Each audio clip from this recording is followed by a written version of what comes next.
you're using the example of when I said you're running away, and you said it's not permanent. If your point is killing babies is not objectively morally wrong, yes, my point would be, yep, that is true.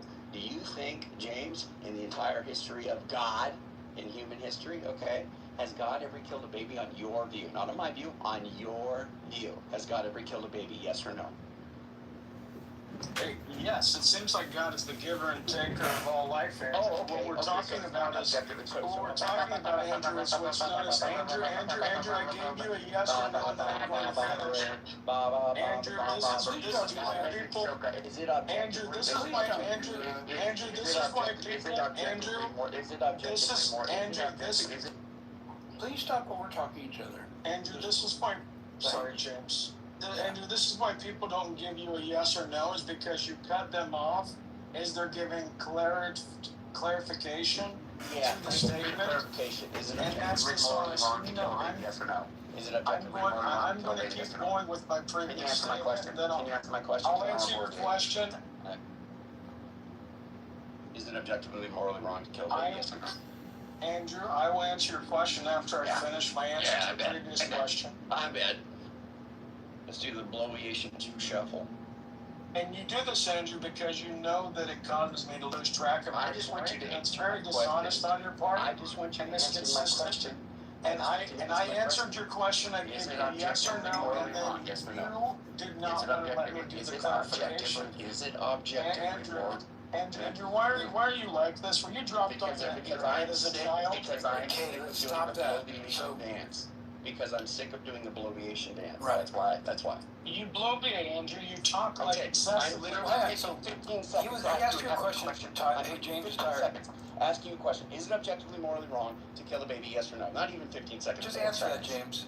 I'll answer that, James, after I give the clarification for the last question that I gave him a yes or no for, and he decided to overtalk on me.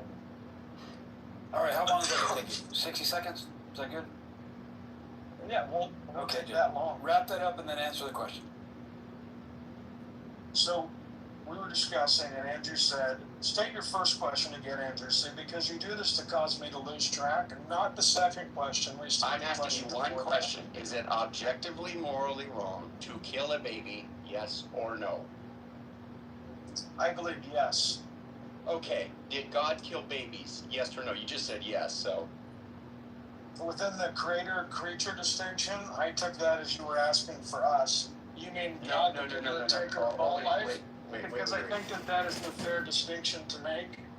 And I think that you can ask questions because everybody is going... Andrew, I don't know, like, you talk about the situations, and you would say that God has certain rights, even under your view as creator, that he doesn't give his creation. Right? I agree with that. I agree. So if God takes a life, which God takes every life at some point, okay. That's very different than you or I taking a life. Well, I don't know if I agree with that, but yeah. It's not different than... No, I don't agree with it's not going to matter if they're commanded humans to kill babies. Yeah, yeah, exactly. So I don't really care, but well, hold on. I don't really care. I don't think it commanded it. Hold on. I don't really agree that God... See, that's more interesting than Albert. I don't. Yeah, that's what I'm telling Andrew. Hold on. I don't really agree that God takes every life. Okay, but that's a separate point.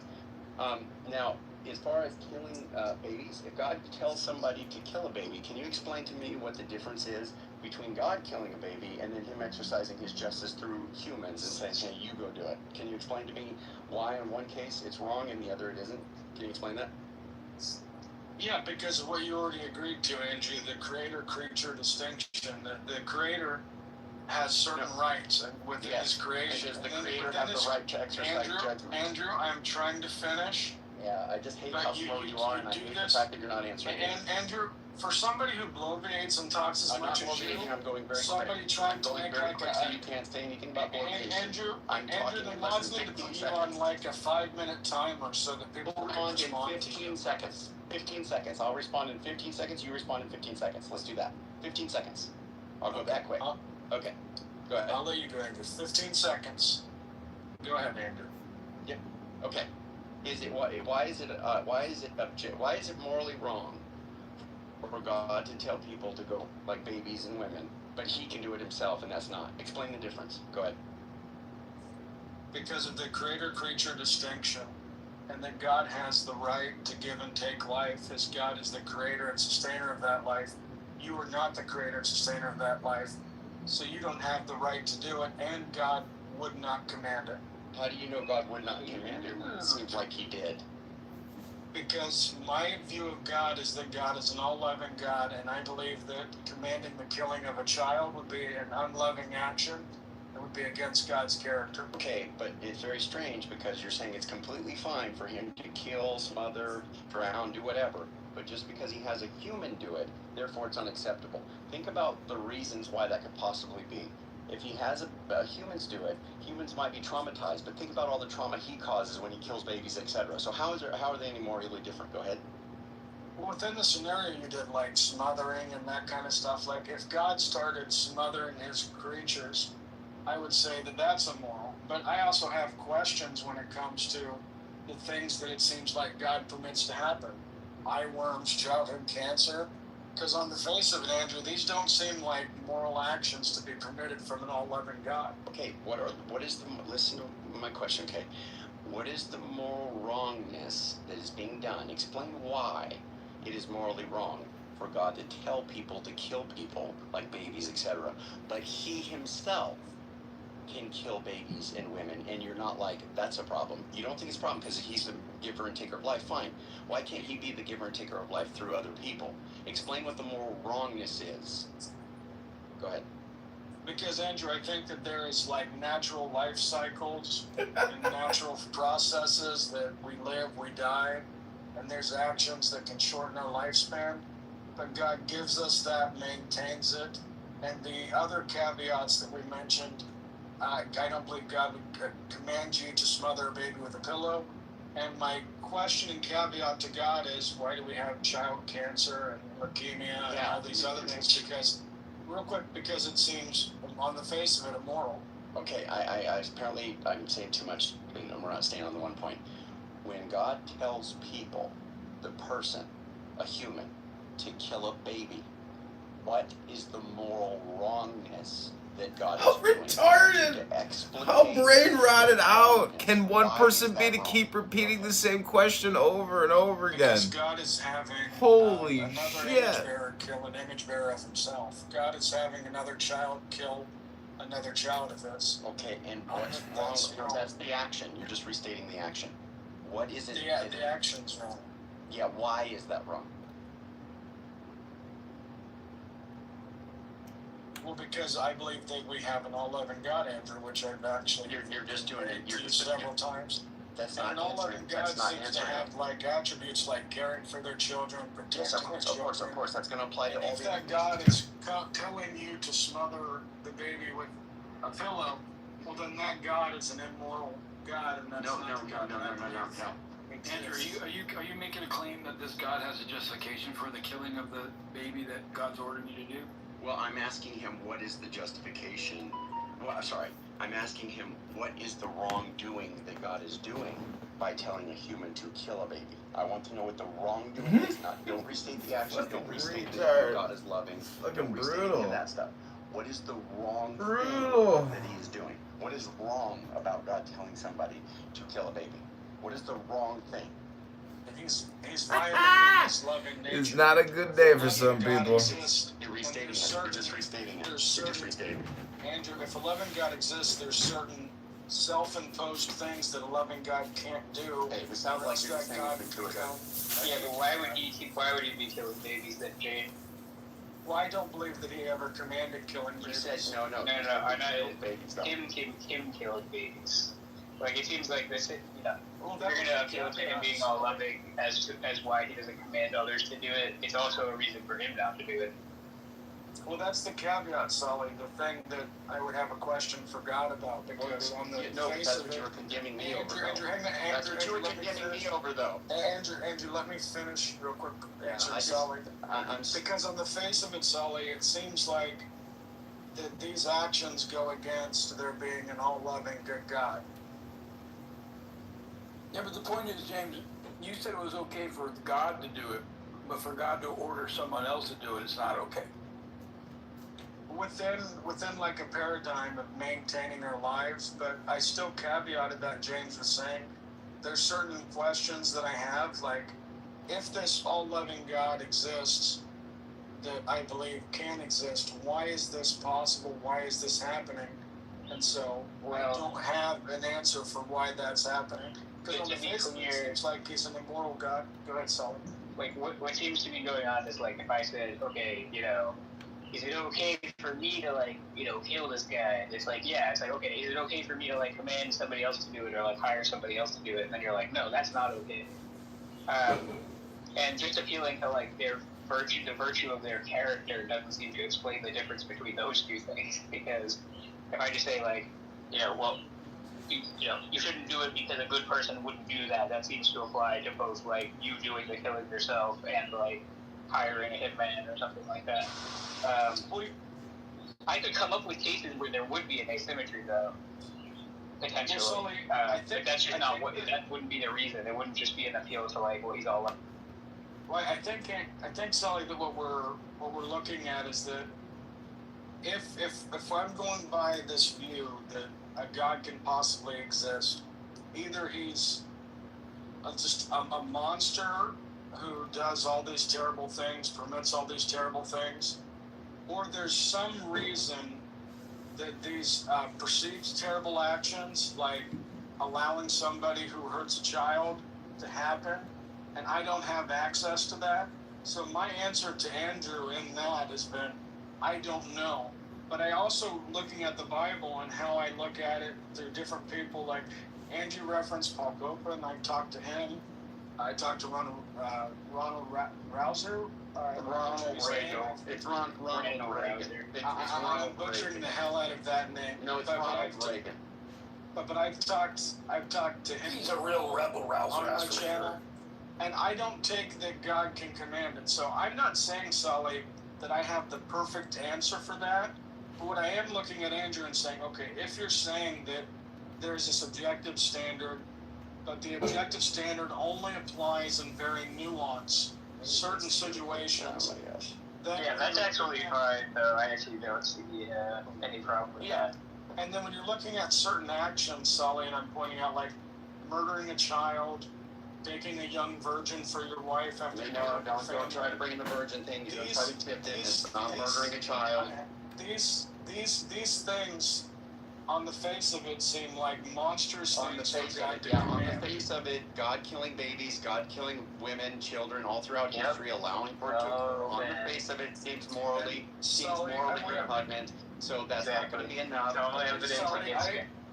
And Sully, I appreciate you coming in and being a voice of reason and helping getting us back on focus. James, you need to make a distinction. James, can you go ahead and give a justification for what's morally permissible for God to kill babies, kill women, all this stuff, right? To allow for horrendous stuff to happen in mass. Why is that okay? But if God kills a human to do it, what exactly is he doing there? Point out exactly. Is he causing these people trauma? Oh no! The guys that have to cut babies in half, oh no! But if God does it and destroys families, destroys their emotional states, traumatizes the whole nation due to horrific things that he just allows or does exactly right, that's okay. That's okay. Maintain that he's morally perfect, right? But you somehow can't come up with anything to explain him traumatizing some Israelites for killing women and children. Explain that to me, brother. Explain that to me.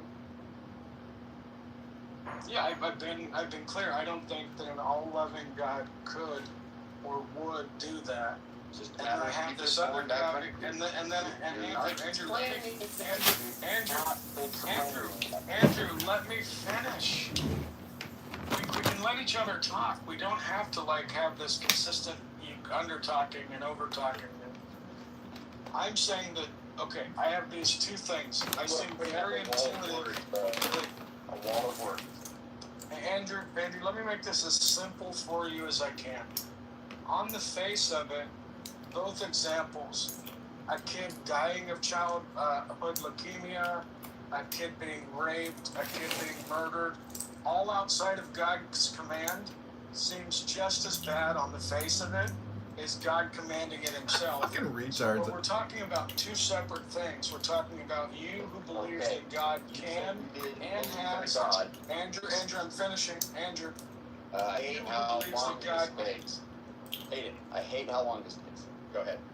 Andrew, you who believe that God can and does command these things, and I'm saying that an all-loving God wouldn't do that, and you're saying, hey, what about this other thing that it seems from your view that an all-loving God wouldn't do? And I'm saying, yes, Andrew, an all-loving God I don't think should or would do this either. James, you wanted to say that if God commanded people to kill babies, that's just morally atrocious. He's a moral monster. You said that. It's in this replay. It is in this replay. Okay? Yes. Now you want to say that they're the equivalent. Okay? I don't understand where you're at. Well, they're the equivalent of wrong. No, they're the equivalent of wrong. Oh, they're in the particular case, one's a moral monster and one has a. You said there are morally sufficient reasons that you're just not aware of. Well, Andrew, if you're right. If you're right and God is just this passive prick who commands people to smother... Let me finish. Andrew, let me finish. Andrew,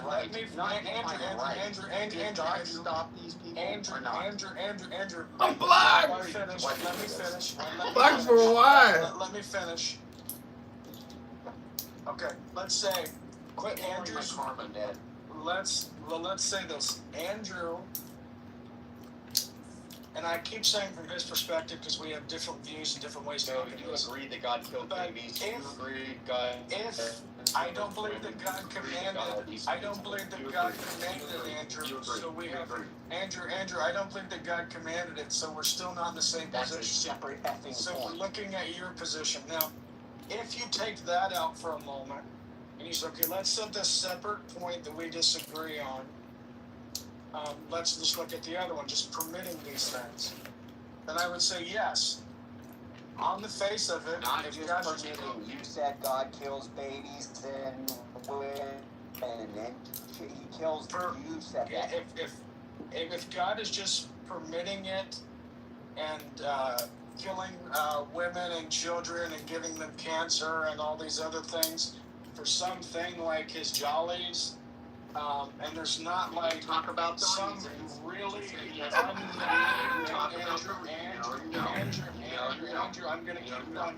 And there's not some big like cosmic fill in the blank that I'm missing, then yes, in that it would make God just as big of an immoral monster as actually commanding them himself. Why do you do this, James? Why do you do this, bro? Look, I understand. Sully, can you help clean this up? No, not Sully. Can you help clean this up? Because Andrew and I are talking past each other. Close your eyes and get comfortable. No, we're not talking. No. It's time to breathe deeply and relax completely. Breathe deeply and relax completely, allowing a quietness of spirit to come in. Feel the blood flowing through your arms and legs, through your body and mind. Relaxing.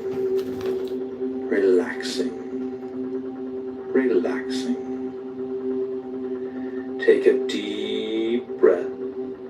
Hold it as long as you comfortably can. And then let it out slowly through slightly parted lips. And when the breath is all the way out, contract your stomach muscles and push it even further out and further out. And then repeat this process of breathing deeply and relaxing completely. And if any outside thoughts should come into your mind, simply brush them aside and return your concentration to the sound of my voice. And breathing deeply and relaxing completely. Breathing deeply and relaxing completely. And now use your imagination and feel your body relax time in response to my words. Play the role, play the part, and mentally relay the relaxing suggestions into that part of your body, and feel them take effect. Feel your body relaxing, relaxing, relaxing. And the relaxing sensations are now coming into the toes of both of your feet at the same time, moving right on down into your arches, into your heels, and on up into your ankles. Completely relaxed, completely relaxed. And these soothing sensations are now moving on up your legs to your knees, relaxing all the muscles as it goes, and on up your legs to your thighs and to your hips, just completely relaxing. And your full attention is on the sound of my voice, as the relaxing sensations move into the fingers of both of your hands, relaxing your hands. And it now moves on up into your forearms, relaxing your forearms, and on up into your upper arms, relaxing your upper arms. And your fingers and hands and forearms and upper arms are now just completely relaxed as the soothing sensations move on down into the base of your spine,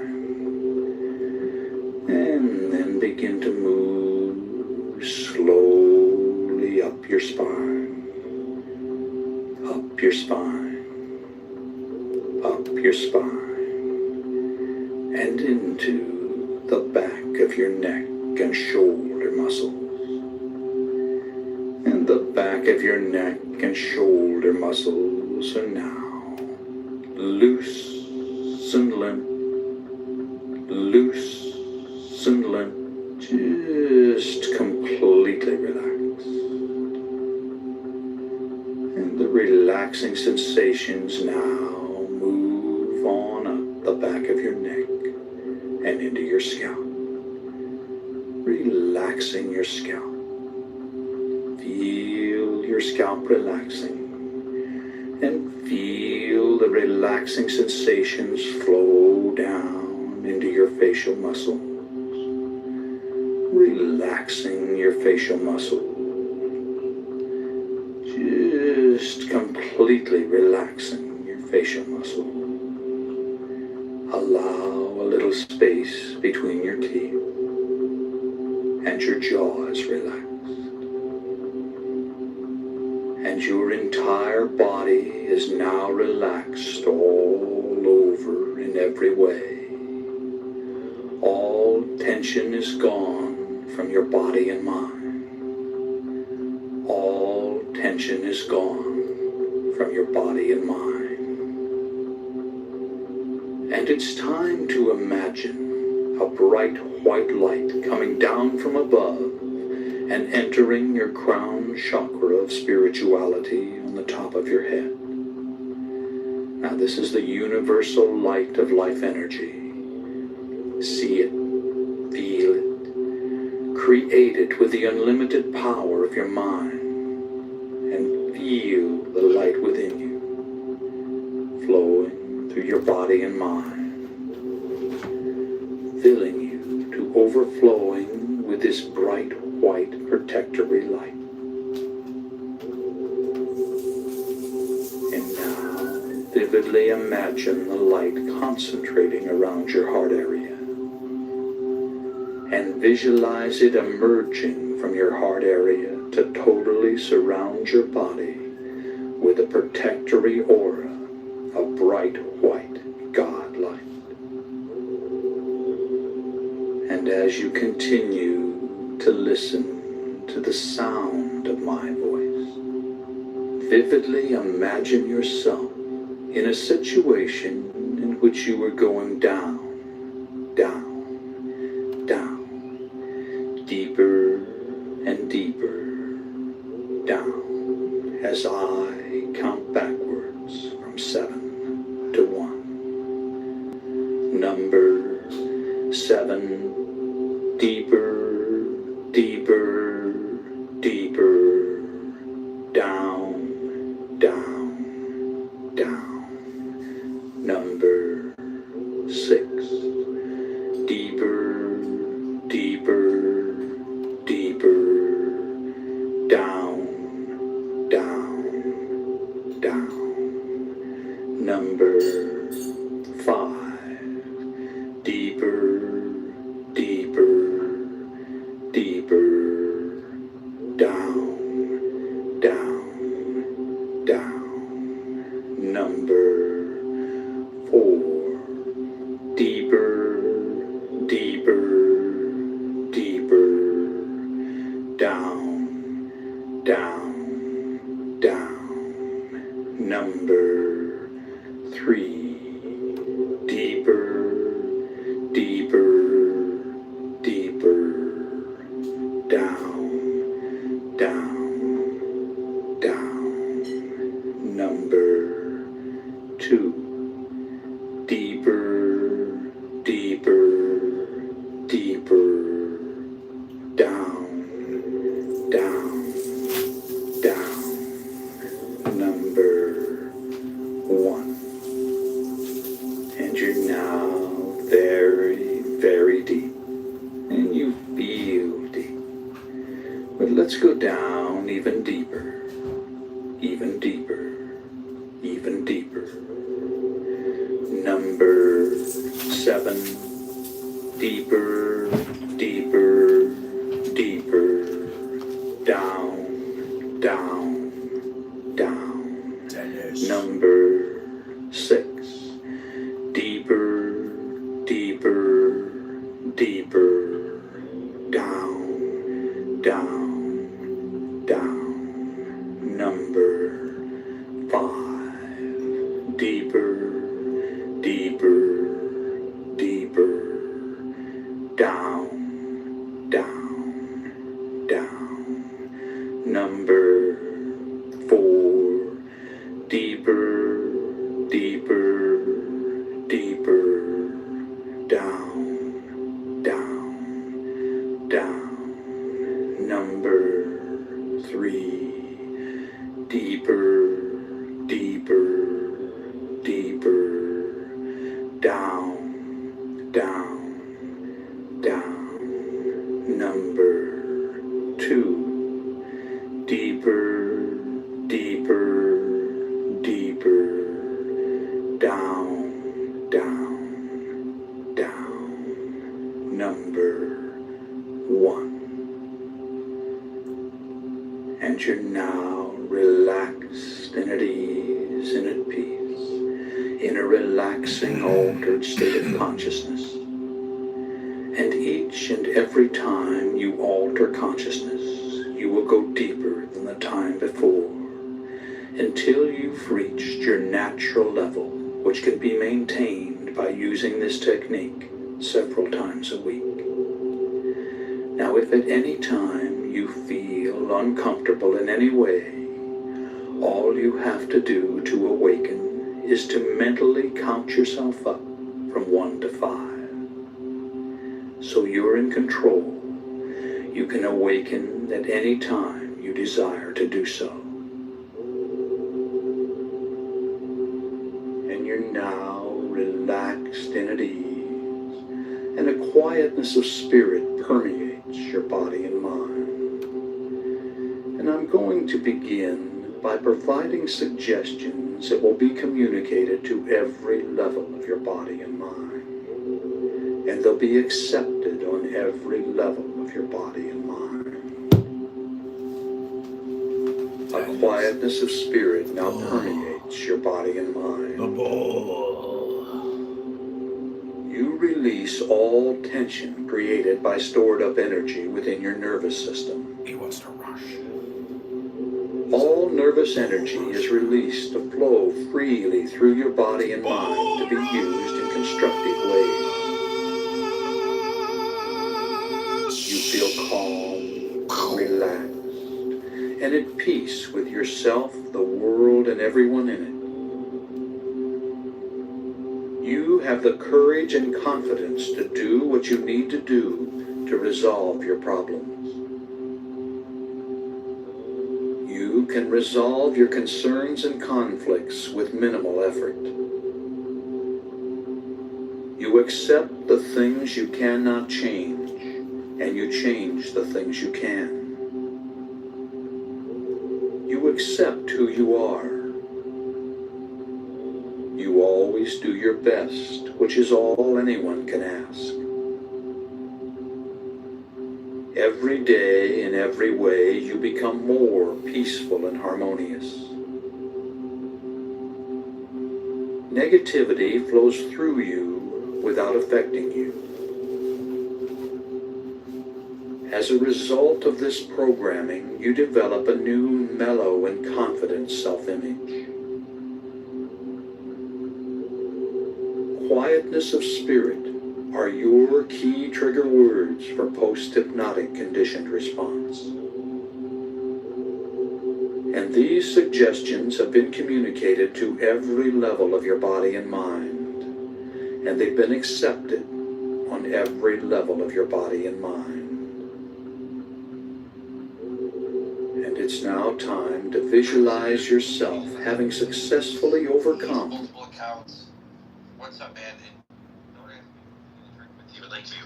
Hey, sorry, bro. I was just checking in to see if you wanted to get a drink in the beer at Lakeview, buddy.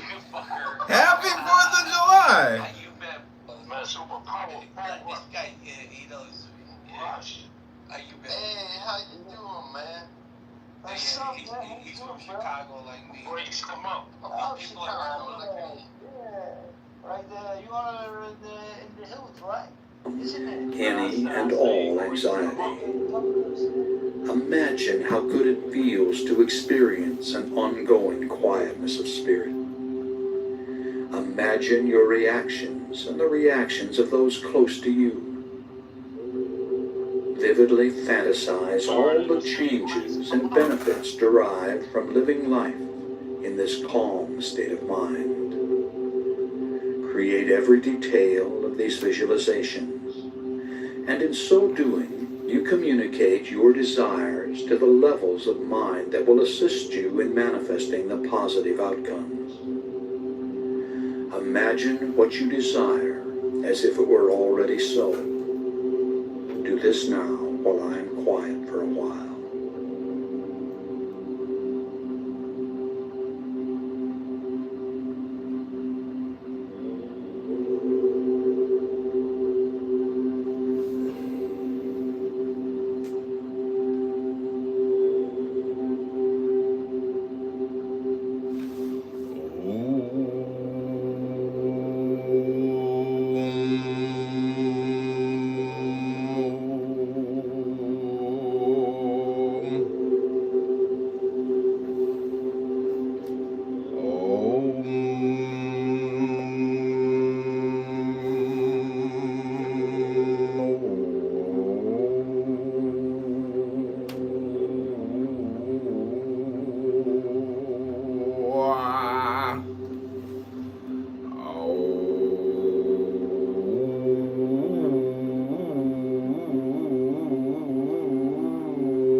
And you've just seen your own reality. And you're open to positive suggestions which you'll accept and act upon. wetness of spirit now permeates your body and mind. You release all tension created by stored up energy within your nervous system. All nervous energy is released to flow freely through your body and mind to be used in constructive ways. You feel calm, relaxed, and at peace with yourself, the world, and everyone in it. You have the courage and confidence to do what you need to do to resolve your problems. You can resolve your concerns and conflicts with minimal effort. You accept the things you cannot change, and you... I don't know about that. Yeah, if you look everything from like how the women interpret, like how they interpret whether they should cover up or not, to you know, how grounded are they? Even if you look in Iran, right? But the inerrancy of scripture are also like fallible. Everything that like There's fallible, but there's right. But then you land on, and then therefore the Bible must be infallible, and then yes, that's it's a complete. It's an epistemic like. Yeah, it's like an epistemic black hole. It's just like finite epistemic, strength, finite epistemic strength, and then we're just like infinite epistemic strength. I don't understand what you're saying. It's just because I know that. Just because I know that my reasoning is fallible doesn't mean that it is fallible. Doesn't mean I should conclude that it is fallible. It just means I know I can be wrong. I've come to a conclusion that the scripture is infallible. No, with the point. Yes. Oh my God. Okay. All right. I don't know, buddy. Why would you conclude? Why would you? So basically, it's like your conclusion is scripture is infallible, but you don't have reasons that support that to the degree that you're like epistemically certain in the belief that the scripture is infallible. Right. I'm not going to so it's like certain. No. Right, but then it's just like, okay, you have a second order uncertainty about whether the Bible is infallible or not. I mean, right? Sure, that's fine. Now you're saying I believe that it's infallible, right? Something like that. I mean, it's kind of weird. It's not though. It's like it's totally different because like the point is that like if that's the like you should question whether the belief is actually warranted, right? Like you should question in that circumstance. Is this kind of belief actually warranted? Yeah, of course I question it, Sully. I don't think they're actually lightly take this. It's not like I'll lightly take this on board. I don't know why you'd say that. I mean, I'm explaining why. Okay, but you're acting like I don't. You don't believe that like the reasons that lead you to this belief are infallible, but then the content of the belief that you're referring to is that this book is infallible, right? Yeah, I believe I have multiple fallible lines of reasoning to come to the same conclusion that the scripture is infallible. Right, and it's just to me that it seems like problematic, right? And the reason it seems problematic is that it's the same reason that people sort of summarize the problem of induction in this way, where if you deductively justified induction, that would be too strong, and if you inductively justified induction, that would be circular, right? And it's the same here, where it's like you're basically saying, I have a fallible line of reasoning, let's call it that, right? So it's like I never have epistemic certainty in my line of reasoning, and then I arrive at the belief that something is infallible. But I still am not epistemically certain that it is. Yeah, sure. And it just seems like in tension with the content of the belief. It's like saying that my conclusion is that I am epistemically certain that P. So you have one proposition which is P, and then you have another that says I'm epistemically certain that P, and then you have another which says I'm not epistemically certain that I'm epistemically certain that P. Right? And it's like it's seemingly problematic to say that you're going to get to the belief that this thing is infallible, based on a bunch of fallible lines of reasoning. Shouldn't you recognize you should recognize that the fallibility of your reasons transfers to the Bible, right? And I don't know how that's not. I would pursue this with you, because I think that's definitely wrong. So to say that, it seems like you would also apply that to God. So if somebody said, look, God's infallible, but the way conclusion about God being existing or whatever, or that he's infallible. Well, I obviously don't think that they're justified in believing in that. Yeah, but I mean, I don't think that they're justified in believing that there's a being who exists who is like infallible. Yeah, infallible. Yeah. So you think? Yeah, I don't think they're justified in believing. Okay, cool. So that applies there too. So I find that to be preposterous. I would like to get, if Mark was here, I would do my favorite move, but I can't do it because Mark's not here. I would ask Vito, and he's gonna roll over in yellow belly. I'm just playing out, Vito. I'm just playing out, Vito. I mean, there's other cases like this where you can see how like the uncertainty transfers. You can see how like the uncertainty transfers like with things like when you're building like a precision instrument to like measure molecular motion or something like that. You know what I mean? And it's like, the reasons that you have for believing that it's a certain degree of precision, like the error bars are going to go up depending on how strong those reasons are, right? If they're very weak reasons, then you're going to get like wider error bars for like the precision of your apparatus or whatever, So it wouldn't make sense to say like, well, I have weak reasons to believe that it's like incredibly precise, and sort of like on the basis of those, like I'm going to have very like narrow error bars. Or is your point, Sully, that he should be more humble on his certainty, basically? Well, my point is that like he shouldn't believe the Bible is infallible or inerrant. At all? But no, not just him. I believe he shouldn't believe that, right? Like God, like I think he's done enough exposure. There could be a person out there with a different sort of exposure who maybe it's rational for them to believe that, but they would have to be like very, I don't know. They'd have to be very uneasy. Just to No, you said clarify, God- I you said don't God is- believe you that said the God- Bible is infallible, though, because Hold on. I don't God, Do you think a Catholic? hold on. You Think shouldn't a believe. Catholic is Hold on. because Hold it's on. a dogma You shouldn't for believe. them. You shouldn't believe God is infallible either. Just remember that. So. well, I just wanted to say, my position is I don't think that the Bible's infallible. I think there's lots of potential error and mistakes that I know. No, but there's a difference between infallible and inerrant. Infallible is stronger. No.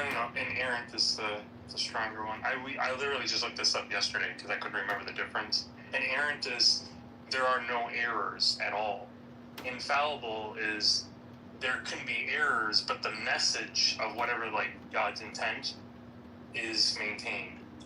So like it could be factually false that the mustard seed is the smallest seed, but the intent of the message is to carry like Yeah, I mean, people could interpret these terms differently. I don't know. Like when I hear infallible, I tend to think of it like it's inherent in all possible worlds or something. It's like No, I get that. That is like how I would normally interpret it too. But like like I said, I just looked it up. That's like what they theologically mean, I guess. Yeah, but It's like whether we call it whatever. The point is like you can think that there are mistakes and still think like the overall message is preserved. even how you're describing that, I still wouldn't say the overall message is preserved. So you think like the Bible's corrupted? Oh, I think that we have evidence that it is.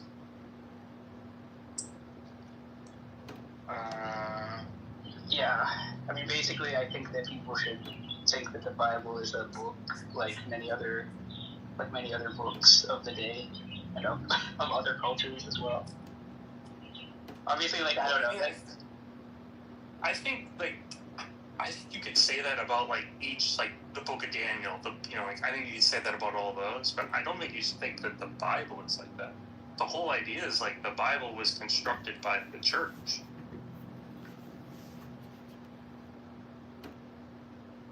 You shouldn't say I that. don't. Well, if you're not a Catholic, you're a Protestant. Maybe you can. Well, I mean, I think generally Protestants want to try to maintain that. Yeah, evangelical, but I'm just saying, if you're just Protestant, and you take things as metaphor, you might allow for error. You might say, I don't believe in this verse. I believe they made a mistake here. Why can't you do that? No, you can. It's just true that most Protestants don't. They don't want to do that. They don't want to. Yeah. But I think with like critical studies being much more common, they are moving towards that position. Yeah, you know, But basically, like, you get what I'm saying is, like, you take the total evidence of, like, all the, like, world religions and texts and the preservation, the history, and all the theological developments and all this stuff, right? You look at all that, and then you go, okay, should I think that, like, any of these books are, like, infallible or inerrant? I mean, maybe some watered down idea of infallibility is fine or whatever, it's some perennialist and compatible notion or something like that, okay, fine. But like, I don't, as far as like no errors whatsoever. I don't know that I mean inerrant. I mean, I think it's basically looking at it as like a divinely privileged book, where we're looking at like all the holy books of all the different, cultures and so forth, right? So like, we're looking at all these different holy books and scriptures from around the world, right? And it's like, okay, is this one like divinely privileged in like above all the other ones? Like, should I should I decide to, model my life after this book, or should I put some like incredibly heavy like epistemic weight on it, where it's like it doesn't matter what other evidence I receive going forward. Like, if the Bible says it, then like this, this wins. The Bible always wins, or whatever, some attitude like that. That's wrong for sure. I don't think that's right. Right, and it's like your reasons could never be strong enough to warrant that strong of a position about it. Right. That's kind of what I do agree with. Right, so your reasons are not strong enough to. Well, I knew you're the yellow belly. I'll beat him. Your reasons are not going to be strong enough. Told you. I agree with Sully quite often. It's fine, brother. It's fine. Your reasons are not going to be strong enough to ever come to the God is infallible. Yeah, Just remember that. Yeah, you're never going to be able to come to the conclusion that God is infallible. No, I don't think that's what he's saying to me. No, he said that. He literally said that it is I'm saying, unjustified. well, he may have said that previously. Stop it. Whatever, man. The same view. I'm agreeing with what he just said. He said the same thing about God. He said. Whatever, man. I'm not agreeing with the thing that you're saying. He doesn't agree. No, it's the same point in this case. Everybody is justified to come to the conclusion that God exists and he's infallible. It shouldn't be able to come up with that. The point is like, the point, Sully, that you couldn't change your mind. The way that Andrew was like explaining this before, so this is like how I was thinking of the term infallible, because he explained it this way, which is like I said, like, it's gonna win. If there's ever like a conflict between this is what the Bible says and this is what the other evidence points to, like the Bible will now just win, right? Like, it should be able to like evidentially super. Now, and I would say the same thing about like God. I would say like, okay, is it ever going to be the case that you're unable to get new evidence that causes you to doubt, like, whatever it is you believe God is telling you? I also don't agree with that either. Like, I obviously changed my mind. Like, you changed your mind. Like, it just seems like wrong. Well, that's obviously stupid, because we could come up with reasons to believe the Bible. Obviously stupid. People can come up with reasons to think that God isn't. Is fallible. People do it all the time. Come up with the reasons that God is fallible. People do it all the time. I'm just saying, we need to hold fixed what you said there. It is very foolish for people to believe that God is infallible, given that their reasoning is fallible. And I just want to say that I disagree with that, and I find that to be preposterous. You want to say that both to God and to the infallibility of Scripture. So, I actually agree with what you just said there, Andrew. I think believing God is infallible is separate from your reasoning. Like, the point is, like, you get what I was saying about he is infallible. You get the understanding of infallible here is, again, that idea that, like, okay, if I'm ever, like, it's not even just you couldn't change your mind, it's just, like, this one always takes precedence no matter what else I did, right? Like, this can never be superseded by any future evidence. It's not just that you can't change your mind, it's just that, like, it's saying, like, the epistemic significance of this cannot be outweighed by anything else, right? And that's, like, that's where I think, like, you couldn't have, like, sort of justifiable manner, like, warranted yourself to get stuck in an epistemic trap like that, right? Like, that's basically what I'm getting, like, two different ideas from you guys. I don't know. It feels like that's what's going on. Did someone do something to offend Andrew earlier? Is that why he's acting all indignant? Yeah, there was a big James versus Andrew. Sorry, I don't understand his argument against James, where he says, if God allowed something and James accepts that, what's the difference between God commanding it?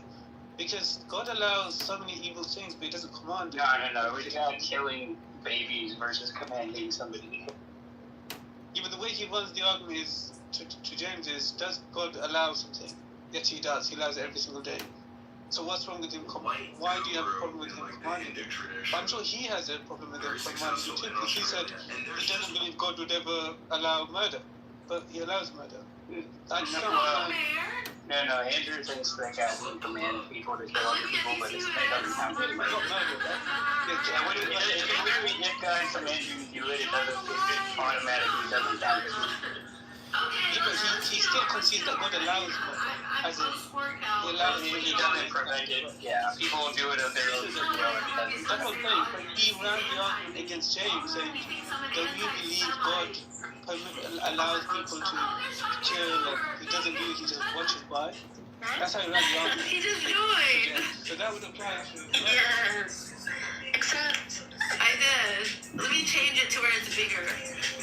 Yeah. It's over. It's not letting it load.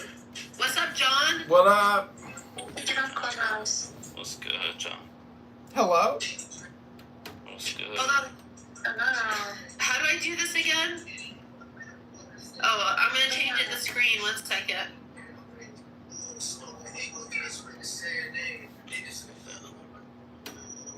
Please, no Drake. You don't like this? No Drake. Please, no. Why are you not on? Why are you not on?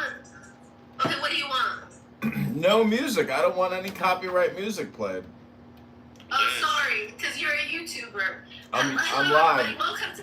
This is Mayor John Kitover. Wait, John Kitover, you're actually running for mayor? Mayoral candidate of Chicago, February 23rd, 2027. Vote John. That's what's up. You ever go to the Bear? Or I mean the Beef? The what? In Chicago. Are you talking about The rest? beef sandwich? Yeah, no, the Italian beef, what's it called? It's called, you know the show The Bear? Yeah. What's the place based off of? It's called Mr. Beef or The Beef. Yeah, Mr. Beef, I think. I don't know. Yeah. You ever had that, John? Maybe once, a long time ago. There's shops like that all around the place. There's lots of sandwich shops like that do the roast beef or whatever. So, I see Noor. See, Noor, I told you that scar on your face would just be a beauty mark. Do you think that's what has happened? Yeah, you look like Mukhtar al-Mukhtar, you know, the famous jihadist. You look like Hey yo. you look like a pirate. You look like a Muslima pirate. A Muslim pirate. My tan lines. So what's going on? What are you guys doing on the 4th of July? We're TikToking.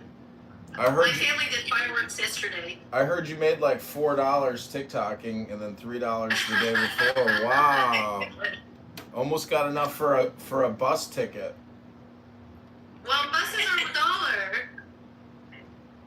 I take the bus, it's $1. Well, you know, keep doing TikTok. Eventually you'll make enough to get a car to go to the gym. You won't have to take the bus. Ugh. I don't take the bus to go to the gym, I walk. I used to take the bus to go to work before I lost my job. Wait, were they open today? Because my gym closed at 1 and I didn't even... No, my gym is 24/7. I'm going at 8. Oh, nice. I wish mine was open, man. Like, I woke up at 10. By the time I was, like, up, I didn't even feel like going. John, you're not gonna, like, put yourself on screen? I don't know how... I don't know. Isn't this just audio? I don't see an option to go on video. You see me, though, so what? Then you can see you. There should be an option. Well, no, you need 50 followers. That's why I can't either. It says I need 50 followers to put camera on. Oh.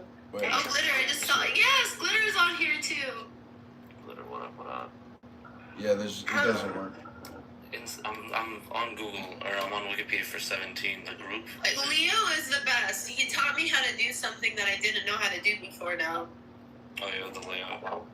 Like now I can change it. Hey. Ta-da! So if you all don't want to be on camera, we'll just make you small and you can see me being a hoochie. You're not being a hoochie. You're wearing more than some girls do at clubs, okay? Really? Yes. Just I appreciate it. You know, John, like my mother said, so somebody in the chat was like, is your mother proud of you? And so I went up to my mom and I was like, are you proud of me? And she's like, if you wear the hijab for the rest of your life, yes. So I put on my hijab and a little bit of my hair was showing and she was like, your hair's showing. And her daughter's half naked.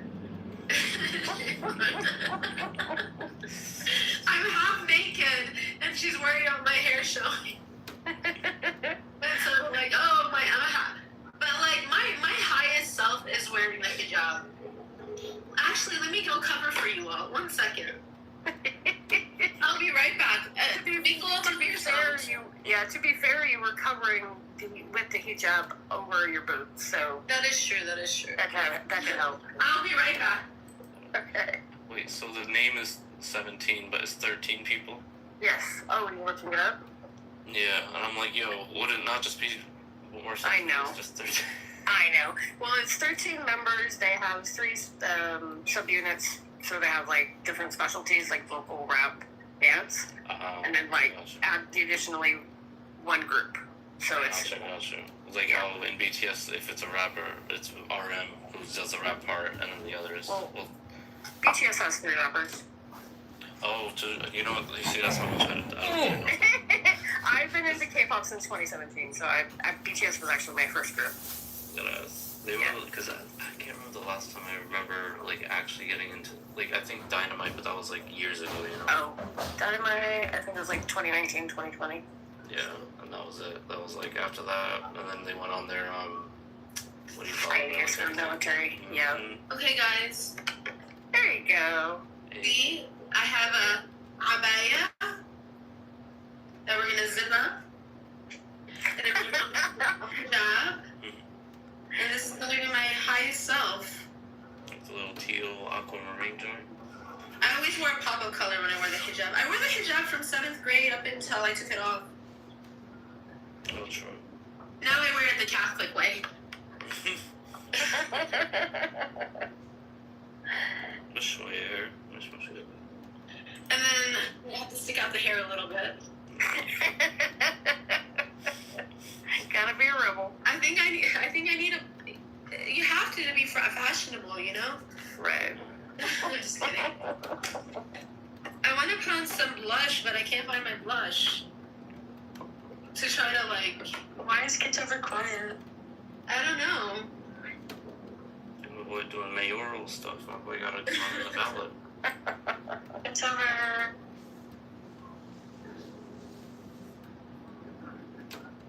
Needs to just finish quick. It's 82 minutes. Frank's still on.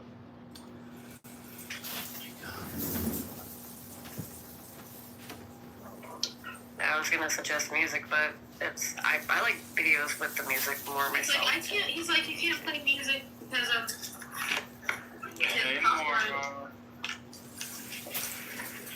No, you can't play music because you're gonna get restricted. How did you come up? Did Olivia let you up? Because I didn't even know. Oh my, you look modest today. Oh, thank you. Oh, I know who this is. Yes. Hello. Is there an echo? Who's echoing? Probably me. I lost my blush though. Hi. This is Glitter. And gotta re-up on the lipstick too. No, I am not. It's over. Why is he quiet? I don't know. I think he's still doing it. Your audio's not working. It's over. No, I'm here. It was good for food for today. Put us on barbecue. What's up? So I want to tell you something about John Kitover. So I'm in love with this guy, not John. I'm in love with this guy, and John Kitover came into a room on December 27th on Clubhouse and rage baited me after I was having a mental breakdown. And I posted a naked photo of myself, from 7 years ago. And then the guy that I really like blocked me and has not talked to me since. Damn. It must have been true love. Must have been true love. Well, I heard she only gives shitty blowjobs. She doesn't fuck, so that could have also been the frustration, you know? No, and I said some things that were inappropriate. I did not give him a blowjob. That is not true. I was lying. You just blew on it? You didn't even kiss it? Like, that's inappropriate to talk about. I'm pretty sure TikTok better restrict for this, no? More than the music. Inappropriate to talk about. You were just sitting here with your fat ass and your big tits hanging out. What are you talking about? Now you're all dressed like a conservative Muslima? Talk about bipolar. Holy shit! I don't think that's what bipolar means. Holy shit! Gaslight! Rage bait! You know what this is called? You know what this is called? Layered. Versatility. Being a layered person. I feel so much better like this.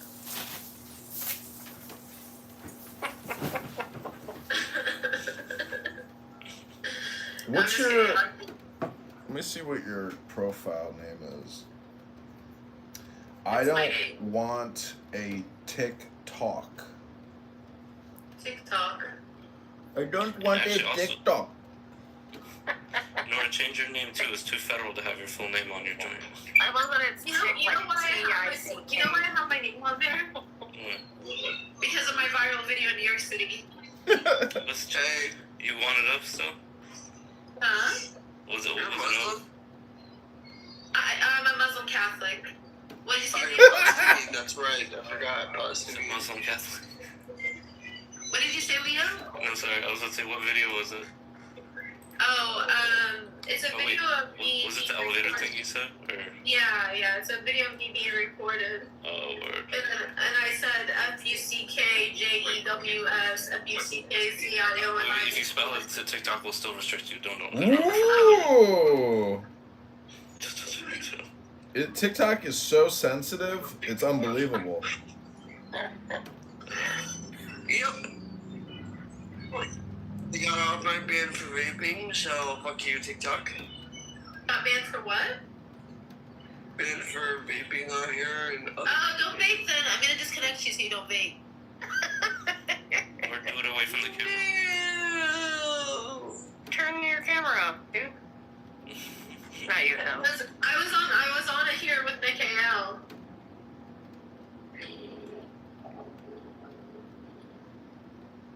And do you see later how John Kitover is like, you're on here with your tits and your ass, and now you're like, see, and I was just working out. That's it. Wait a second. John Kitover joined. Oh, that's the same one. Yeah, it's crazy. Like you were just working out. It's all good. Let me show off my tits and my ass. I'll be right back. So, ready? Go! Ready? Go! That's what Muslim girls do. They cover and then they uncover. She's not Muslim, she's Catholic and Muslim. Indeed. For a part-time Muslim, part-time Catholic, it's all good. On the weekends. Born again. No, I just don't reject the Quran. True. I like the Quran. It's good stuff. Oh, that's crazy. What are you, Glitter? What do you mean? Religious wise? I'm a former Mormon. Oh, cool! I love Mormon. You know our basketball coach is a Mormon. Oh, and nice people, yeah. Wait, are you in Utah or no? Yeah. No, we're here in Kentucky. I think he was asking me. Oh, he's asking you. Okay. Yeah. What do they got, like soda places and all that? Yeah, they have like a soda addiction here, even though it's like not. Did he just go on a different account? Maybe it's over. Do you want to try to get on video so we can interview you? I'm trying. Yeah, I'm gonna say, Mayor, you better raise or lower the taxes. What's good? I need to find my makeup so I can like reapply it. I don't know why I can't do the camera. So you have to click on your own account, and then there should be a microphone and camera. But Yeah. You need the minimum 50 followers, so. Oh. You don't even have to. Wait. Oh. Maybe that's why I can see it, because I have like 6,000 or something like that. Yeah. Oh wow. I only had this since December, and yeah. I don't remember when I started this, like 2021 or something like that. Yeah. My Twitter has much more. I think I have 13,000. If only you could go live Twitter, that'd be. I mean, they had Periscope before. Yeah, I didn't really do Twitter live very much. Oh, look at Twitter though. Stinny. Who's Stinny? It's Wait, what Stinny. about Is she football? from You guys go Clubhouse? football or no? Yeah. Cool. I think it's AI. Well, the pick is at least. No, Stinny's like a longtime Clubhouse user. Oh. Yeah, I remember Stinny. Yeah, randomly Twitter gifted me a Twitter premium just randomly. I was like, excuse me, I didn't ask for it. You're super popular on social media. Your litter? Yeah. My Twitter is probably the easiest place to get followers, I feel like, out of any of the social media. I went viral and I still don't have like your views. Well, it's K-pop. That's what it is. It's popular. It's a K-pop song you said. Yeah. I put one in the chat in Clubhouse, but I left Clubhouse because I can't do the echo shit right now. Okay, let me see it. Leo said if you played it, you might get banned, so I don't know if you would do that. No, I think John said that. I think you should be good. With music, you should be good. Yeah, you don't. Hey, you should freeze your YouTube. He's not there. Hello? What's up, man? I heard you talking about your 10 out of 10 girl that's 29. What's going on with her? I got divorced. You got divorced? Is that why you're MIA? You were like in love with her? Yep. What happened? She's got 2 cats. She suffers from toxoplasmosis. What's that? It's like early onset dementia, Alzheimer's. It's from eating cat shit full of viruses. Really? Is that true? Yeah, look it up. Wait, say it again. I'm about to look it up right now. There's So how long were you together for? billions of people are infected with it. How long were you together for? 3 weeks. She's my 140th divorce. Your body counts 140? Yep. Here we go. Toxoplasmosis, right? Yep. Here we go. Common infection caused by parasite. Humans typically contracted by eating undercooked meat, handling contaminated cat feces, or from mother to baby during pregnancy. Damn. In 1 more hour, it's already ran outside, and that's why I'm gray right now. And then in 1 more hour, we're gonna go to the gym. Nice. You see how I have holes in my shirt? Yeah. How'd you do that? Aesthetic. You know, people buy clothes with holes, so why should I throw it away? True. It was the laundry. Depends on where the holes are. Like if it's your pants that you're wearing and it's in the crotch, yeah, I definitely throw that away. I've had that happen too, and I It didn't happens to me way too much. It's annoying.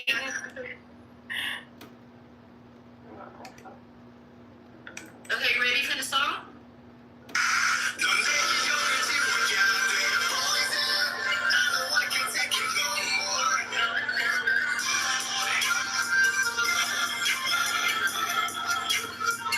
This is really poppy. That's why I said K-pop. It's really funky. Yeah. Do you dance to it? Let's have a dance party, guys. I'm ready. Ready? We're gonna do Drake. Do Drake back to Atlanta. I haven't heard it. Oh, Can I yeah, do Hold On, We're Going Home first? yeah, that's a smooth joint. Because I'm a good girl. That plays Lucy online.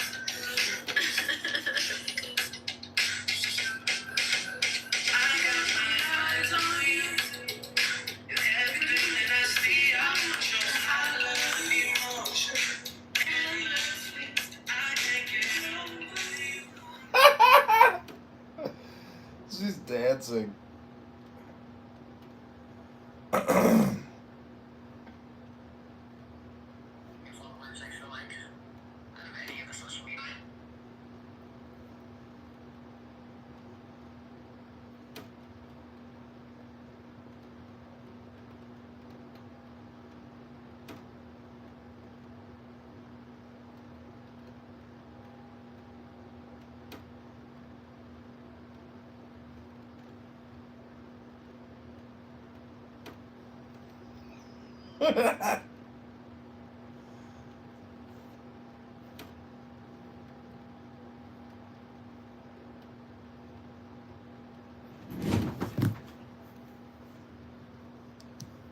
This is okay, and he's gonna have to say yes. Whereas in my position is, no. There are certain things where he does take the absolutist position, where like lying is one of them, and it's because the Bible says God can't lie. So he would say like it's never okay to lie. He mentioned rape and murders, but he sees them as like definitely Murder is definitionally wrong. Rape probably. I mean, I don't know if that one is definitionally wrong or not, but that one could be synthetic. But I don't know. Like the thing is that he's going to say certain things are always bad, and it's like basically just rooted in whatever the Bible says. It's like always bad. If the Bible didn't ever include God killing babies, I'm sure Andrew would say that he can't do that either.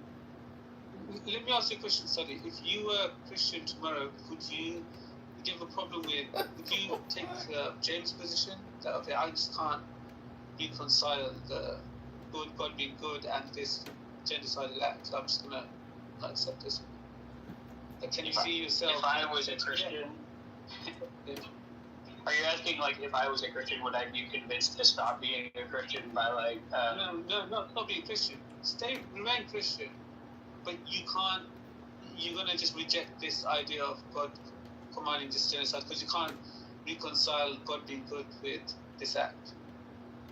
Yeah, I would probably be in that camp. Yeah, if I was like if I had to be a Christian. Yeah, so that's the intuition speaking, right? Like that, I take the same view, but then I take it as, and I think James takes the same view, and then I think this pushback they gave to James, he gives to me as well, which is, as a Muslim, you believe God already like allowed for floods and allowed for this and that, and kids died, and therefore, you're being hypocritical. He does the same view. And I think Andrew's biggest issue with me is that he saw me as like wearing the same jersey for like a very long time. And now that it looks like I might, play for a different team or like something to that effect, he really, really doesn't like that. So I think he irrationally goes after me excessively. Did you go after? I think all these religions dislike apostates for a very specific reason, which is that they all claim to have like this like real relationship with God. And it's like it puts them in a bind where it's like, now they're dealing with these people who are apostates, and they have to say like you have to account for what's going on with them in some way. And basically the move is to condemn them and blame them and say it's their fault. Yeah, Sully's got a point there, right? Because nobody ever, like, if, like, your parents or someone, like, you actually, like, interact with, even if you have a falling out, you never say, like, you're not sure they exist. Like, that never happens. So, to Sully's point, like, if you stop, like, thinking that someone exists, right, that brings into question, like, everyone who thinks that they have a relationship. I was just going to say, that's not true, Sonny, because most atheists here, as far as I know, most of them were raised Christian, and then they left Christianity. That's what, maybe I'm wrong, but a lot of them are here on that sort of category, and Andrew doesn't treat them like, apostate, I'm going to treat them badly. To do with that, yeah? I mean, maybe, but it's easier for him to say that like, you know, okay, it's easier for them to reconcile that like this person just didn't really have a relationship with God, depending on, you know, which denomination and how young were you when you stopped believing in it and this kind of stuff. Whereas with James, it's like James was like almost like an apologist, you know. So it's like, you know, the apostates you really worry about are the ones who like were vocal and there's attention on them. Yeah, if you have like a big thing, let's say, what's his name, William Lane Craig left Christianity tomorrow, there'll be a lot of vitriol and attacks against him. I think that's because... Yeah, the people who don't like Craig, who kind of leave him alone for having some variation in views, would be all over him. And you know what? He would be on every atheist and Muslim YouTube channel. That's true, yeah. I think that's because they feel betrayed. It's not to do with, like, oh, just an apostate, because so many people are apostates, they don't really care. It's the betrayal that they feel inside. I also asked Andrew some questions that, to the gut, like, I think really bothered him was my issue on gay marriage and that I don't believe that the Bible condemns it, and he really doesn't like that. And then my issue when it comes to marital rape, that if you hold your wife down and forcefully penetrate her, it's rape. Andrew says, no, it's wrong, but it's not that. Because marriage is a consent, is a consent to sex, and I disagree. Is it enough that he says it's wrong? Like, do you have to... I don't know about it, but is it enough that he at least says it's wrong? Right? That's what you need. He asks for caveats, and he says that he makes it sound like it's not as bad. Oh, then that's not good. Yeah, that's not good. But the point is he's saying it's wrong, and I don't know what he says should happen afterwards. But as long as he believes there should be some like repercussions, it doesn't really matter. Like he's not proposing that you should do that in marriage. I'm not going to strawman him, but he just is saying that he believes in marriages for consent for sex, and a lot of us would say that it's a consent for potential, but not for mandatory or mandated. Is it just me, or is anyone else a huge fan of like talking about Andrew and James's relationship? They're not gay.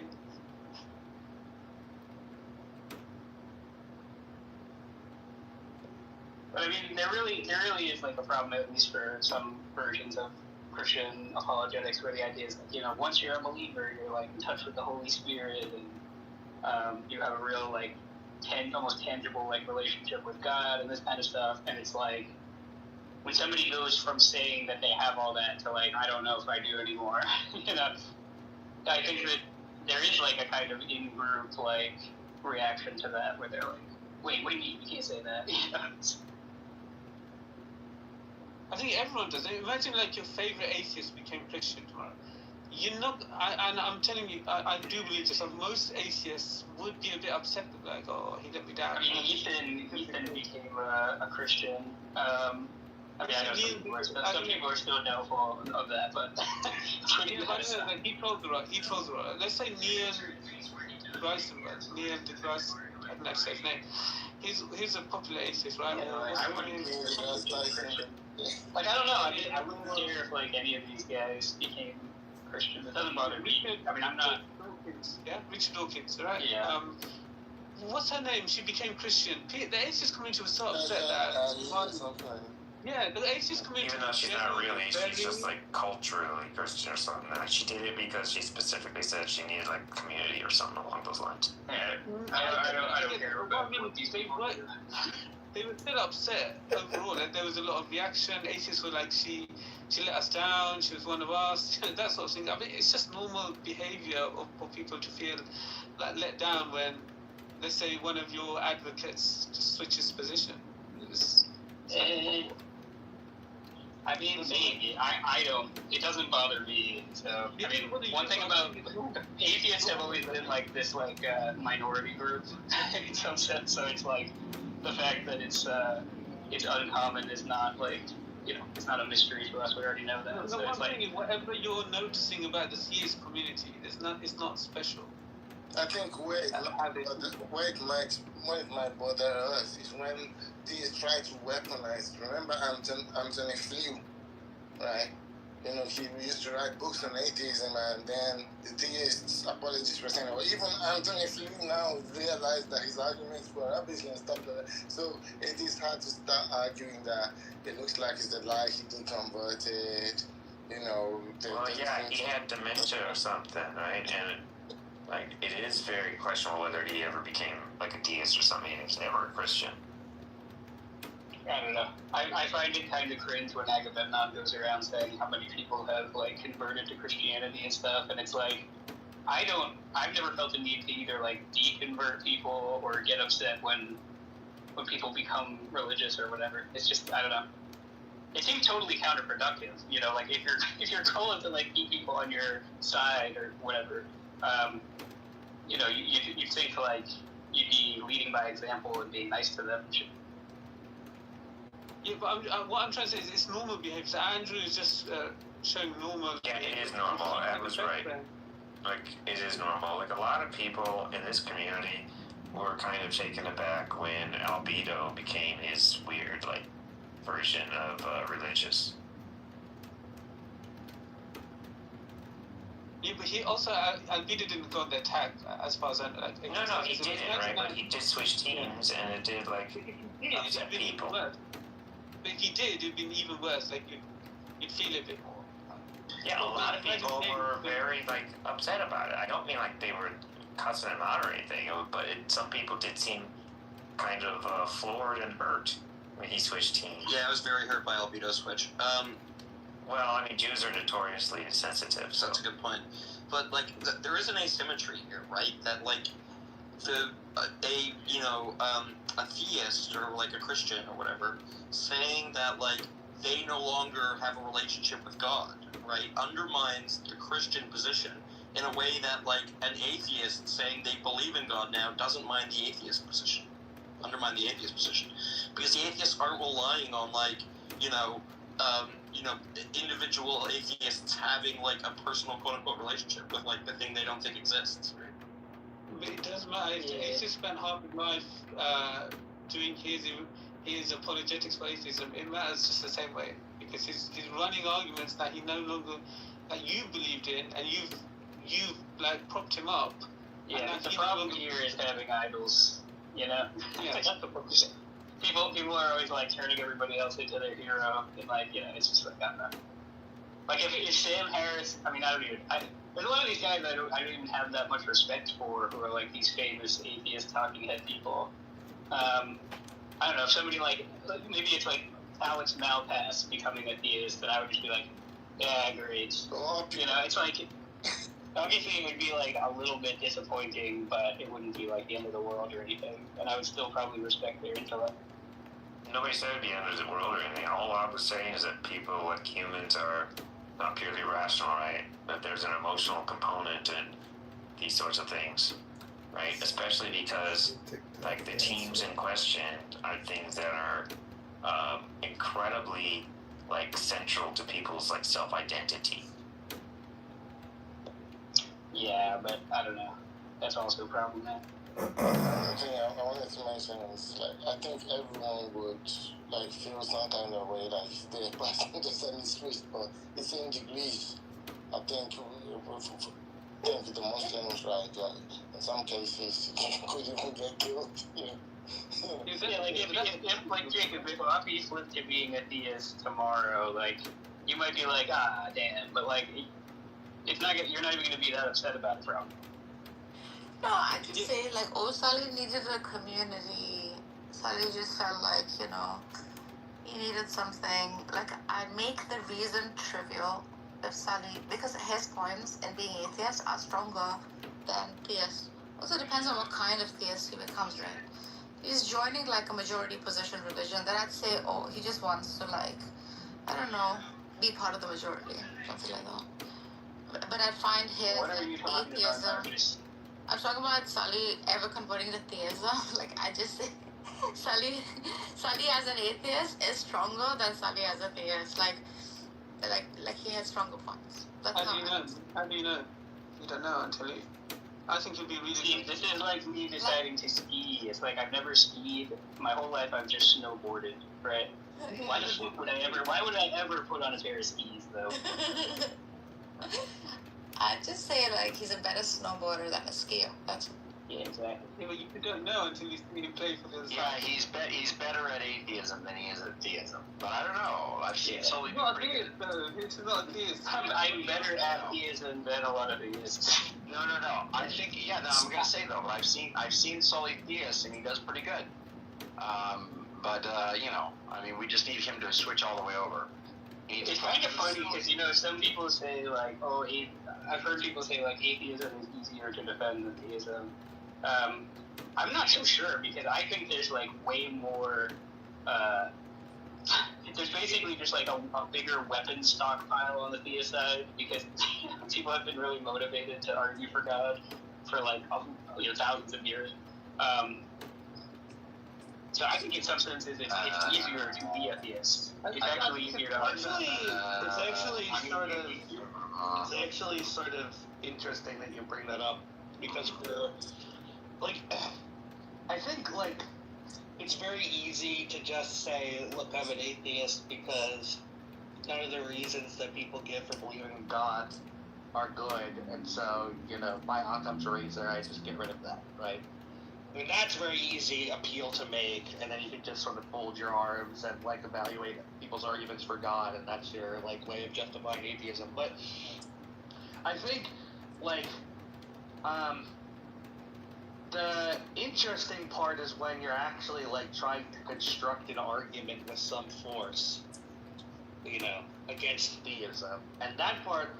I actually I don't think that part. I think it actually might be somewhat harder to do that than it is to construct an argument with some non-negligible degree of force for theism, right? Just because of the way that people's noetic structure is in our culture, right? Most people are more intuitionally connected to the idea of there being a God or whatever. So I did want to say to the room now, I'll say my goodbyes now, so if Andrew does block me, he's way more popular than I am, and you'll probably never see me in a room again because he has mods. You won't book So James, this self-pity sort of thing, you make everyone stop talking to listen to you, self-pity. Talk about himself. All he does is talk about himself. It wasn't self-pity. It was, even if it was a joke, it was still I'm sorry that the joke did not land and it offended you this bad. That was a joke. You've had But anyway, I'm not gonna block you, James. You're okay. Yeah, you should definitely block Judd. Yes, not Jude. Not Jude. James said you had something in your behind. Yeah, I'll turn around, Andrew. Tell me if I do have a burr up my ass. Listen, I'm not into that, but I will do. I do care about your well-being, so we do need to take the log out of your own ass. It's just this pretty funny. Before you get the spine out of my ass, take the log out of your ass. If I make a joke and it doesn't land, it doesn't land. But you don't have to be an instant dick about it, Judd. We already moved past this, James. Jesus Christ, we were joking about my ass with other people, and already moved past it, and you're drawing me back. Why? Well, you didn't draw just me say, back again, you just baby. Say, hey, it's on a different subject. You don't have to go into the personal attack. Can you and Andrew put on some Iron Man suit or something? If it's gonna be James versus Andrew, could you guys try hard? I don't know what that means, but you don't know what try harder means? Goddamn. No, I don't. Can I just what's the national language of the United States? I don't know which. Andrew is so habituated to not trying at all that he doesn't know what it means to try. That's right. James, you won't be blocked, buddy, so you're okay. So just relax. I just didn't like the moves you were doing, but as long as we preserve this replay for our posterity, everything's fine. We don't have. Oh, can you play that Ethan clip again, Ed? Please what? Can you play the Ethan clip again? I can. Jamie, play the Yes. Play the clip. It's a little hard yet. My signal, they're really bad. Yeah, your signal's fucking garbage. Okay, well, whenever it's good again, just play that clip. Sully, what is that? Yeah, we drink a Benji. He talked to Miles Donahue, and I like chopped up a segment of it. What does he say? I'm not gonna give it away. Okay, if Sully became Ethan kind of atheist, I'd be very concerned for Sully. Hey now, you can play. You can play. No, I can play. You made him say something he didn't say. Well, it's like I'm very upfront that it's chopped up, and it's in the video file. It's like obvious because it's like zooming in. It's kind of almost obvious that he wouldn't say that about himself. You combine. Yeah, no, I know. I cut out parts. It's pretty much in order, but it's just there's stuff in between what he's saying that's cut out. Yeah, it now makes you say something where he's saying about himself that he wouldn't actually want. Chris, Ethan looks a lot like how I envisioned Ethan would look too. I was like surprised. Did you post it Sully? No, I didn't put it on. I hope you didn't post. No, I didn't put it on YouTube either. I just sent it to some people on Discord. I was like, I mean, the video is on YouTube, and other people have like memed him on YouTube already with like the basically 85,000 times or whatever. So, I mean, I don't know. I don't feel a need to like be that mean to Ethan and put that on YouTube. But I mean, technically, anybody else could just do that with that same video. He's got enough real stuff that could go on YouTube that would look bad, like the Judas vagina stuff.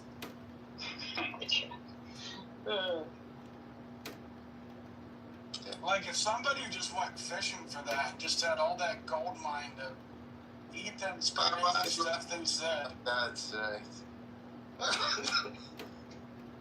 Well, look, he was. And there would be ways to find a lot of the replays pretty quickly, probably. Yeah, but James even suggesting that he's like, I don't know. How did you think of that? Well, look, if you start becoming a public figure and you've been really mean to a lot of people online, they're going to try to make themselves the public figure by dunking on you. Not necessarily. I don't know if Ethan's really been like that. I mean, obviously in conversations with people, he's like a dick often, and he's hostile. But he doesn't like go after people, you know. Well, the trolling, like the making up like the ridiculous arguments and getting Andrew to like believe that they're good arguments or something was kind of bad too. Yeah. I mean, it would put on display the fact that he could argue for like absolutely anything. Yeah, I think it even weakened the point because it should just be obvious that was just a troll. If you think it's, you know, but the overall point is that he's saying things that he didn't hold. So. You know, I don't think I ever want to acquire this ability of being able to argue for anything, no matter how ridiculous it is, because I think that's part of why he's gone down the path that he's gone down. Like, you basically just convince yourself whatever ridiculous nonsense you want to end up believing in. Yeah. Well, so the reason why this would be beneficial, Chris, for like somebody who's criticizing his new position now, who's on the opposite team, is they can be like, look, here's an example of him arguing for this ridiculous thing. He's not giving you anything of substance. He's just able to argue for anything. Do you think he's getting paid? I don't know, but I hope he is. Like, why not get paid? I swear. That would be a good incentive to make such arguments. I mean, I don't want to begrudge the man his money. Like, if you can make money off YouTube, make money off YouTube. Andrew, roll the clip. Every time you ask Andrew to play this, he like it just like it takes like 5 minutes for him to even like locate the. could include yourself as a tech person who's like always there, like with clips. Yeah, we need a Jason. But it's funny that Wendy keeps saying IDGAF. I came up with this idea of a philosophical move like quietism, but it's called idgufism. It's just like I am an idgufist about this. I'm a quietist about quietism.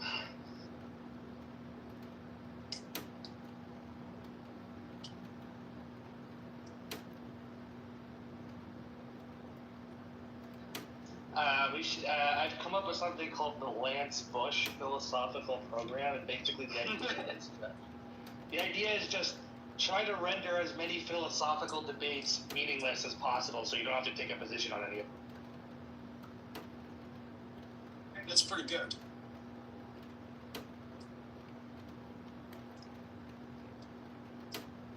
Yeah, somebody needs to take like the hours and hours of Lance saying the same shit over and over again that are on YouTube and chop those up into like a Peter Jordanson. Dude, every time he deploys his normative entanglement fucking bullshit, it like makes me cringe. Like I saw him talking to Doc, and then David Egon makes some argument, and he goes, "Well, this is actually what I call normative entanglement," and I just like cringed out of my fucking skin. I mean, like, I think that's the only, like, that's his major contribution, like, I guess, and it makes sense for him to talk about that. Contribution. What's normative entanglement? Did you say quantum entanglement? No, normative entanglement. Normal. Okay. What's that? The idea is, it's just his stupid way of referring to the fact that sometimes in these, like, debates over moral realism, people will take like the denial that there are objective moral facts as like an indication that the person in question like doesn't have any moral values and is an unscrupulous person. That's all he means by it. Like, it's just, he coined a fancy term for like a really banal phenomenon in public debate. I mean, to be fair, like, it does need to be pointed out because it happens like all the time. It's just like, you know.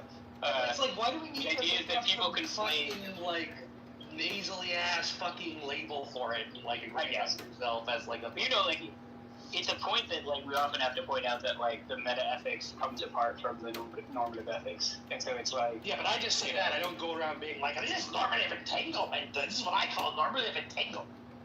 Yeah, that's true. You didn't do it. Somebody has to do it. Like, everyone. No, nobody has to come up with a silly name that, like, fucking. Look, it's fun to come up with silly names, Piper. Okay. No, but it's like, why though? Like, why do you have to dress up like pointing out this like very basic like thing in like public discussion as like a newfangled philosophical concept you came up with? It's like. Look, it's fun to name things.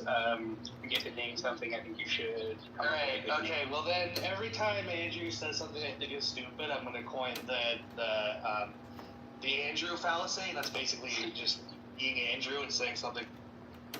Maybe, yeah. I mean, I enjoy coming up with meme words as well. Like, I came up with frame lord and that.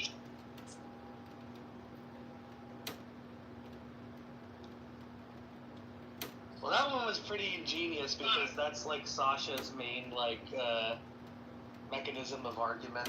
Like being like, well, yeah, you said this, and then I said this, and then I invented it while yelling at Sasha. Which is what? Sally, what's the word?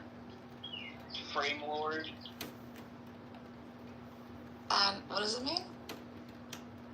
It's like somebody who's trying to like steer the framing of the conversation in their favor all the time. I mean, someone who's like, obsessive about the meta. Yes, meta. We need to get that Australian guy who like fucking pronounces meta as the meta. The meta. We need him back. You mean Gavin? No, not Gavin. He pronounces that as shut your mouth. Am I just like... Shut your mouth.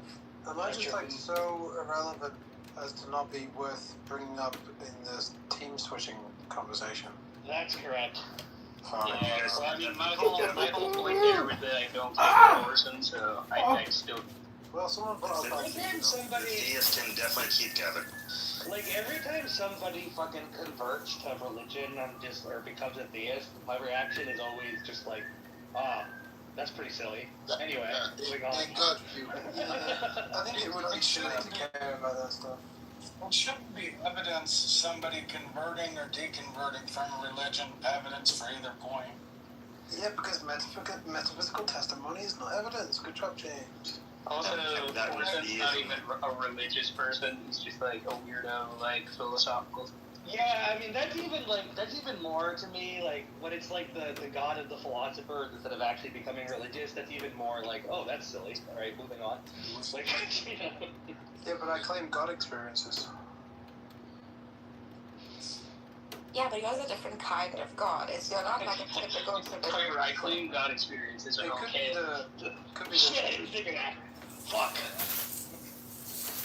Yeah, but see, claims aren't evidence, Orson, so you're giving me no evidence. Yeah, get it right. Kind of experience. Yeah, good. So that's the mindset. It's like I'm not just doing it philosophical to God, right? Because I say I'm experiences. So, yeah, but you're the Orson who denying that the resurrection is evidence for Christianity. No, but that needs to be corrected though, because you can, in fact, people have often like justified believing in the God of the philosophers by appeal to the transcendent theories. It's not just like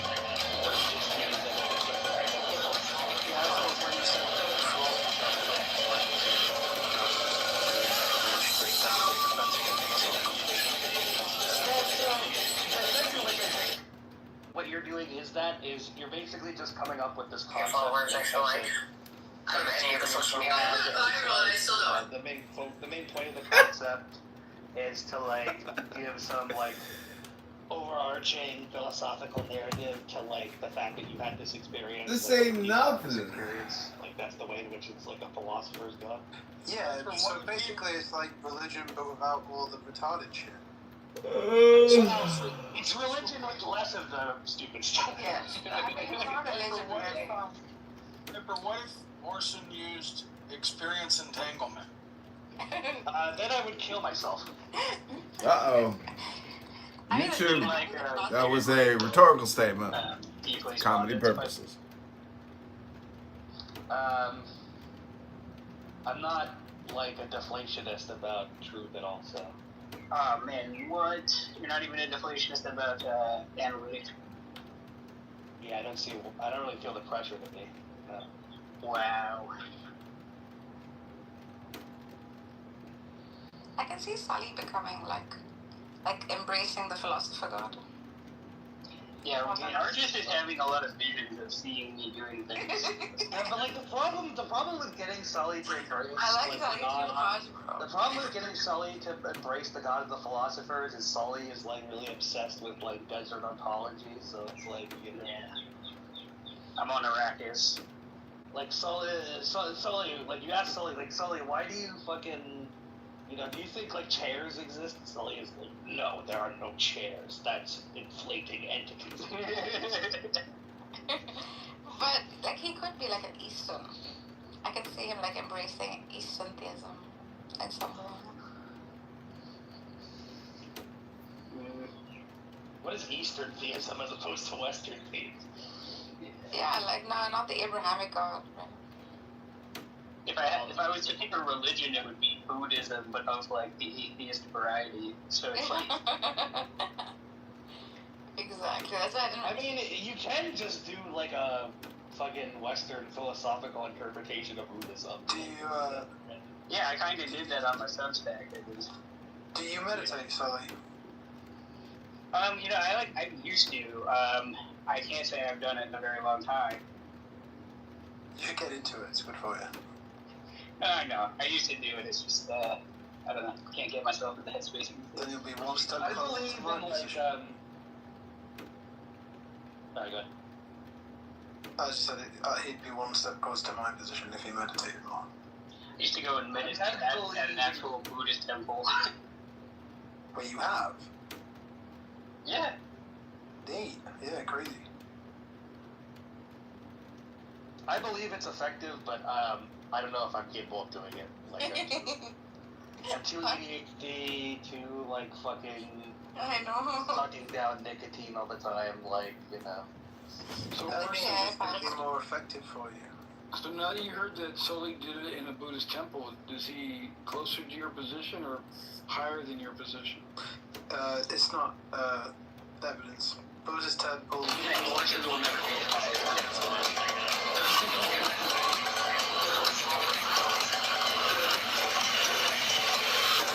the hypotheses.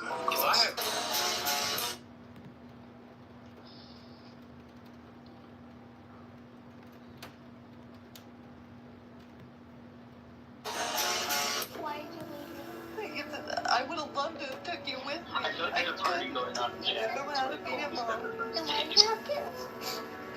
Sometimes it just happens. Just because I don't know how to be a mom doesn't mean I don't care. You don't know my favorite color, you don't know my favorite animal. There used to be yellow. No, it's not. It used to be. Now it's black. Why don't you guys... Why refinance? My name is Theodore Tiny Dog Roosevelt, Jack.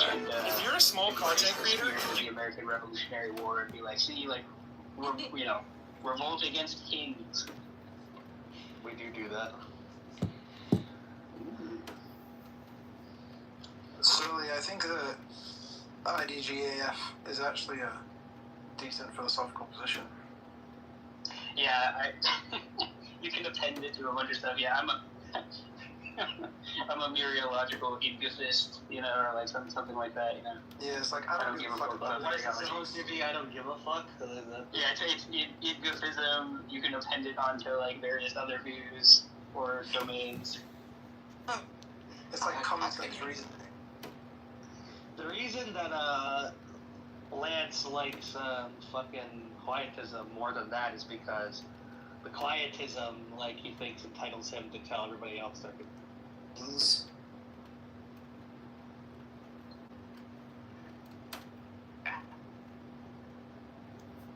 Always got an anonymous someone in the room. Never fucking fails. Not ballsy enough to come in and say what's up. Ballsy enough to pay fucking $5 to see what the fuck I'm talking about, though.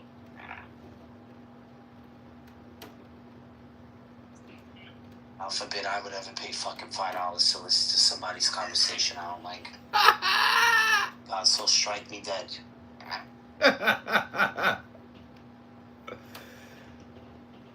Wow. Anyway,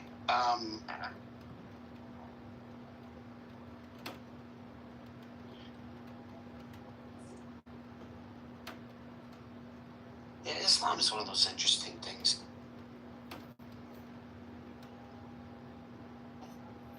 Let me see how I'm gonna do this.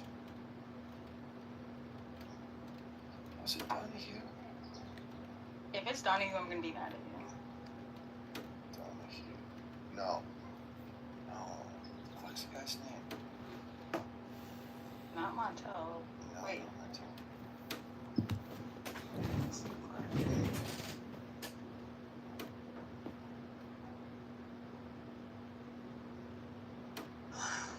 Oprah? Well, I have a picture of him. I have a picture now. What the hell's this guy's name? Is it? Can't remember. I believe I can't remember his name. Is it Geraldo Rivera? Oh, him! Oh my gosh. Yes. Yeah, remember him? Yes. I'm sorry. I used to watch him. Everybody knows him. You like? Yeah, You like Geraldo Rivera? You liked it? Yeah, I used to watch the show. I was trying to acclimate. I was trying to be North American. I had to fit in, Jim. Yeah. Okay, cut it out. Yeah, I met that guy a couple of times. Yes, You did? Yeah, I did. Yeah. Oh, Is he cool. Yeah, he's decent. Jindib's a mover and a shaker. He knows people that know people.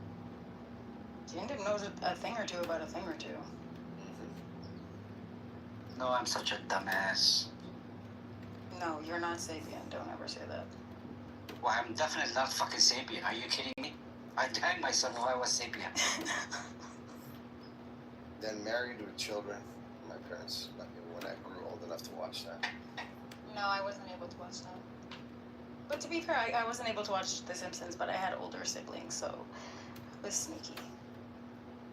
The Simpsons was too edgy for you? No, like, that was just a rule. Growing up, I'm saying. Like, they didn't know if I was behind the couch. I found my ways, and then I got old enough, and it was normal. Yeah. Hey, Beavis and Arnold, Butthead? shit. No, we weren't allowed to watch that. Nonsense. Yeah, No, nonsense. Fat Albert. Yes. Red Would and that be Stimpy, allowed? oddly. Ren and Stimpy. Would that be allowed today? What? Like Fat Albert, or would that be canceled? No, that's racist. Like I feel like it's like threading two things like body shaming and racist. Yeah, like I can't feel like believe there's that was a watermelon in there. I can't believe Like that it's was bad. a Yeah, no. Or, like, what were they thinking? We need a cartoon for black people? Is that like, who is that for? Even? Like black people, we watched Hey Albert, man. You guys Why? watched it? Yeah. I did. I was like today now when I think about some of the shit they used to put on TV. Crazy. It is crazy. No, like if you didn't grow up in a specific time period, I'm sorry, like God is one. Like, okay, dude, like we get it. Like, Yeah, God is one. Good looks. Thank you. On? No. Yeah. This is the greatest thing. Yeah. Not talk.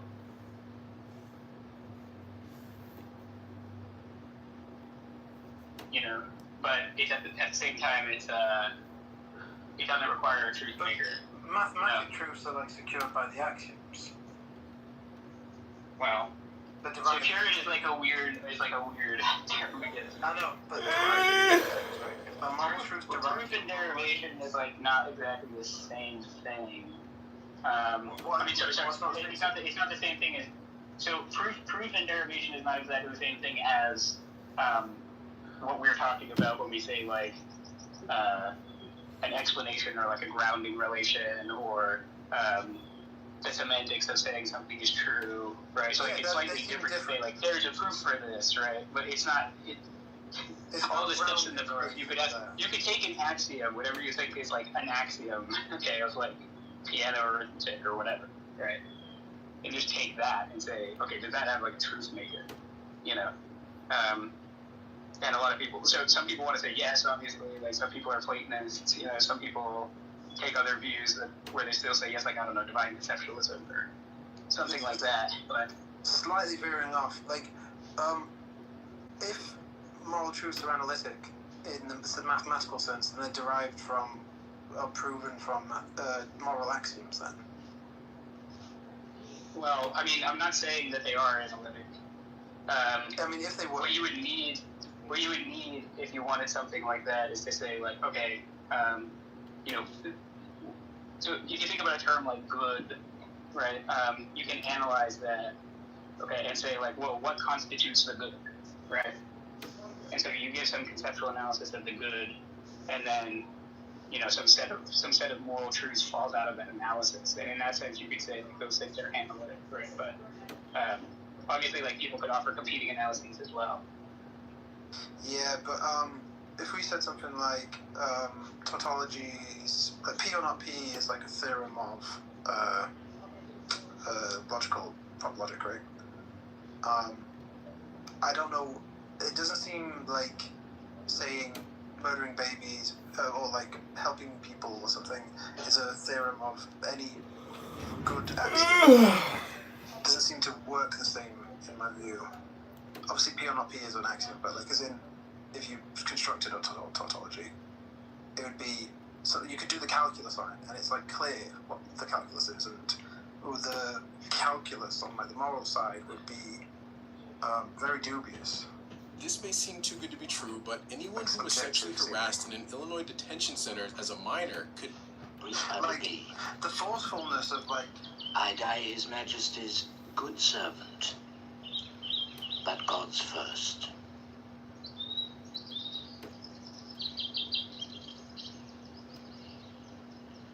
I forgive you right readily.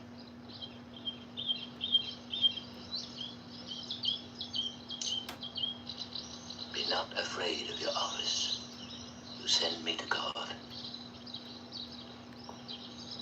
You're very sure of that, Sir Thomas? He will not refuse one who is so blithe to go to him.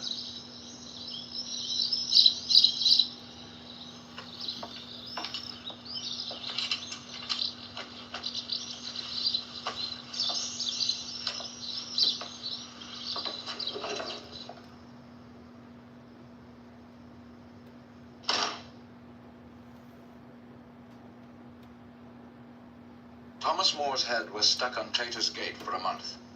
Then his daughter Margaret removed it and kept it till her I death. was giving you a route where you could say, like, Cromwell was beheaded for high treason 5 years after More. Giving like pushback on The Archbishop the idea was burned that at they the could stake. be, not saying that you're saying The Duke of Norfolk should have been executed for high treason, but the king died of syphilis the night before. I think deflationary isn't really doing anything. Richard Rich became to, like, Chancellor of account for England what it means for it to be true. and died in his bed. So I don't know what. Yeah, I mean, it's denying that it has like additional semantic content. That's like why it's called inflationary statement. That's fine. I mean, but it's not the same as like how we say like a cup on the table, right? Like that's giving like an account of like I could reapply that and find things to be true by investigating the world and stuff like this, right? Whereas deflationary is just saying, yeah, don't add that predicate. You understand, like that's Don't why add that I'm saying. predicate. It does nothing. That's why I'm saying like you can do it across the analytic synthetic distinction, and you can say deflationary about analyticity, you know, and then correspondence about synthetic truth. Yeah, that makes sense. But I still don't see an account of what it means for it to really be true, other than, you know, don't add that predicate. That doesn't really do anything for me to understand what it means to be true. Other than it means nothing over and above the original statement for it to be The true. original statement. It's that like you could almost think like, you know, the assertion or the proposition is like already, you know, it's already embedded in there that it's saying this is the case, it is the case that blah blah blah, right? Like so, you're not adding anything by saying it's the case that the sky is blue, and that's the case, and that's true. I feel like I'm a deflationist about all propositions, but I also feel like I need to have like correspondence for synthetic propositions, as well as thinking that deflation is true of them. Like if I said the cup is on the table, that's in my mind the same as saying that it's true that the cup is on the table. But I still want correspondence to explain what true means.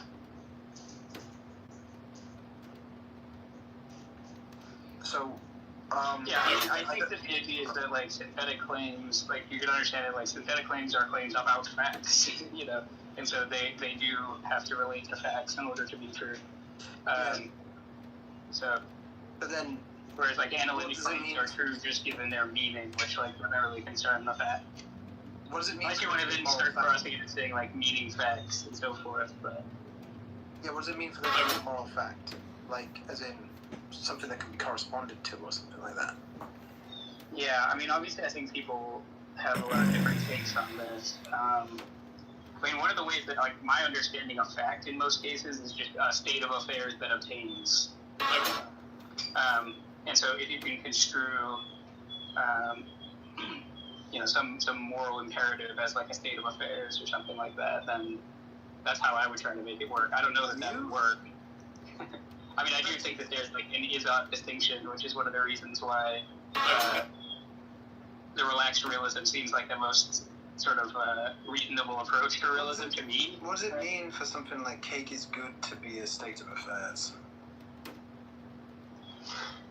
I mean, I could start, you know, basically spitting out a bunch of stuff people say, but, you know, I don't know how useful or productive that would be. I don't know. I don't have an idea under which that would really make it. Yeah, okay, I mean, we've run around it. I guess my because I am like a bit of a quietist, or an I don't give a fuckist about meta-ethics. Partly because like the objective realist case seems like really flimsy, and even if you were to say, here's my morality object, you know, my morality particle, or it was God's nature, it's still like very questionable as to why that is what actually is the good or something. Yeah, it can be asserted. Yeah, it can be asserted, but it's like. You know, worse than the feelings of reading more right now, James. Just see. So I prefer to just like I prefer to say it's fucking obvious what's good. I find all arguments to be less, the premises of all arguments to be less plausible than their conclusions, so I reject them all.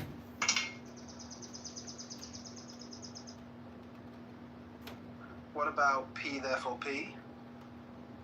Yeah, I find, same goes with that, yeah.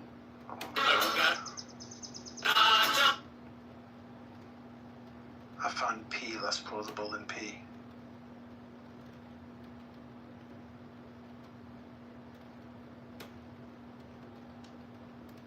You guys need to mind your P so cute.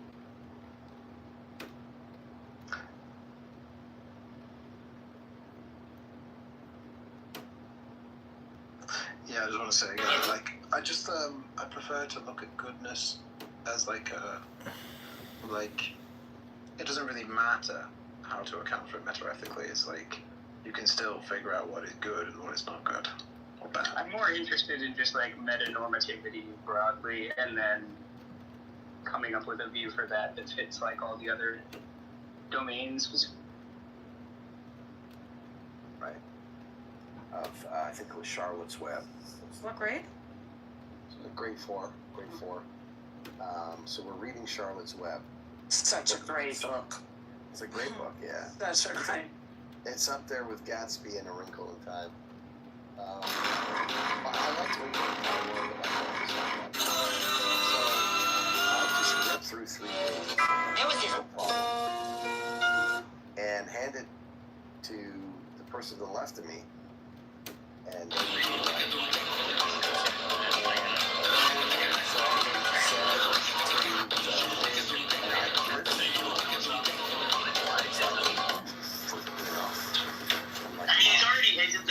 They don't know English here. They can't read English. Wait, and this is Canada. I was an immigrant. And I'm like, Ma, I don't know what you thought, like, but if this is where all the English people are. But in America, you would have been up 3 grades. I'm like, this is in Canada. I'm like, Ma, they don't know English here. Wait, do you think the standards in Canada and America are the same? I don't know, but No, they're not. They're not. I don't know. I was just like, and I was coasting. I had a time of my life for 2 years. I literally had to do nothing. Because the teacher would come in like grade 5, she'd be like, okay, we're gonna do something hard now, division.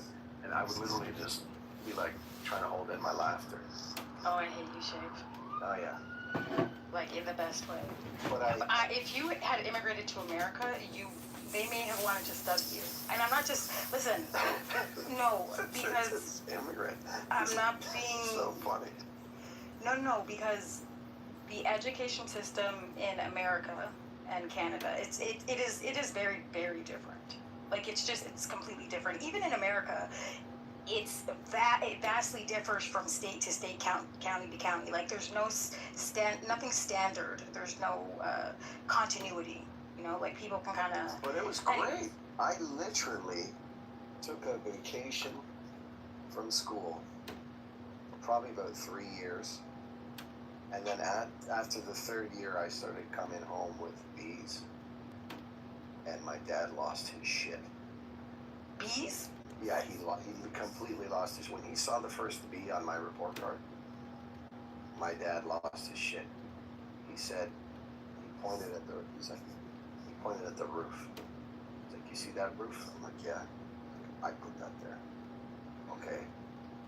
I did not bring you to this country to be a jungle kid, a street kid, you understand? I'm like, street kid? What did I do? He's like, bees? That's a street kid grades. I like your dad. He's like, I did not sacrifice all of this, leave the country I love, to see you come in with bees. You understand me? I'm like, yeah. He's like, no TV, no computer, For 3 weeks. Oh, you got the grounded, you got the white treatment for real. Mm-hmm. Did you shape up? Not really. I kept partying. Oh, you freaking Canadian. Yeah. And then, I basically, last year of high school, I'm like, okay, I probably need to get into a university. So I just turned it on. Then I got into the university and then partied for 3 years there. Okay, there you go. So you didn't become a street kid, and if you did, you had a degree at least. Well, I told my dad after I got my degree, I told him, I said, yeah, Dad, I just kept a spreadsheet of the number of class hours I've attended. He's like, you're such a jackass. I'm like, well, I learned it from someone. Listen. And it was 15% of classes. What? Yeah. Because you didn't graduate. I graduated, yeah. All you have to do in university is pass your final exam. There would be some classes I wouldn't even do the midterm because it wasn't worth my time. No. Throughout the semester, you might have something a quarter way, and it's worth a certain percentage. And So I took engineering, and we had basically most of our classes, 70% of your grade was the final exam, right? And so you got another 30%. The midterm was probably worth 10 to 15, and then homework I just would never do because it's not worth it. So I'd go into I'd drop 10% up. My maximum grade, if I got perfect, would always be something like 90, which I wouldn't get, obviously. What? Oh. Yeah, I'm not going to do homework. Why am I going to do homework, right? But what was it worth? 10%? Yeah, like your homework assignments for the entire semester would be worth like 10%. So this was a calculated decision. Like, you made this decision.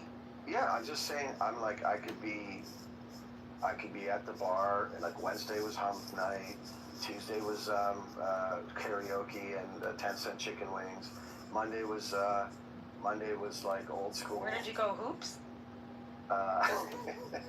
No, I went to Shoeless Joe's for the chicken wings. And, Thursday was like ladies' night. Friday and Saturday were the big nights. So it's like, I'm going to hit all that. Like, I'm not going to. What did you get? I'm not going to do my stats. I hate that, and oh my god, I hated my statistics course. I almost didn't pass it. But what were your grades though? About 70. No way. Last year was. Well, the exams are they're all like, because in our school it's like you could go to the library and actually download the last 4 years' exams, and if there wasn't a professor change, the professors get lazy, right? It's not like that anymore, you know. They change it. They just tweak the exam questions a little bit. So all I would do is in the last 2 weeks of the semester, I would just lock myself in my room and I would never leave. Like I'd go, obviously shower, and I would make a roast beef and eat from it for like 3 days in a row. You had to shape up. Yeah, I just put it on lockdown. So you party the whole time, and then you go 2 weeks on lockdown. It makes sense. It does, but most people can't actually do that. That's the thing. But it's okay. But you said that you mostly got like 70s? Yeah, the only thing that was special about me is I could go 2 weeks on lockdown. I'd wake up from 8 o'clock to midnight studying. I'd do that for 2 weeks. That's it. That's the only thing that I could power through that stuff and not get distracted. Yeah, but you could also retain the information. Sometimes when I used to study, but I would overstudy. So I wasn't able to retain everything, all the information. So it's like... Well, I just picked my spots because I could go to the old exams. Oh, you cheating bastard. Yeah. You're probably the reason that I couldn't do that. It was different 100%. Every time. Mm-hmm. No, they didn't do it different every time for us. Even the students. We had it same, but I never actually cheated. Like there was this whole ring of people that would copy assignments and all this. I never did that. There would be this ring of people that would ask other people to give them their notes from the classes they skip. I'd never do that. No wonder your generation seems smarter than us. And now they think, oh, everything's in decline. You guys are out here cheating. Maybe I should tell you how I went to school. Yalla, I grew up. Okay, I grew up in a house that had no electricity. You know, studying was by the. With a candle? Yeah, with a candle, with something, you know, a kerosene thing. Oh, that we used to use. Yeah. So, you know, you're talking about delivery of information in your part of the world. But, yeah, I remember going to, you know, studying with no electricity. I mean, there was electricity where I grew up. It's just we were poor. We couldn't afford to pay the electric bill. It was too much for us then. Oh, my God.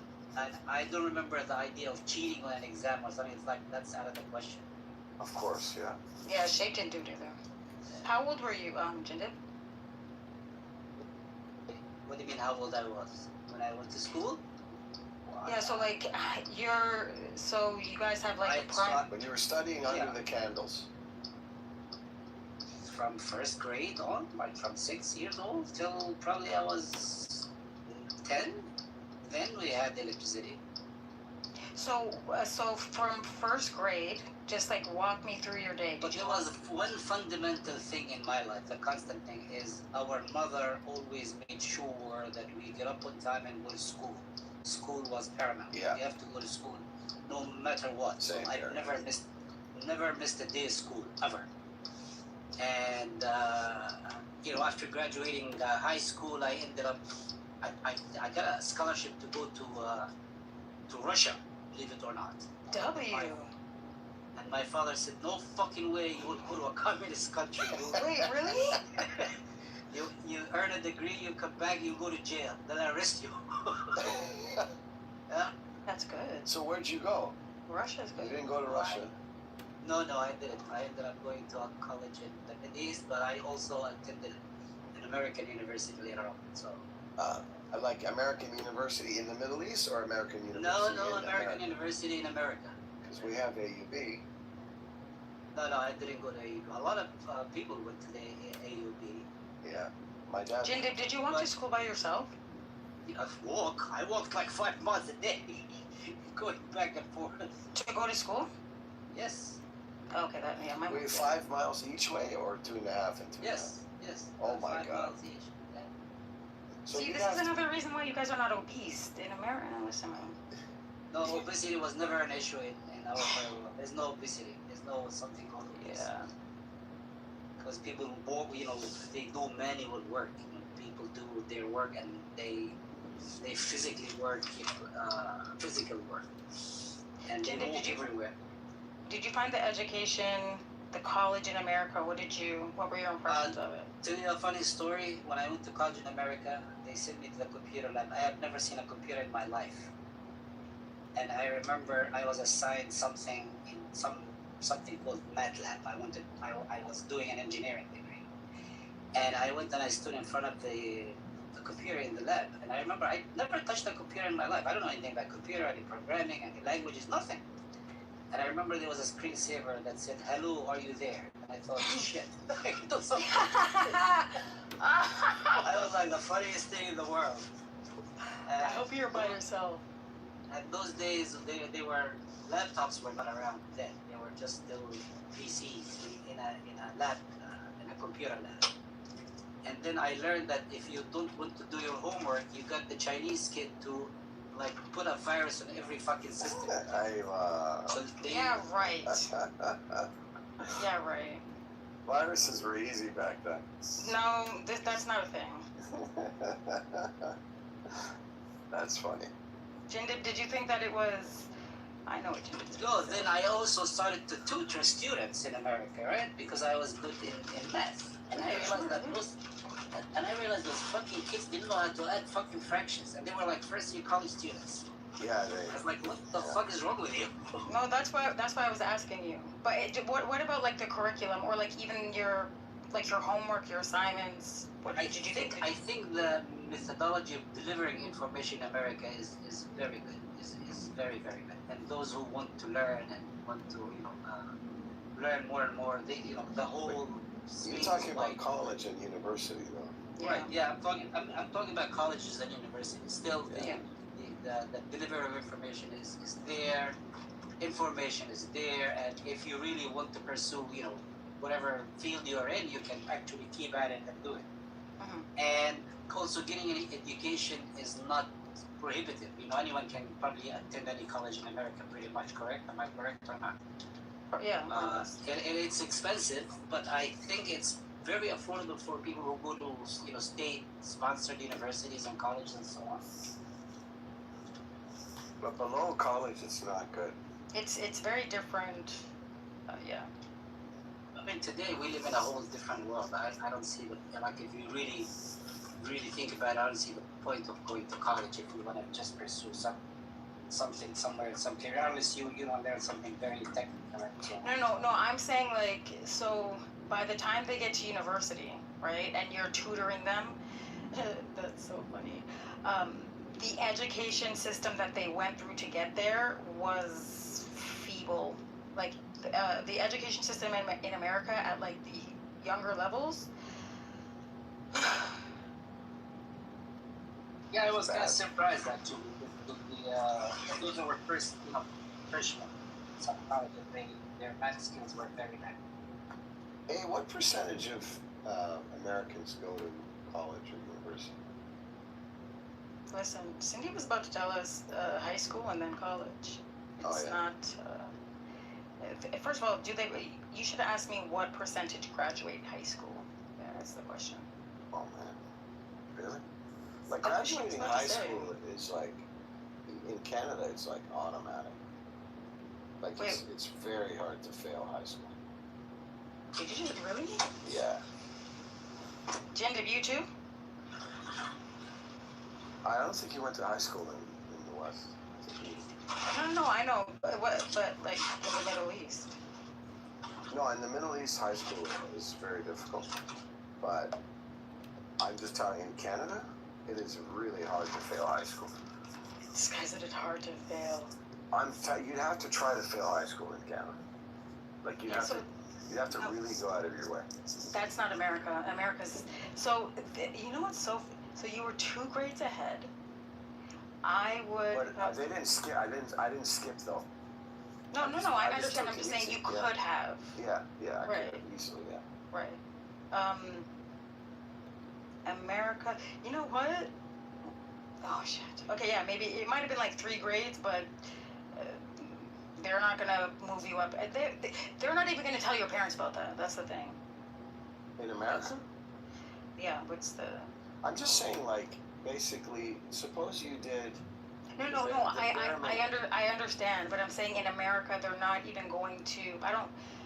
So you see how they were able to identify your capacity or how advanced you were? Yeah. Yeah. It's not they don't care. They just don't care. Well, I guess it would depend on where you lived, actually. Huh. But the way you would fail in Canada is you would basically skip classes, which skipping class is a big deal in high school. They'd call your parents and shit. Truant. And they'd be so-and-so didn't show up. In the U.S., if you just skip class with them, don't they call the parents? Again, so there's no standardization. So yes, but I don't. Yes. I would say you call the parents, and then eventually you could get expelled or suspended. If you skip 3 classes, you're in big shit. So, in America, it just depends on where you live in America. But in general, it's much easier to fall in between the cracks, and for no one to care. And so, your ability to graduate, upward mobility, is by the time you get into a position where it's kind of too late. Because when kids are young, if they're falling between the cracks, there's a period where if you intervene and you create a mechanism or a safety net, you can mitigate those, or you can kind of fill in those the gaps in knowledge, whatever. No, it doesn't. It's not like that over there. There, it happens fast, and it's kind of the onus is on the kid, basically. It's on the kid and the parents. And also, But the tests and shit and the assignments, they're all like gimmies. So basically, you just for you. No, in general. So you go. The way you would fail is you would, assuming you went to class, you would then in class for like, I don't know, 6 hours a day, have to completely tune out everything. Like, and that's hard to do. What are you gonna put headphones on and take your headphones away? No, just engage. But I'm just saying, like, through osmosis, you would learn enough to get a 50, right? Your parents would never let. If my parents would never let me do that, I'm not gonna sit here and listen to you say. Yeah, no, of course. Oh, my you're parents- saying how easy it is. Yeah. Okay. Yeah, I'm just saying you'd have to try to fail. Like, you would have to basically go out of your way to skip class, so that's overtly trying to fail. Or Retain nothing. Or you would have to sit through the class every day for 6 hours or however long classes were, like from, I don't know, 8:30 till 3, whatever that is. And literally retain nothing. You can't go anywhere. You're sitting in a fucking chair. Right. And you're getting talked at. You can't fall asleep. Like, you have to be awake. You can't put. What about assignments, Shake? Those are a lot. But you just need to get 50. You just need to get half. You know? So like, the high schools are designed not to fail you. And they're designed to get you through, right? They're designed to get you through. They're designed to get you through 100%. Yeah, but if you ask an American, they're designed to. It's different. Oh, okay. No, I agree with you, and especially Canada. But I'm just saying, in America, that wouldn't be like the motto or the creed. It's not like, they want you to. It's designed so you can succeed. It's more like, listen, do it if you want to do it. If you don't do it, it is what it is. Oh, okay.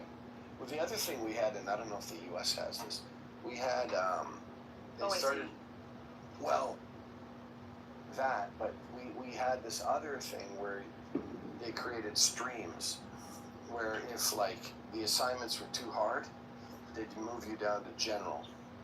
What? So there was general, basic, and advanced. And advanced was just, that's just normal. But like, let's suppose suppose you went to class and you just tuned out the whole time, and you were getting less than 50%. You were getting like 40% or 30%.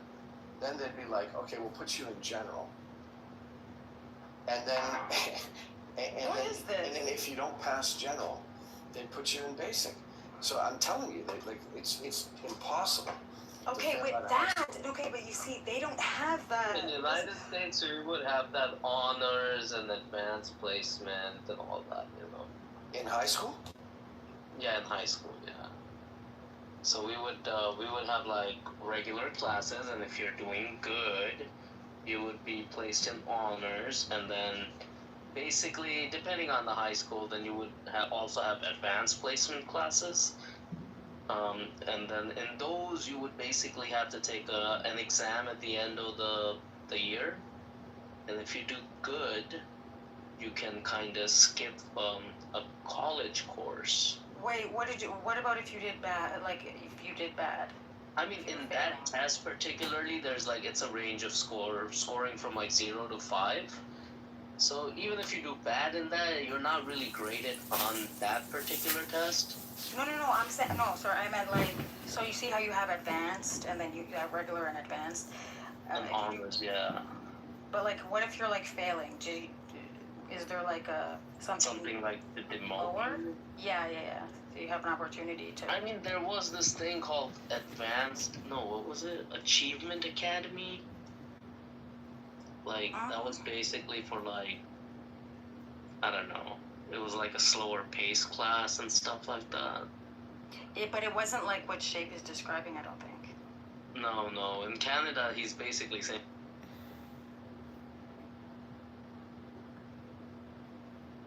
But I might be wrong. We can probably ask him sometime. I mean, that's the induction thing is not why I'm an atheist, but I don't really necessarily see the in principle problem with reasoning like that. Well, it's the same as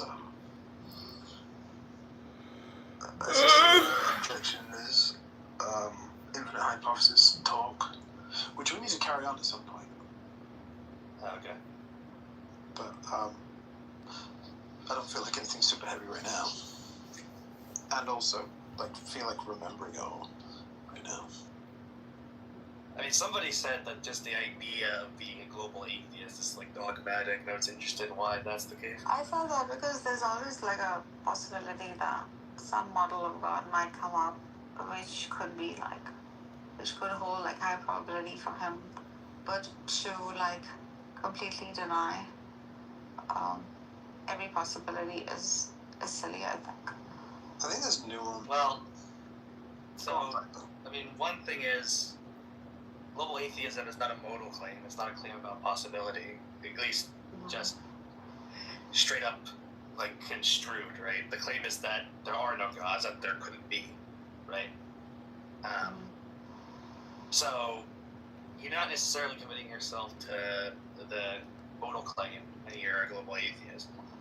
But also, like, you know, if you have, for instance, if you take up a sort of naturalistic worldview in which, you know, there can't be supernatural beings, then there will be a metaphysical constraint on modality such that there can't be gods if gods are construed as being supernatural. So, you know, you could also like do something less ambitious and say like, you know, gratuitous evil is incompatible with any good gods at the very least, right? And then that will give you, okay, if gratuitous evil exists, then there can't be any good gods, right? So you can run the evidential problem modally in that way. I think there's an interesting distinction. Like someone like Graham Oppy would say, or like anyone who has this kind of view, which is popular, I'm sure. You could say like, under my view, it's metaphysically impossible that there's a god. Like the naturalist, right? Like you said. He does say that. Sorry? He does say that. Yeah, I'd imagine like a bunch of atheists would be reasonable to say that as well, if they're naturalists. But then I think it's also possible that you're wrong, like very possible. It's very possible I'm wrong about theism. So then it's like, I mean, you just have to get the modality straight, right? Like, so, you know, you could say on the metaphysical modality, XYZ isn't impossible, right?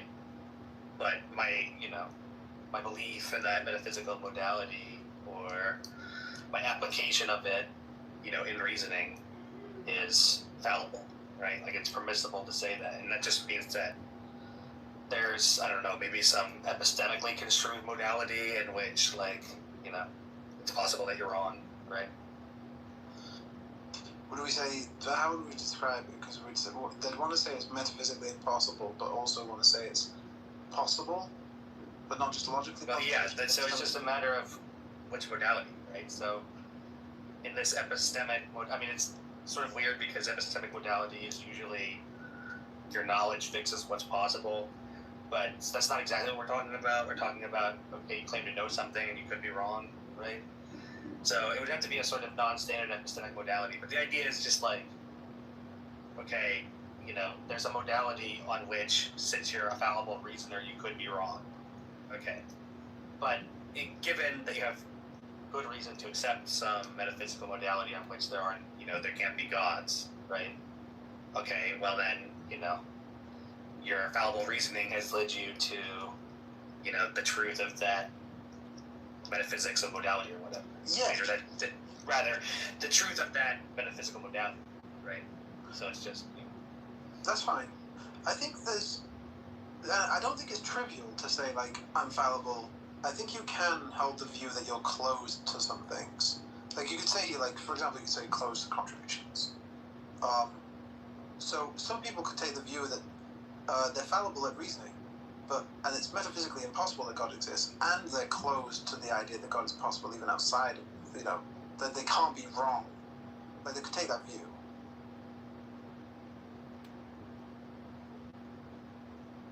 So it's not. It's not just a trivial input. I think.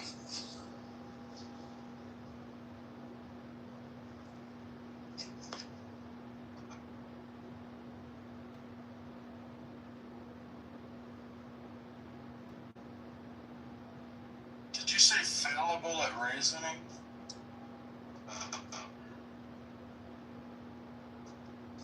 Roughly, yeah.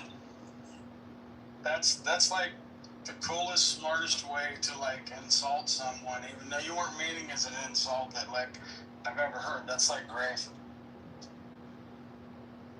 No, Piper's on and brought it up. I'm referring to a hypothetical person on himself. Personal. Sorry. Well, Piper, my hat's off. I like it. Okay, well, I don't view it as an insult because I think everybody's a fallible reasoner, so.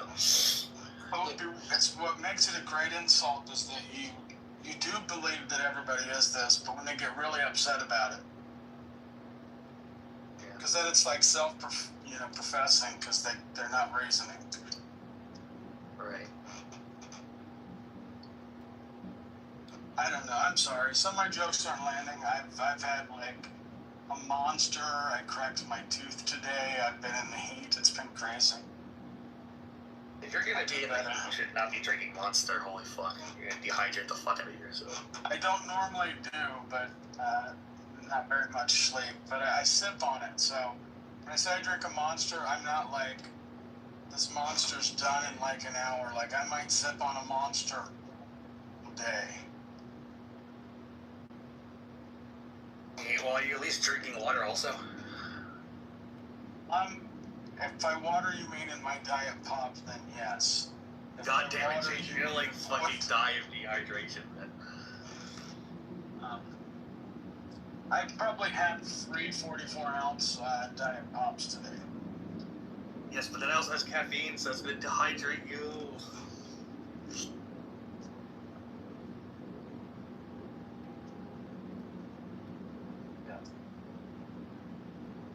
Monster one like the energy drink? Yeah, I used to be really bad about it, but Piper's right. Those things are terrible. I wonder, Go ahead. There must be a limit.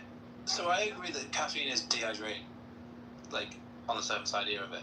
But if you were in a desert and all you had to drink to survive for like a week was Diet Coca-Cola, surely drinking the Diet Coca-Cola would be better than not drinking it. Or is it worse? It dehydrates you, so. Well, I think it dehydrates you in a normal situation. But if you're like dehydrating, I think it will hydrate you. Okay. I'll Did you want your argument for atheism raised? I can do it now.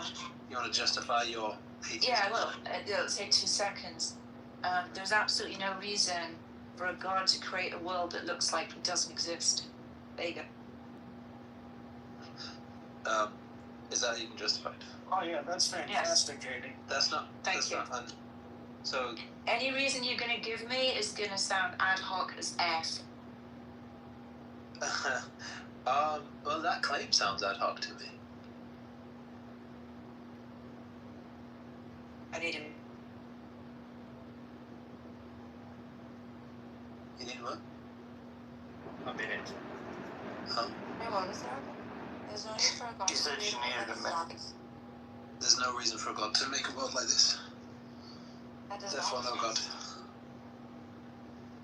Not just a word like this, a word that looks like it doesn't exist. Yeah, well, how's that? I like that. I'm not trying to explain anything. I'm not trying to explain some data. I'm literally saying that it doesn't match the data. Are you, data is, it looks like he doesn't exist. Right? That's the data. And does atheism explain that, or does theism explain that? Obviously, atheism explains that.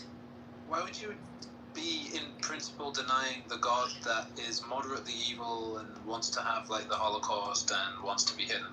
That's not a God. Why is that not a God? They're fucking cruel people. I mean, so yeah, I don't know why we would assume the creator of the universe is like moderately evil. Like that's weird. Well, that's now an epistemic objection. You're the one who was in principle denying. If you want to, I mean, I don't know why you're defending a God that no one blames. That's another epistemic objection. You are the one with the principled stance against this God. God of mediocrity. Like, why would I believe in a God of mediocrity?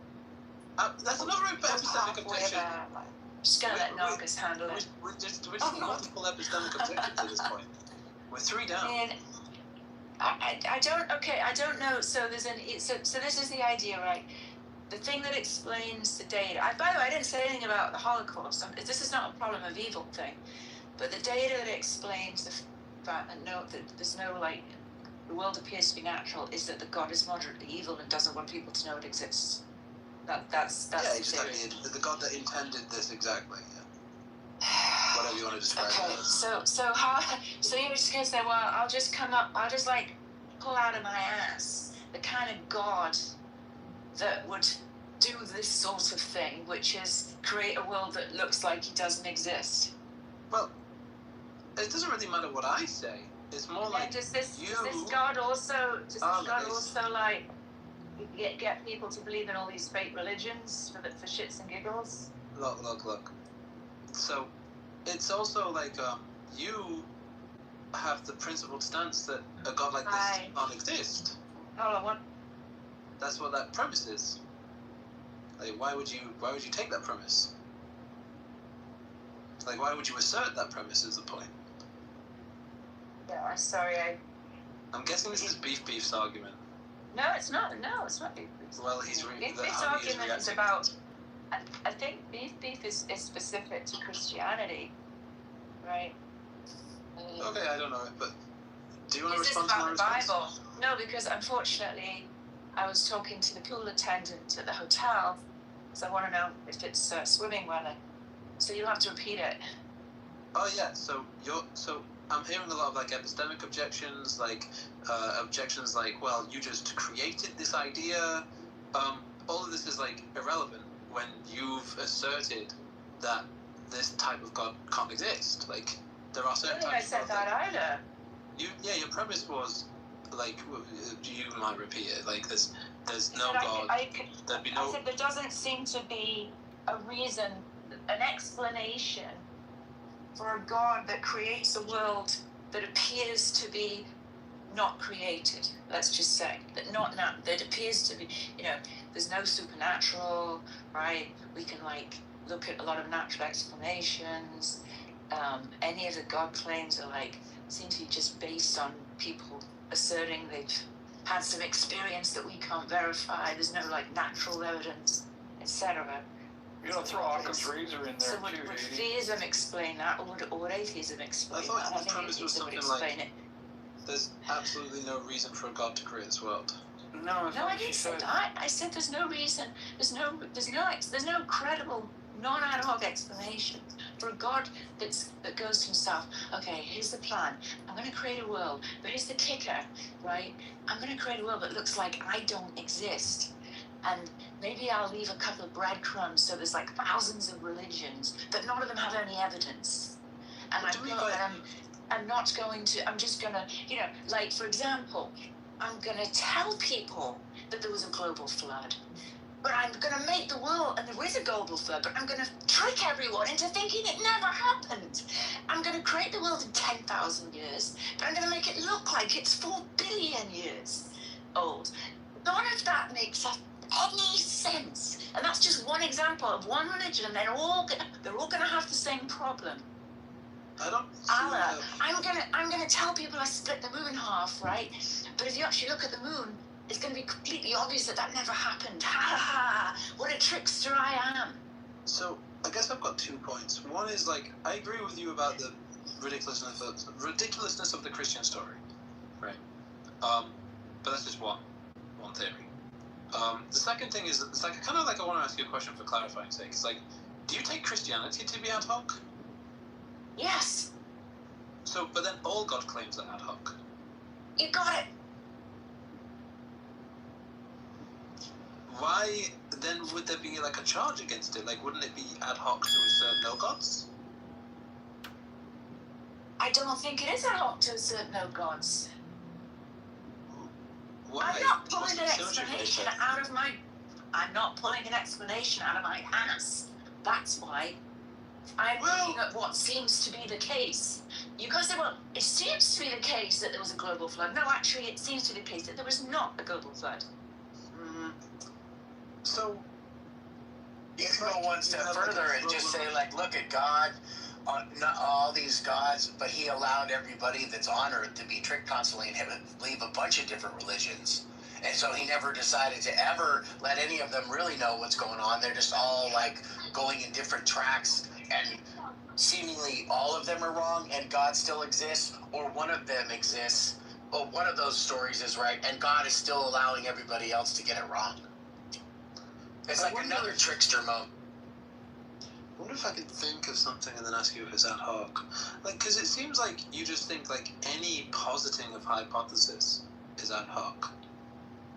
Well, I mean, no, I think what's ad hoc is you look at some phenomenon and it's theory crafting. You craft a theory that sort of fits the fact. Like, the shoe stealing theory. Like, oh, why do women have pain in childbirth? Oh, maybe Adam and Eve ate some fruit they shouldn't have. What you call it? That's ad hoc. What's not ad hoc about, like, see, we've got a bunch of women on TikTok that say they pick the bear, and then you make a theory or a hypothesis that women generally pick the bear in that TikTok thing, right? I don't think that's what ad hoc means. That's an explanation. What? That's an explanation of after the fact. You could say something like why the ad hoc thing would be why they picked the bear, wouldn't it? Yeah, but you would say something like you know, men are like this and women experience this. That could be ad hoc, sure. Ad hocness is just like ad hocness. You do that. Ad hocness is just. What? But then go ahead, Piper. If you no, like if you do that, like why would you be happy with like asserting a claim like that? Because I would look. Okay, supposing I say that they pick a bear because bears are cute and furry and men are not. That's a stupid explanation, right? But presumably your explanation, if you've got some kind of argument for it, it's no longer ad hoc.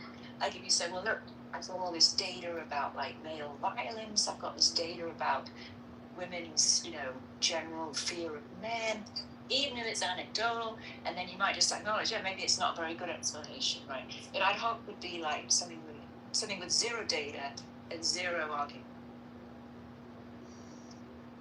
And if, in fact, the Adam and Eve story goes against the data, so it's worse than zero data, right? It's just like geologically wrong. Anthropologically like wrong. for instance, like wrong the flood, in right? paleontology. The flood, right? The flood, because the flood, the evidence is all contradictory to it, right? It's contradictory, exactly. So it's like double ad hoc. So it's like there's like all this evidence that shows that there was no flood in the way that they claimed it to be, but yet you're still putting forth a theory that says no, the Earth had a flood just about 4,000 years ago, right? But then that's the ad hocness of it, because you're putting forth a hypothesis that flies in the face of all the evidence. Well, it could be said the opposite direction. If you were to see a mountain that's just clearly like you think there was a global flood, don't you? Obviously, so Justin, you are the king of theory crafting. Right now. I'm theory craft later on. I'm still curious to like. I actually don't mind your theory crafting, but right now, not right now. Wait, hold on. Let me just get this out though. Let me just get this out real quick. So it's just like how if a person saw like a whole sedimentary layer, and they said, "Oh, well, this one happened slowly." Justin, do you and the other one happened very quickly. Okay, because that's fine. Justin, we have there's something called conversational consent. Justin, you should respect it. I just want to investigate your idea a bit more, Heidi. Let's take like a red pill idea, right? Sorry, can you hear me? Heidi? This conversation isn't about did the global flood happen, right? Because neither race nor I think it did. You might be lagging. I'm ready to talk to you. Are you ready?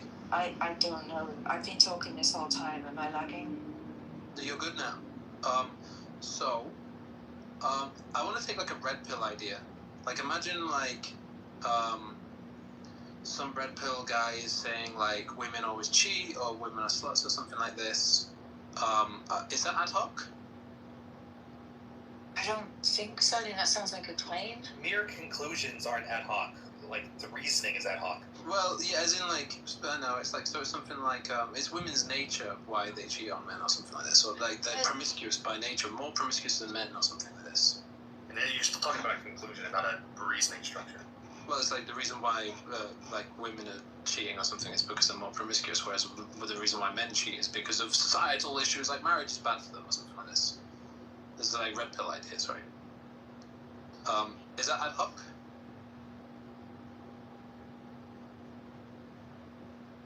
I'm not really sure. Yeah, because it seems like not, based on your previous idea of, you look at the data on like violence. It's like, what the difference would be between that and the red pill one? I think the way you'd object is by saying the red pill one's like not got good data. Like they're saying, like, what's my experience? It's like I've experienced these women. I've seen what they do or something. I mean, yeah, they maybe it's. I don't think I would say that the whole like incel like ideology is ad hoc. I think it's just, I think they're just like, it's just like perhaps a wrong conclusion. So they've got data about like, oh.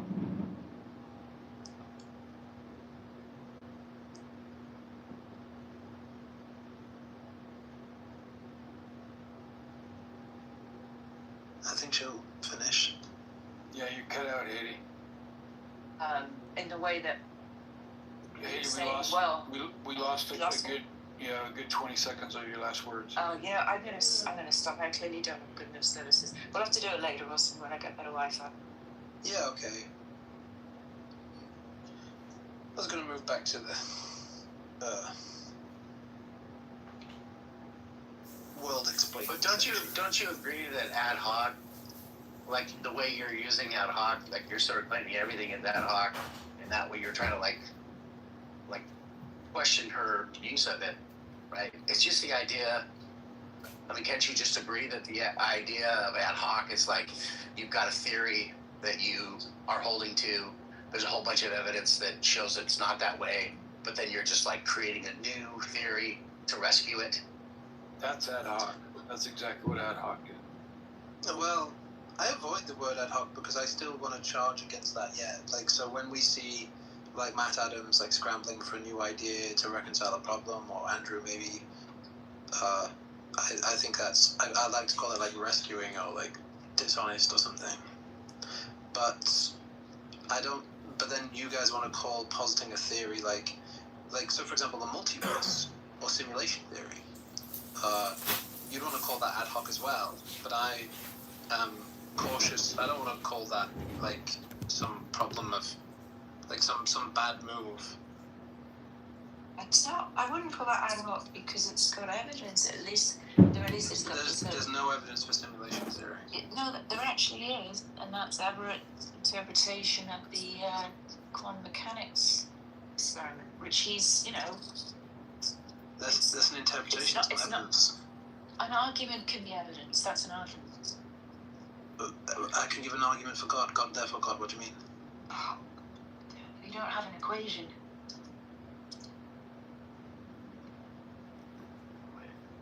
The math checks out according to Sean Carroll. You don't have anything like that.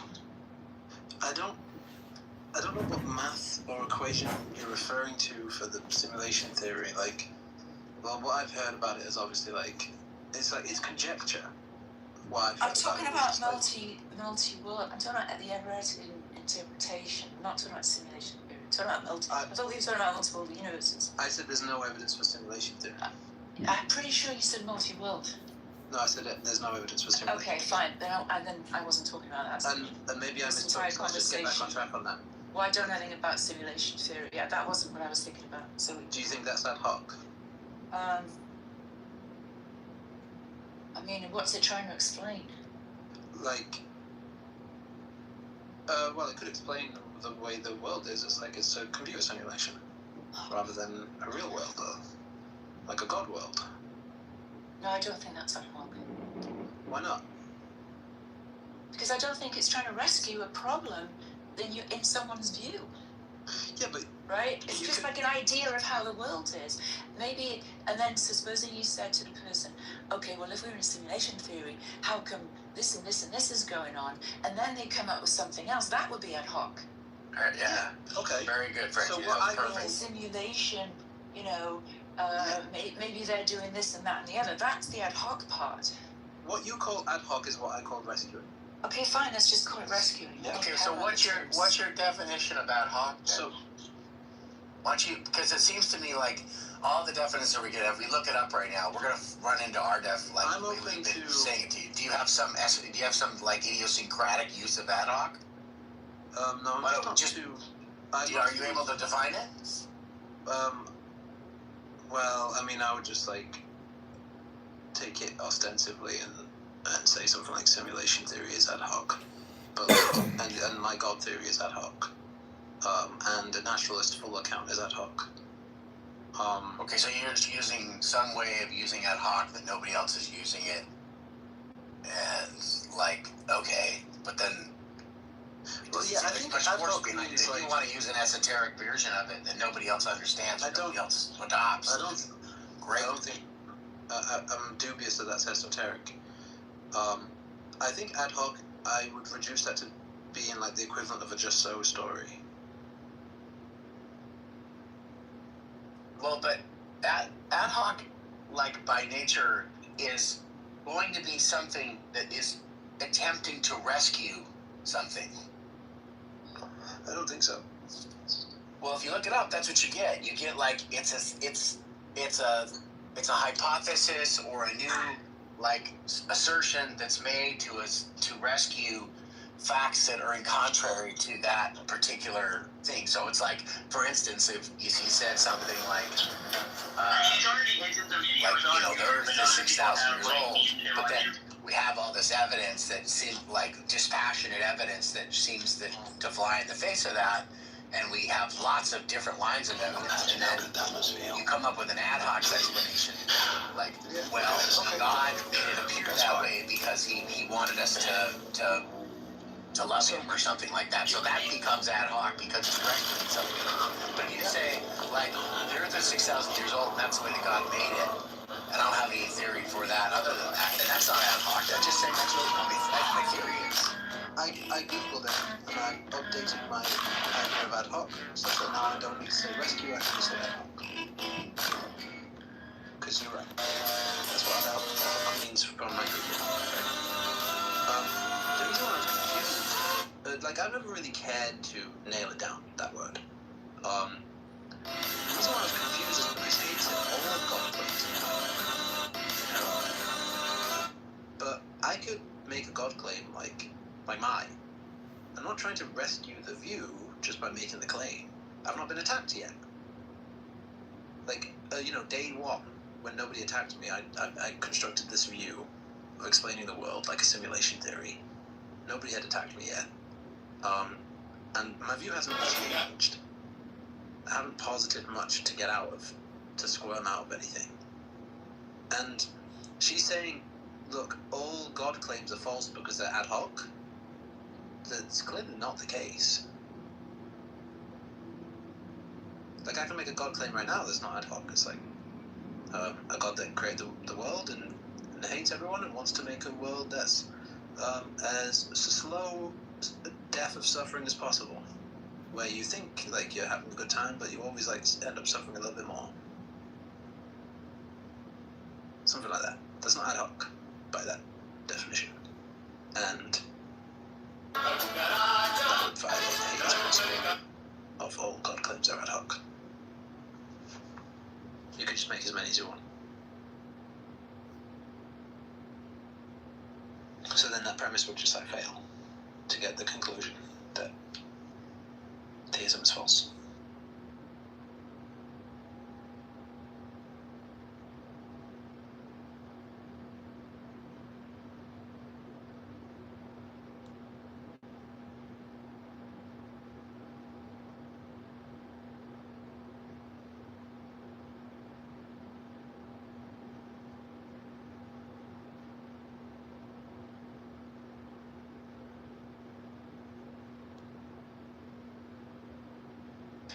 any other atheists care to justify their atheism? Sure. Yeah, go ahead. God does not exist because, I'm joking. Oh, so you don't actually want me to? Well, I mean, I think what would end up happening is you're going to, like, present a defensible view, and not like... Oh, so you're targeting people you think can't justify it? No, I'm targeting people that will get baited into the idea that what they need to do is justify it such that, like, an independent observer would believe it. Like Hayden. Okay. Whereas, yeah, I don't think you'll do that. I think you've got, like, a defensible view. Okay.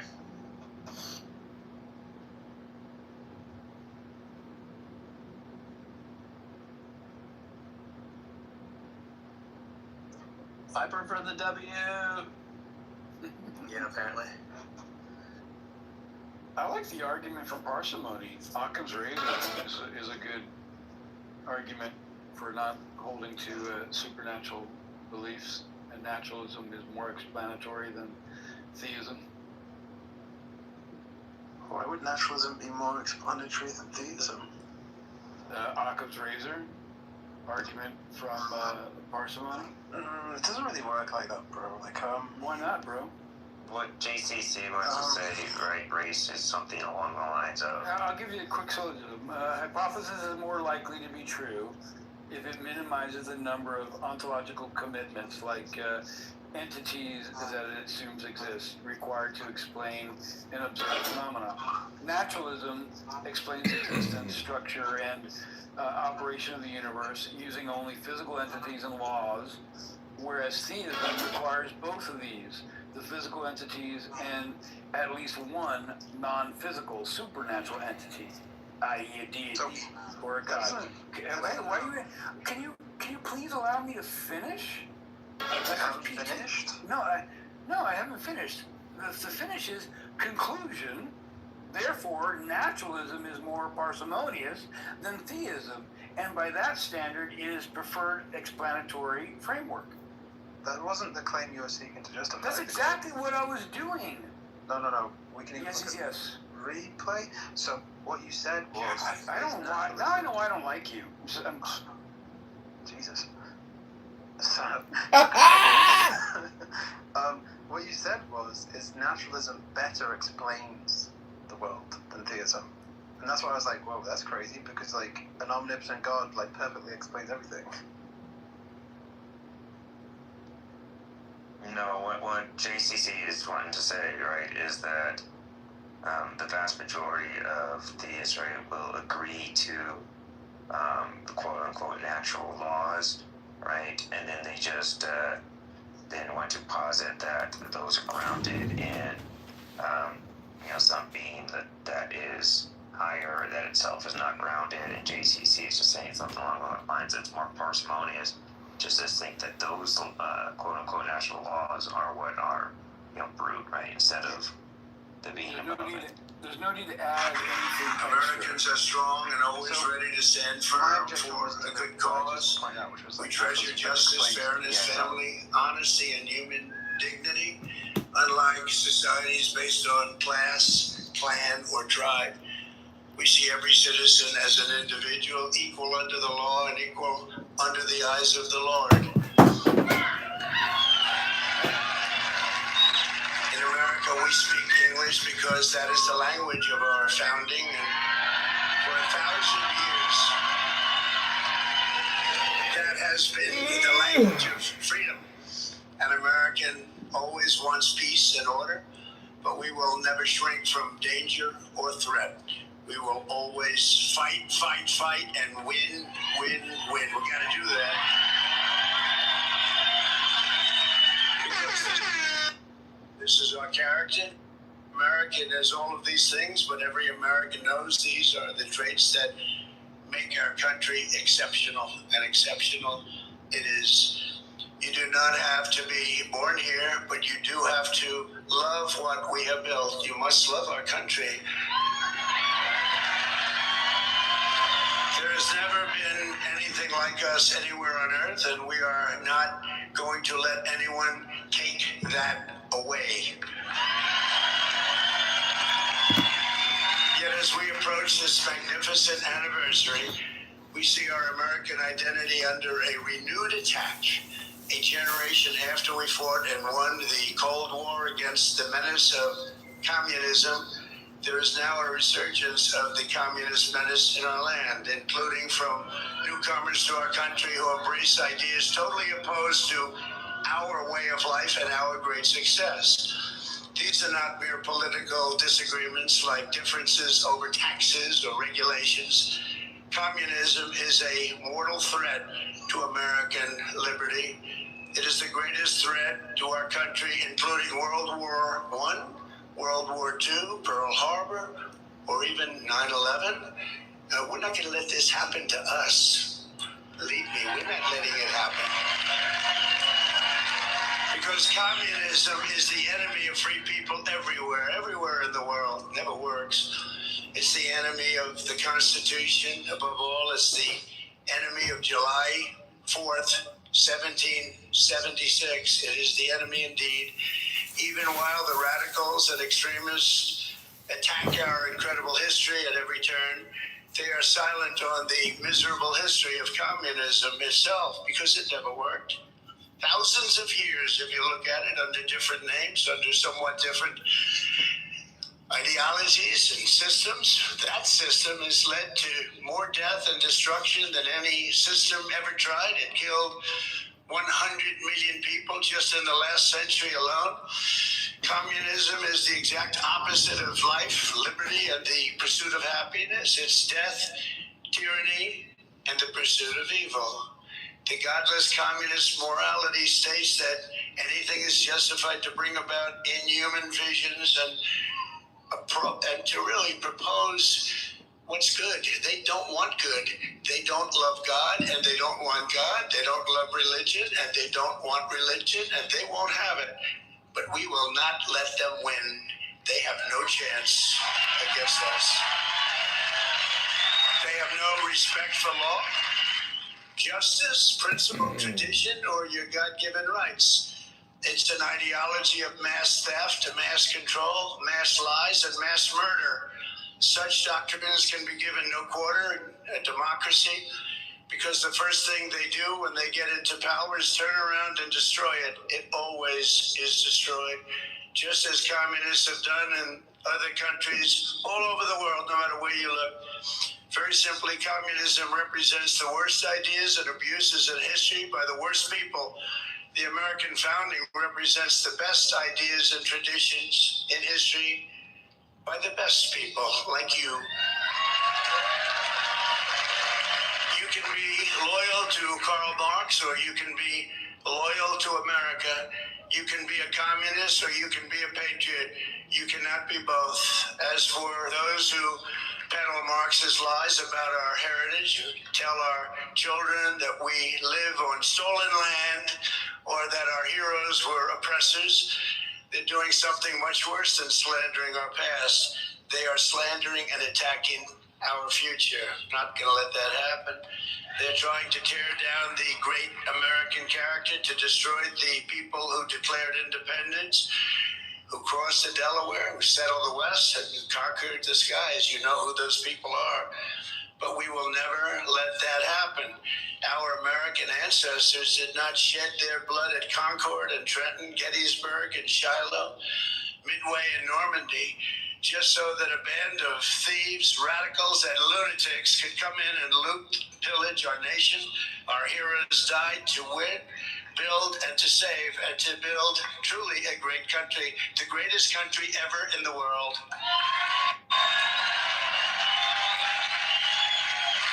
So on the eve of this 250th anniversary of American heritage, we resolve and swear for all to hear that the citizens of the United States of America will vanquish communism quickly. Don't let them take too much of your time. You know they're wasting your time, don't you? But we're not going to let them take too long or too much of our time as they play their games and send them into exile. We will away, and we will continue to build our country bigger and better, stronger than ever before. America will never be a communist country.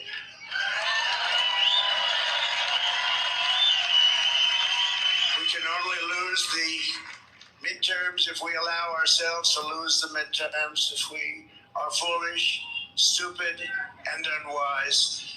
But if we terminate the filibuster, as we should do, and immediately vote for the Save America Act, then we will not lose an election for 100 years. We do that, we're not going to lose an election for 100 years. The Communist Party is made up of illegal immigrants, criminals, and everybody that doesn't want to work. Communism is a loser. It always was, and it is right now. It's a big loser. Look at the people that are promoting it. They are not the people you're going to follow. In 250 years, the free people of this land have accomplished more with our liberty than any other society has accomplished, even in thousands and thousands of years. As you look back and you study, what our critics will never understand is that America is not the sum of its mistakes. Our mistakes make us human. Our achievements make us American, and nobody has ever had the achievements that we've had. We are the nation that dreamed and created the modern world. We laid the railroads. We raised up those big, beautiful skyscrapers, harnessed electricity, and invented the light bulb, the telephone, the airplane, the assembly line, the television, the microchip, the personal computer, the internet, the GPS, the smartphone, and almost everything else that has ever been invented, including, especially over the last few days in certain areas, a thing called air conditioning. Invented it all. We charted the human genome, cured diseases. We powered entire cities by splitting single atoms and planted our flag in the moon. Americans fill the airwaves of the planet with our music and our culture. We invented baseball, basketball, football, volleyball, NASCAR, and the rodeo. We love that rodeo of the West. Americans have won the most Olympic medals of any country in the world by far. The most Nobel Prizes. Well, they haven't given me one. Still 8 wars, I still haven't gotten it. That's okay. And the most world records. We publish by far the most patents. We produce the best movies. We make the best music.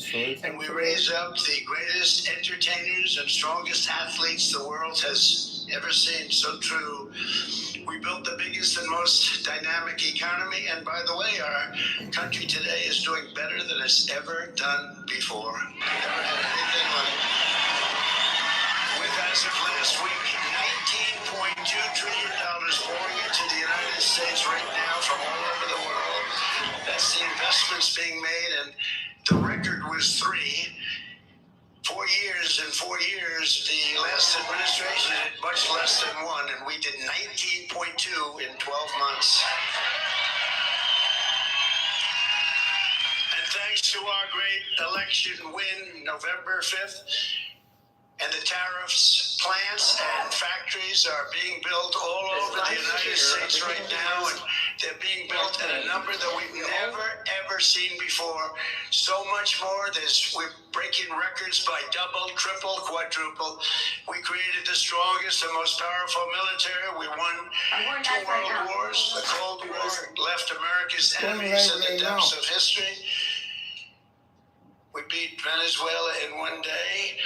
And we knocked the hell out of Iran. They're dying to settle.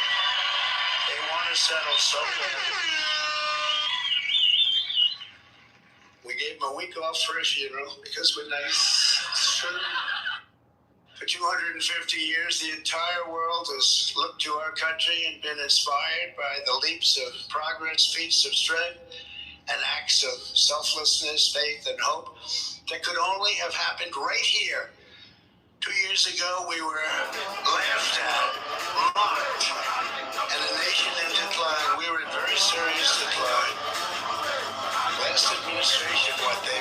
us. We can never, ever forget that.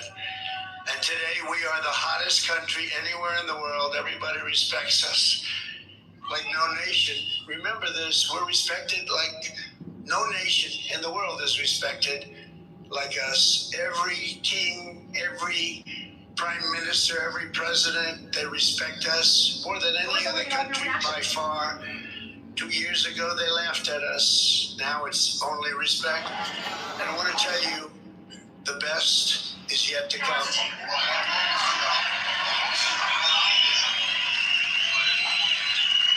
So in conclusion, from the roaring waters of Niagara Falls to the shimmering gushes of oil and fire from our beloved Texas, from the magnificent fields of corn and wheat and barley of our farms in the Midwest to the vast canyons of finance in New York City, from the billowing sacks of steel now being produced all over our country at record levels, to the car plants that are rising like we have never seen before. Oil plants under construction than we've had ever before. Automobile plants, something you didn't see of at all for 35 years.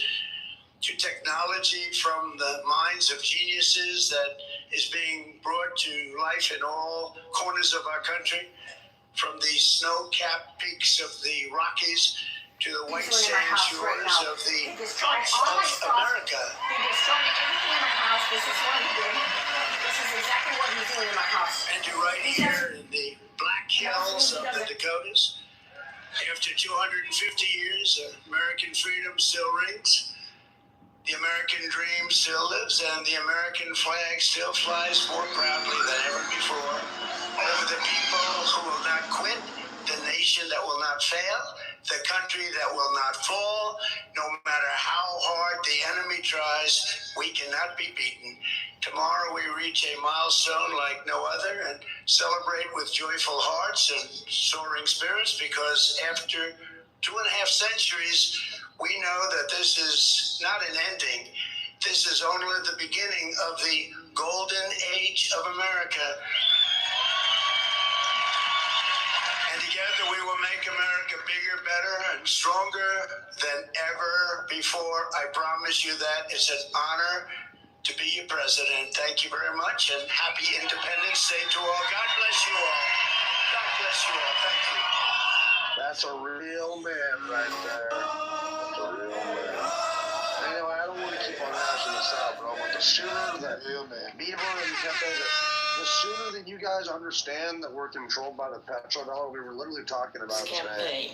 Me and Seg and a bunch of people, but the sooner you understand why, like the petrodollar, you'll understand, like, why we're in Venezuela, why we're in Iran, Greenland, Cuba, all that shit, bro.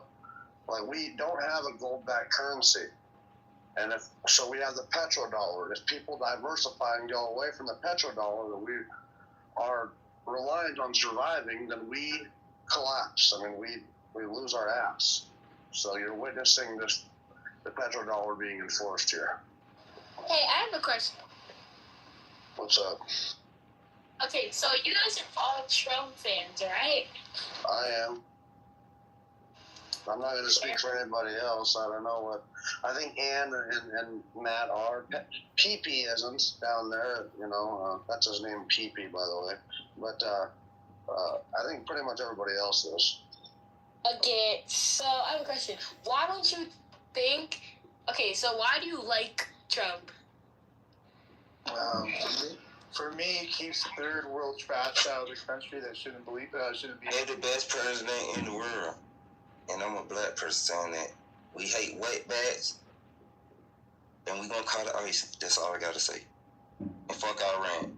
Amazing. That was so well put. Oh, wow. Why do you hate him? No, I just hate I love Donald Trump. She doesn't say he hates no black people. Not you, the other one. Well, we don't know if she hates him or not. The other lady's on the She's got a phone. I'm phone sorry, call. she's a foreigner. I mean, the reality is, though, I don't hate other groups of people. Like, I really like Mexican. I think it's... I mean, there's a reason people want to go places and see other things and appreciate other cultures, but it's just like we have a very nice country, and so did Europe has a lot of little nice countries, and East Asia has them too. But there's this idea that we can let in a bunch of third worlders, and somehow they'll be able to carry a first world country and not bring it into the dumps. Which there's literally nobody can show this. Outside of Northeast Asians and Europeans, when have they ever been able to hold a country that runs at a similar level as I guess you could say European societies or Western cultures? They've never existed.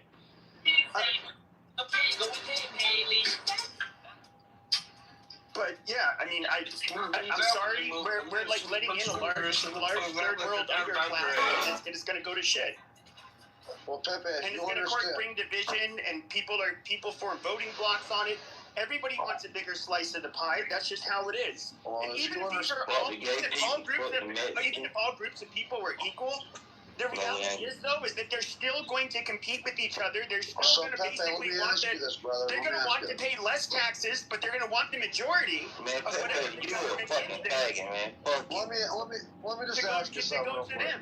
If you understand all this, man, like, I know you criticize Trump, I know that you hate his Israel policies, but if you understand, man, that that's a big threat to us, the illegal immigration.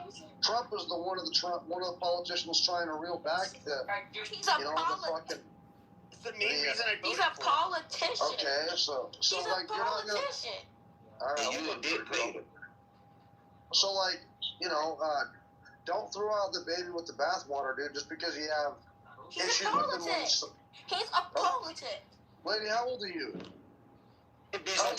Shut up. Sound like you're about 12. She sounds like she's like 14 or something. Yeah. I haven't really We're not gonna talk to kids here, man. Like we're not talking to kids. This is the wrong fucking room for that shit. Certain people talk to kids. I ain't doing it. Anyway, Pepe, yeah, bro. So like, you still support Trump even though you don't like him with his Israel policies, right? I mean, because you see, kind of. He's better than Kamala would have been. Nobody exactly. Yeah. Nobody did not. But I can still, because he did not. He basically said, "Oh yeah, we're not going to get involved in border facilities and all this stupid shit."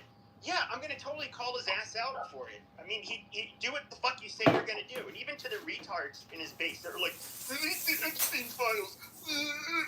Yeah, just release them. You said you were going to release them. Just shut the fuck up and release them. I mean, I'm sorry if you have a bunch of kitty-touching friends. But my biggest criticism of Trump, bro, is that owe it to the American people, not to your faggot billionaire buddies that like to fuck little girls. My biggest criticism of Trump is that he appoints dumb bitches because they're hot, like Pam Bondi. That's always been his thing. He likes to basically appoint influencers and celebrities. Because that's what he is. He's a penchant for people that also have celebrity. It's classless. Trump bombed Iran. Trump is like in 15 wars, bro. How old are you? Who, me? Yes, you. Old enough. No, I don't think you are. Get this kid out. This is like a legit kid. Get this fucker out of here, bro. Get your bitch ass out, nigga. Don't call him. Yeah, don't call the person a fucker. It's a kid, dude. Fuck him. Gets up in here, bro. This fucking. I know. This is an app for adults to act like kids. I know. Bro. Fuck that I know. shit. But don't. That's no excuse to talk to a child. Shut up, Pepe. Don't you ever lecture me on anything, bro. You all have a good 4th of July, though. Did you go to Chili's Mountain? No, I went out and had I was gonna barbecue, bro, but I was very disappointed by the pork and meat selection. Like the fucking goddamn local grocery store fucking jacked up the prices around 4th of July. It seemed like. You said you were gonna go to Chili's. No, I said I was gonna go out and get a burger at the Mo Club, bro. That's what I got. A burger, I got a shot, I got a beer, I got a 5-pack of joints. Did you get all of that or not? Bro, you're so your projection is crazy, man. If I had a hot cousin, see, here's the difference. If I had a hot female cousin, because I don't have any female cousins, I would fuck her. Absolutely. If she said, "Hey, I want to fuck you," and she was hot, I would say, "Yeah, let's fuck." I would absolutely do that. Cousin? Why not? That's if bad. if you're not procreating, you're both adults and you're not procreating with her, then what the fuck is the big deal? I grew up around my cousins. I don't see them like that, bro. Well, I don't see. That's the thing. It's a hypothetical that I can't relate to because I don't have any female cousins. Yeah, literally, like all my cousins, man. I mean, we're fucking childhood. Like, I mean, I knew, I knew them since they were like babies, bro. That'd be fucked up. Be like banging your. Dude, I would say if you're 30 and your mom is hot and she's 50, I'm not attracted to my mom, but I know my mom is an attractive woman. But like literally, there is nothing wrong with it. But see how this direction goes to such a white trash place when you're up here? Well, it's you, Pepe. Oh, it's you. It's your projection, man. You're the son of a coal miner's daughter. You're a flaming Go back homosexual. to fucking your cousin. You're a flaming homosexual. It's frustrating. We understand that, and that's okay. But you just gotta tone it down, brother. It's all right. Don't try to sit here and lie to us that you're banging chicks. We know you're not, and that's all right.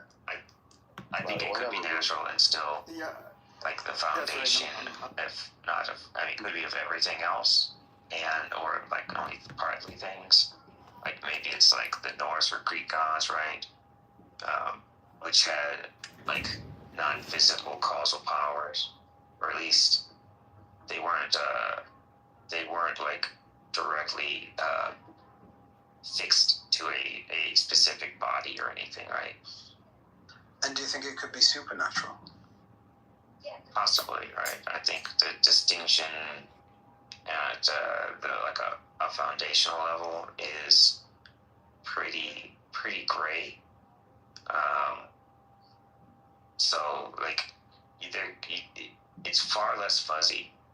The differences conceptually between supernatural and natural at like a smaller scale. But if you're talking like the foundation of things, like whatever the base underlying reality is, I think it's so fuzzy there that I don't know that it makes much sense to like even make that distinction.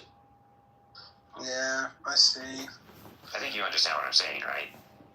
Yeah, of course. I don't really. I think it would just be semantics, though, to call it God or not, when you're both referring to this potentially supernatural mechanism. No, if it's not a person, it's not a God in my view. Yeah, well, if she's saying it's not a person and it is God, it's just the label you're disagreeing on. Yeah, that's right. Because I take like one of the essential characteristics, right, which is like to have a mind of some kind, right, to be an agent of some kind. Yeah. Can I have a quick question just when you guys get a chance? Yeah, go ahead. Well, it's kind of separate from that. That's fine, go ahead. So I don't want to. Okay. Why do you guys like having beef in the rooms? I like Sam just fine. A lot of people don't, but it doesn't bother me. When he tells people to delete themselves and says racial slurs, and it just like you don't seem like the kind of person to condone that, but no, I don't. I tell him he's going too far a lot of times. But why would you have like somebody who consistently does that and like enjoy their company? Well, I mean, I usually don't stay in the rooms when he starts doing that. He doesn't do it all the time. Okay, I was just curious. I'm not going to pound you. I mean, I don't like it. And if it goes on too much, I leave. Sorry, what does he do, James? He says racist things, and he also tells people to go and end their existence. What kind of racist things does he say? I'd have to find like an example, but he gets that really edgy kind of wording. But the deleting themselves when he's very clear, like he just says, "No, I believe you should go blank yourself," and he repeats it like over and over again. Is it maybe So I've got like maybe 3 classes of racism I could give out, like what people call racist. One I would say is something like black people are better at sprinting, Asian people are good at math, right? Black people don't like swimming, something like this, big bones. The second category I'd say is something like, what was it again? Well, fuck. Oh yeah, the second category is something like black people make up 7% of the population, but do 42% of the crime. That's what I think is a second category.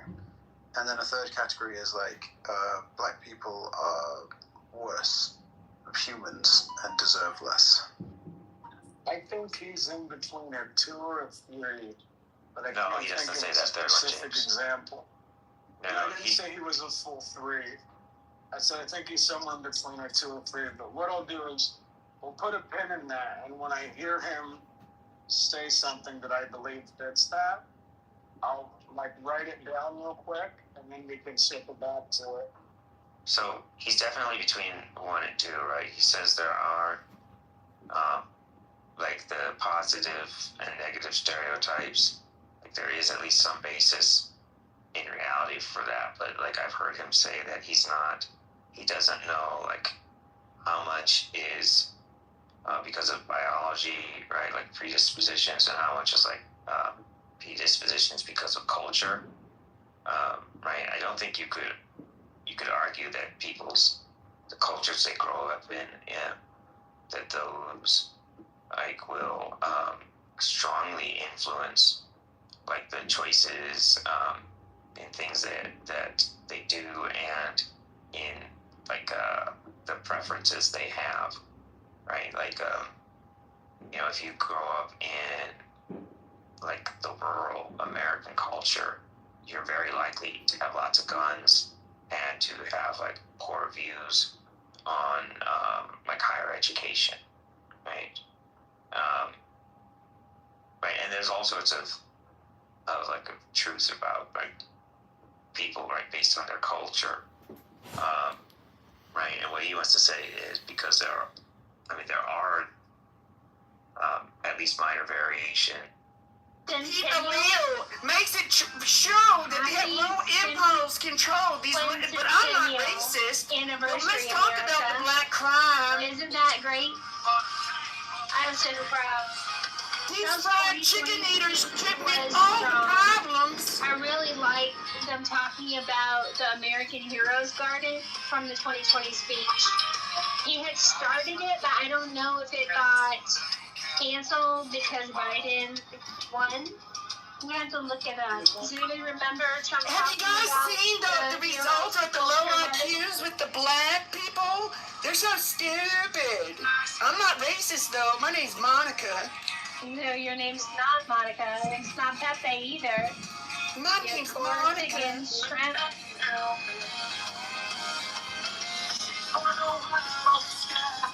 Florida, you think you're helping with the background noise? Florida, what do you think you're doing? Don't make me call your probation officer in Florida. Cut that shit out. Anyway, this speech was one of Trump's shortest. It was good. I was surprised how short it was. Anyone else? Is he getting tired, y'all? Conditions, modern setbacks, and modern expectations. None of those correlate for anything black. All of them correlate for everything American. So guess what that means? You're either going to assimilate to America, or America's going to assimilate you. That does not mean black families. That means black individual assimilates to America. That's the only pathway. So guess what people are going to do? They're going to assimilate to really the inevitable option. That's what's going to happen.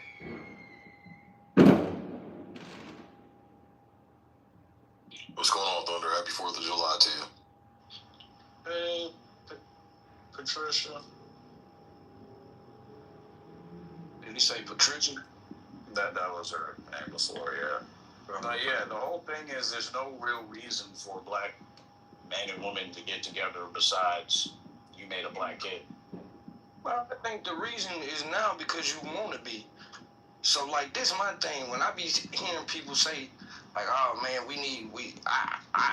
I've been telling them that the only reason that people stuck together is what you just said. They didn't have a choice to. You know what I'm saying? Whether you was Sidney Poitier or a fucking heroin addict, at some point you was going to be subjected to second-class treatment. That's just what it is. So, I don't think it's a bad thing that black folks got choice. I try to be open-minded as possible about other black people and their experience, i.e. somebody like Sig, where I don't like a lot of Sig's talk. It seemed like someone else wrote it.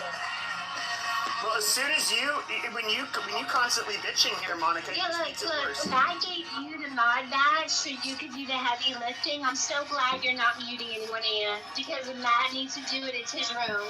He controls the quality of his stages. And that he wants a hands-off approach. Keep on beating your sister, Florida. If he wants you to be the muscle, tells me everything. And I'll catch with you later so we can... Look, okay. Fine. There. I'm gonna be a cry bully. I'm gonna cry until the mods do what I want.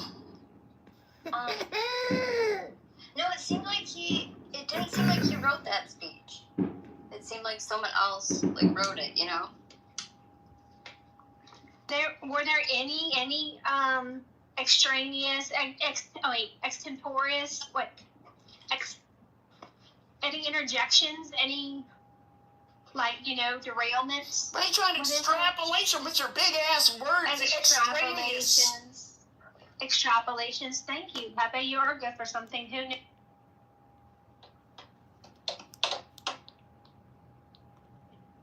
No, I'm actually not gifted verbally. That's my weakest point.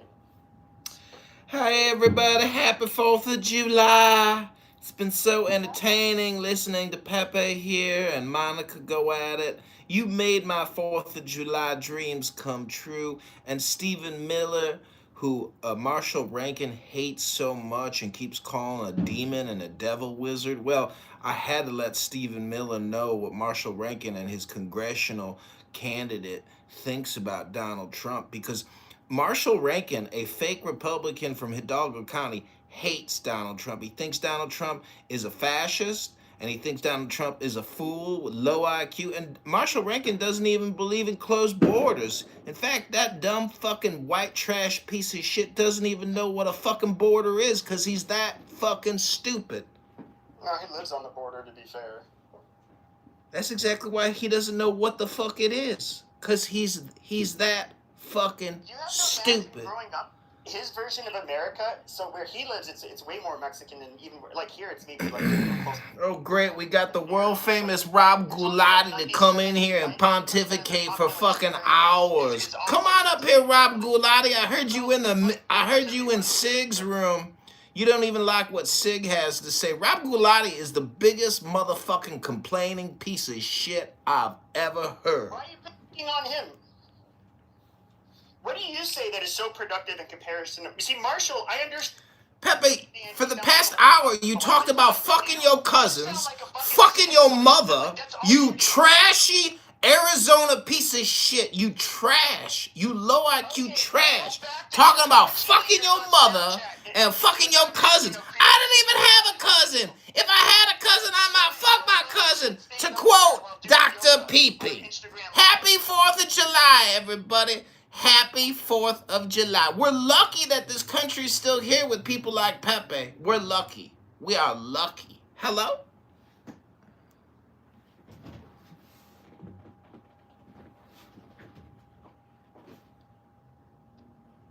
Yeah, happy 4th of July there, John.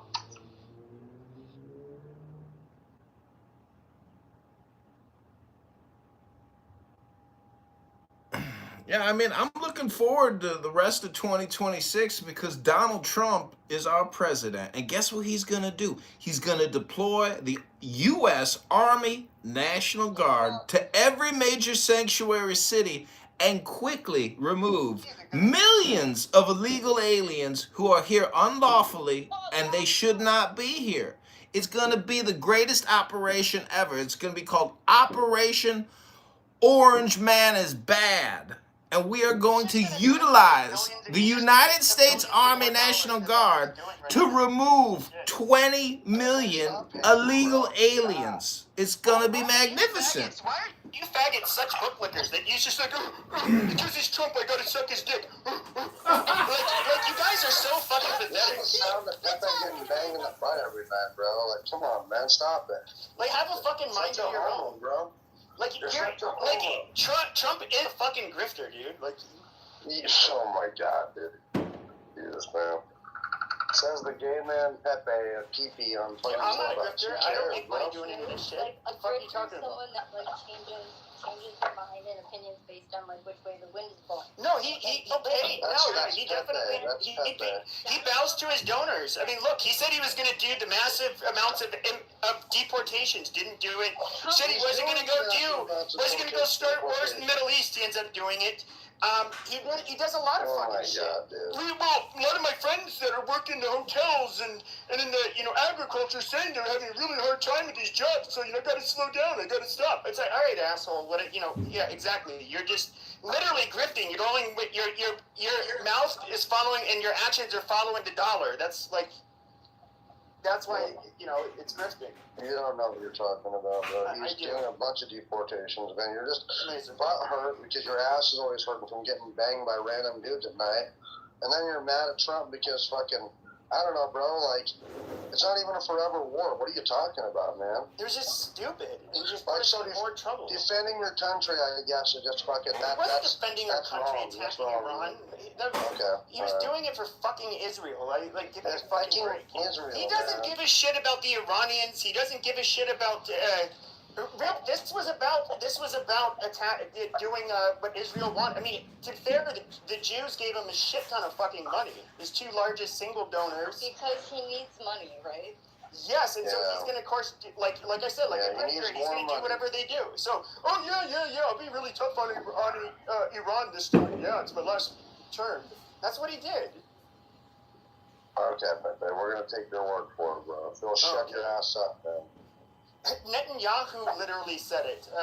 Marco Rubio said it. J.D. Vance said it. I guess it didn't really happen, but you know more than the people that are sitting closest. He also said that fucking the drug boats coming from Venezuela to Trinidad were fucking justification and go over there, bro. Like, shut up, bro. Who the fuck cares what he says on public, man? It's not why he didn't attack Venezuela over the drugs either. That's another stupid code. Well, of course, I know, but that's what some people thought.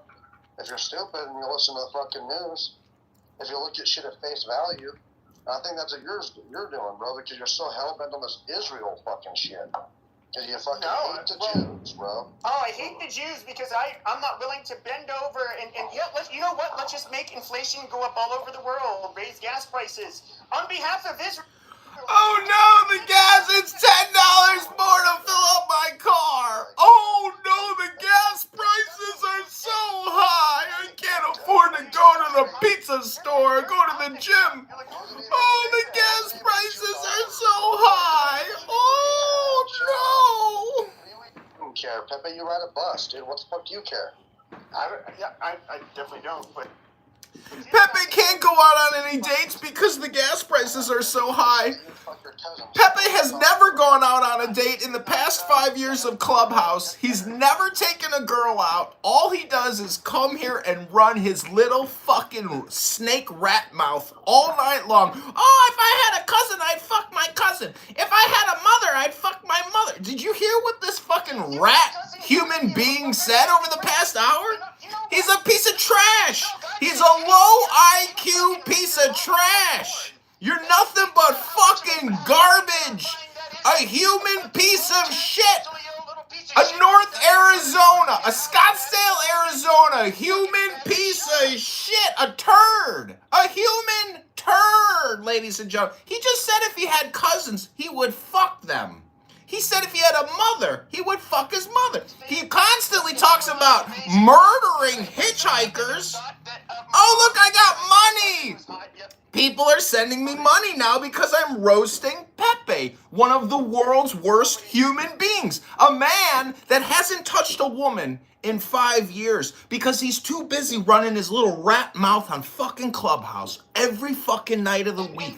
Hello? For over 5 years, spending every day on this app, streaming rooms. Okay, you start little rooms, like you basically the clubs that are the names of other people's houses. You're lucky if you get one extra person that comes into your rooms, but it's generally just going to be one of your alt accounts, and you cannot get an audience except for when you come on a stage and people tolerate you for 10 or 15 minutes and then they decide to put you back in the audience because you're obnoxious, that is you.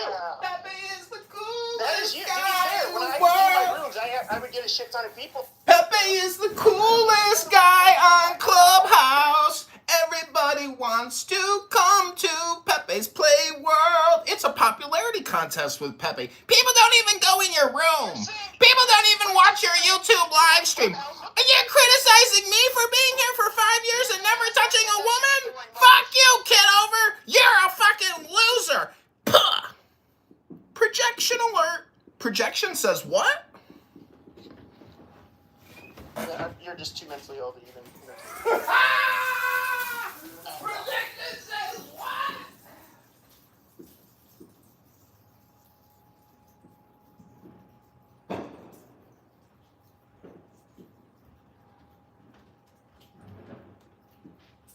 I mean, the black rooms are ghetto, but we do have some white trash in here tonight. They are fun. Projection says what? Projection says what? Projection says what? Projection says what? Projection says what? Happy 4th of July, everybody. If Pepe had a cousin, he would fuck her. Because he's white trash. He is a piece of human shit. And for years, he has come here and cited FBI crime statistics. That's the only good thing Pepe's ever done. That's it. He's never done anything productive, never read a book, never did anything creative other than creating fucking racist rooms with Mon. Hello? Hello? Projection says what? Projection says what? Projection says what? Go ahead, Pepe. Project. Project. Project your project. Hello? This is getting boring. Projection says what?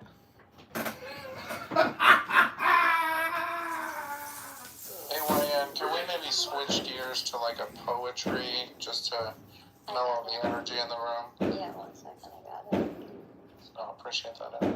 Yeah, mods, do something like moderators. I got it. Immediately. Well, Florida's a tough economy, bro.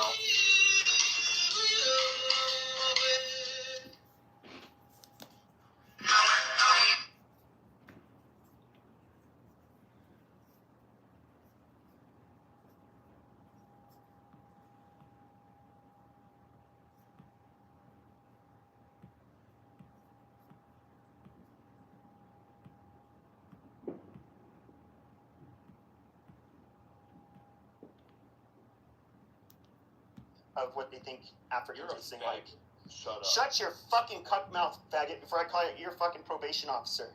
I will eat my Little red own nickel from ass. my garden. Don't There you go. move me. Also depends on the series that you craft. Exactly. You probably have a spectacular garden. Well, the catch is I started one from scratch this year, popping survival seeds, and then I'll see what comes out of it, and that's the whole series, a survival garden from seeds. So you gotta find something that's gonna drive some clicks. That's just an idea. You make It's not faggot, a main trying thing. to enjoy I don't know if America's you've looked at birthday, my bro. main. Not But hate maybe on not fucking tomorrow either. Tomorrow's America, the bro. worst. Hey, Let's do somebody it. play that John Cena song. Jesus. Go to the liberal room, dude, and go entertain them. They'll love to hear that, Pepe. No, they ironically think I'm a Nazi. Well, who cares, bro? Pepe, you're a 1990s Democrat. We already know what you are. You are a 1990s self-proclaimed Democrat. That's what you are, Dr. Peepee. But you're actually a low IQ rat fart.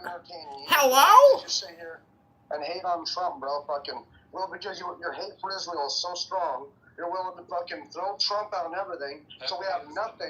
We have the left, bro. But we want to fucking listen to your ass. Pepe's the most conservative. What makes Pepe the most conservative? Is it the fact that he's not married, has no children, claims he's a 1990s Democrat, is a neo-Nazi accelerationist, he comes from the trenches of discord with all the other Nazi racist pieces of shit that Pepe loves to say, I know these people! I know Spencer Pratt! You get your ass kicked around me, bro, because anybody trying to bang the girlfriends, bro, you get your fucking...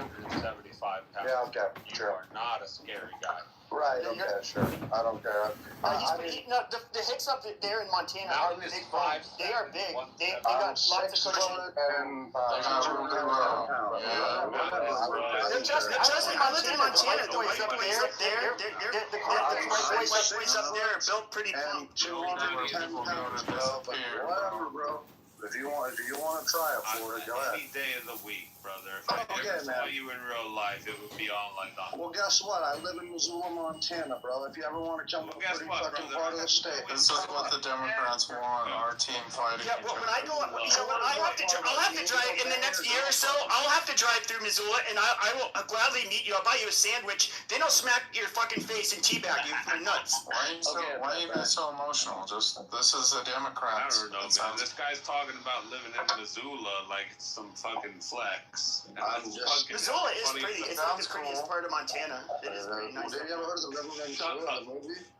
The River Runs Through It. I've seen Bills Have Eyes, though. No, the River Runs Through It with Brad Pitt, bro. Like, literally, I live in that area. Yeah, the mountains up there are gorgeous. It's not like Appalachia. It's a lot different. 175 pounds. Okay, how big are you, Florida? 6'2", 235. Great. I'm 6 foot 210, man. The bigger they are, the harder they fall. Fantastic. Then let's fucking. Yeah, sure. We'll come up to Montana sometime, dummy. I will never go up to Montana, bro. It's actually pretty beautiful up there. I mean, not. Shut up, Pepe. Florida, dude. You're a sag. Who tries to bang your friend's girlfriend, dude? You're gonna get your ass knocked out, I hope. You're the type will go fucking end up in the. Fuck me. I'm not. I can picture both of you at a hick wedding, getting in a brawl at your friend's wedding and ruining the whole moment for everybody. Or you're a piece of shit. Florida's saying, if his friend's girlfriend's hot and she's willing, he would bang her, bro. You're a weak man. You're a weak piece of shit.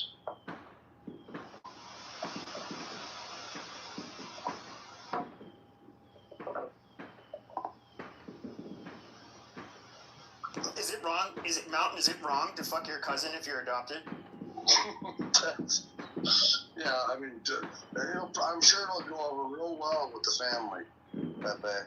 You're not blood related, right? Bring the girl over. Bring the cousin over for dinner. Let your family know. I've met somebody. Okay, where is she? What's your cousin doing here? Well, you know, this is the girl. Well, why does it matter? If I'm adopted and I have a hot cousin, there is absolutely nothing I see that's morally wrong, and genetically there's absolutely nothing risky about that. So Except for the principle of it, bro. I mean, if she's adopted, you're gonna make her feel like shit too. Like, hey, you know, you're not really part of the family. We should fuck. Well, if you fuck your cousin, because let's say I'm adopted, but I fuck my cousin who is a part of the family, that means that my offspring is gonna be a part of the family now because I fucked my cousin. So, like, you basically circled that square. It's like the circle of life or love or whatever the fuck you call it. I'm curious, bro. I'm starting to realize you're probably a Nick Fuentes. You really are a liberal, in real life, and just come over here to try to fuck shit up. No, Nick Fuentes is a homosexual, and he's a Christian nationalist. I'm not a Christian nationalist. I'm not on the same team as them. But you're a homosexual. You admit that. Okay. Okay. Well, anyway, bro, I feel like you're just not even here to act in good faith. You're just here to try to make us look bad, bro. And like, that's what I'm saying. Like, no, I think you do it. You want us to entertain you talking about banging your fucking cousin. Like, that's some funny stereotype. If I was adopted, that's not really fucking your cousin. Great. It's the 4th of July, and we're gonna. You know what? I'll tell you what. Do you know what else isn't wrong? Is if you were adopted and your stepmom's fucking hot and your parents got divorced and you turn 18 and your stepmom's like 40, you can fuck your stepmom. I don't think that's. You can also go outside the house and meet someone else. You know. But what if my mom was hot and she's just conveniently at home? No, you're just going down the hallway. Go out the front door. Yeah, but the hallway's the easiest to access, the fastest, the most convenient. Why are we? We need locks on these doors. Why are we entertaining this with this guy? He's just trying to make us look bad, dude. I swear he's a Nick Fuentes. Getting fucking, he's not even here. Pepe Fuentes. I think I had fantasies. Like, imagine getting adopted. You go into foster care, and then all of a sudden, so you're like a teenager, and then there's like a hot mom, and then she has 3 hot sisters like around your fucking age, and then you get to fuck all of them. You're fucking your steps, or your, I guess, I don't even know what you would call them, stepsisters, and your foster mom. That's fucking amazing. Why are we letting this troll do this? You know what? I knew it, and I said it. This is what MAGA sounds like when we're not in the room. And we call you guys cousin for No, this is Pepe, bro. Pepe is just a troll, bro. We don't fucking... No, Mountain said he likes to fuck his sister. No. He's true MAGA. Don't listen to Mountain. We don't co-sign on. See what I'm saying, guys? We've got Pepe exposed, dude. He's not even fucking on our side. He's a dirty leftist like Marshall. He'd probably bang him and Marshall are probably boyfriends, bro. Okay, but the closest thing to until we at least Pepe doesn't have that nasty cheater code, though. Dude, it's just crazy, man. Until we're actually able to have until we're actually able to usher in true socialism, we have to. Hold on, Monica. Let me finish this one point. Until we're able to usher in like actual socialism, the best thing I can do is be on the right. I'll win with the culture war. This is winning. Baby, can you turn down your mic a little bit? I went to see Washington yesterday. Does anyone have any plans to watch it? I don't know. Gay! Dude, why do we let this drama queen faggot like ruin all the rules? Because you entertain it. You pay attention to it. Well, Monica, it's like you said that he loves to hear the sound of his own fucking voice, bro. It's crazy. Mountain doesn't have that problem. No, never. Okay, I'm not a homosexual. I'm not a screaming homosexual, bro. Like you. Spielberg out a lot. I actually feel sorry for Pepe because his race troll is not effective anymore. So now he had to go on to the race. Well, I don't do my race rooms anymore. So why would I have to do the race troll? And I'm in a room with white people. Why would I race troll you guys? You don't do the race troll anymore because it doesn't give you the attention that you crave any longer. It's not effective anymore because everybody knows me on here as the racist guy, so nobody's gonna be like, oh my god, Pepe said a racist thing. Nobody's gonna care. Now he's going. What other troll could we give Pepe that doesn't involve raping women? Now he's talking about banging his cousin and stuff, banging his mom. I don't know if you want to be known as the rape guy either. No, actually, I want Pepe to be known as the guy the sister or cousin fucking. No, that should be my new title. You're better than that, Pepe. I like rape jokes, and I think incest is fucking cool. Wow, listen to this guy. He's possessed on the birthday of the country. You see, and the people who don't know you, Matt, think you co-sign this dysfunction. Exactly, Matt. What you guys should be giving Matt, they're trying to cancel me. They're trying to cancel me. I need to love you guys. I'm not gonna lie, I'm getting flashbacks to last 4th of July a little bit. Do you remember what happened then? I just told the story. You guys were reading that earlier. Like, that was funny. Roger was going crazy at me. Wait, I forgot. What happened? So remind me, I don't know if I was there. All that shit went down on the 4th of July. Literally at about this hour, we had a classic Pepe rant. And, like, I was barbecuing. I was probably 2 shifts it was Sunday, like fucking drinking, whatever. Now I wasn't even paying attention, but he was doing his thing, and then Roger like totally laid into me later on about it, and then that like spurred on a bunch of shit throughout Clubhouse. It changed the direction of Clubhouse for a lot of people, you know, for the next couple days. You remember that, don't you? What a surprise. Pepe causing drama because he's like a little Roger and JB are no longer making rooms on the Zap, so that was a fucking win. That was a plus. It ended up we won that war. That was a plus call. Well, JB did come back about a month or 2 weeks ago. He came back. He's not making rooms, though. No, I know. He came in kind of all shy. Hey, Melton, how you doing? I was like, whoa, what the fuck is he doing there? So, yeah, and you know better, you knew that. A couple of you guys know that already, come on now. I mean, there's been so many times of this scenario. That's probably true. It starts splitting in together. You know where you're. It does. Yeah. Like, how many times have you been bitched at, or anybody on the stage been bitched at because we've associated with Pepe or let him have his freedom of speech? I think it doesn't even faze me anymore. It's just like, it is what it is. The funny thing is that the jokes okay, maybe the rape jokes are, it's not directed at anybody, but even that saying I would fuck a cousin or sister, that is not offending anybody personally. And you do get people like Monica who cry bully. They're like, but I don't think you should do it as a mod. We should accept this. And then you get Melton saying, like I'm playing 4D chess. Like everybody comes in here and doesn't know that I say like stupid shit. And that nobody's gonna take me serious as if I'm like some kind of political agent seeking to cause chaos along the right. I mean, that is absolutely laughable. Well, you don't make any fucking sense. You refuse to believe that this is about anything but Israel, bro. And what is? About the Iran thing. And then you sit there obviously about Israel. Who cares? And then you sit here and talk about fucking banging your cousin or your mom, bro. And there's a bunch of people down in the audience saying, well, I mean, you're clearly a faggot. Only on the Sims. People don't fucking believe and understand that. Well, that's what being true MAGA is about. It's about being a faggot and being like I like to suck dicks and get fucked in the butt, and I go to MAGA rallies and everybody accepts me. Yes, I do. Gays for Trump. Gays for Trump. Gays for Trump. Tell in this voice, Monica. Yep. See, I don't think he's a homosexual. I just think he's sad. You can hear it that he takes a dick in the butt, bro. I'm not interested in Pepe's butt. I said it. You guys can flip it.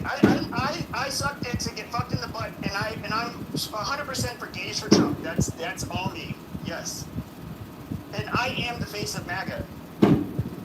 Yeah. For all Pepe parents' requests, send them through me to book Pepe.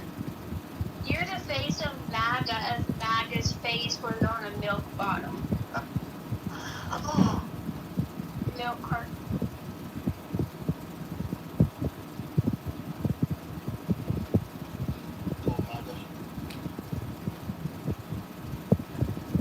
Hey, don't touch me there. This is my no-no space. Hey, did you ever see that?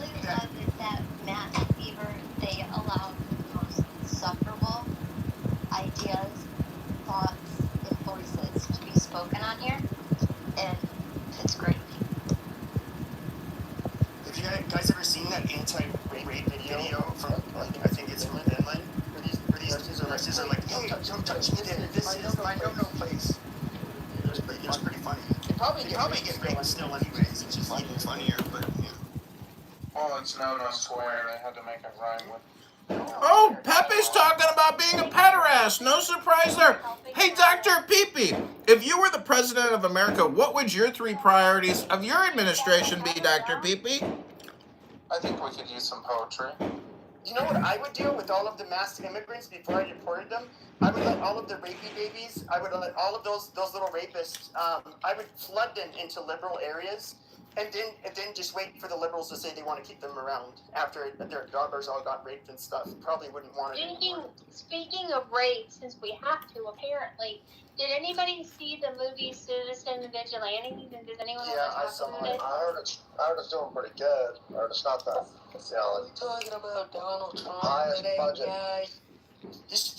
He straight up like blasted those diaper heads in the face. That whole family. That shit was so fucking cool. I want to see Donald Trump lower these goddamn prices. Shut up, bitch.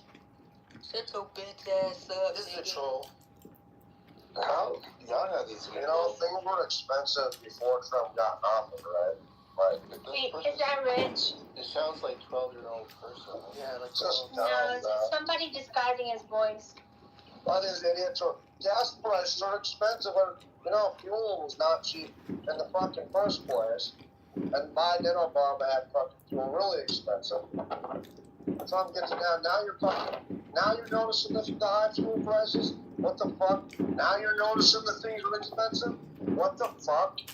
I swear to God, people are retarded. I had some kid the other day. ever since Trump got in office, everything got expensive. Everything was cheap before Trump got in office. But bro, how the fuck old are you? 52? Bro, you're retarded. Don't fucking talk to me. Now you're noticing that things are expensive. Wait, like, what the fuck? You said they're 52.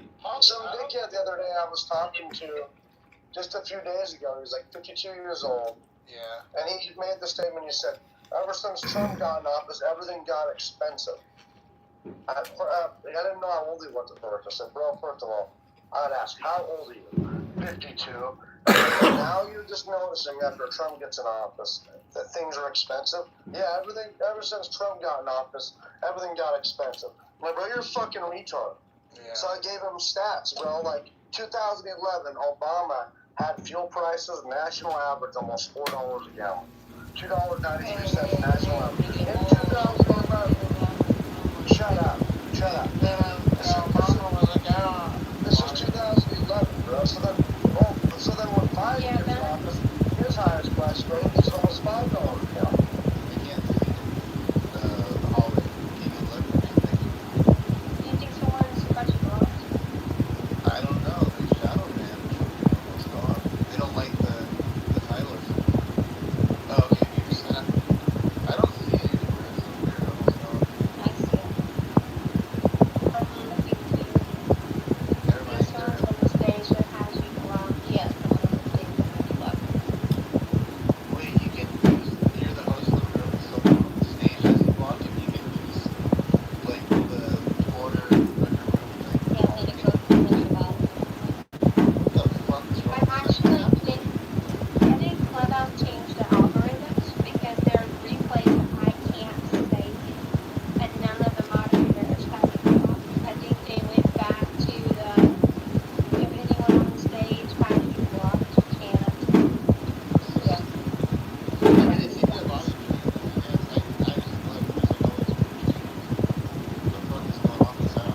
Now I'm kind of trying not to enjoy the idea of you being able to moderate the chat. I saw it. What is that thing? It's like, Oh man, like only there's people a who are lot of connected. power.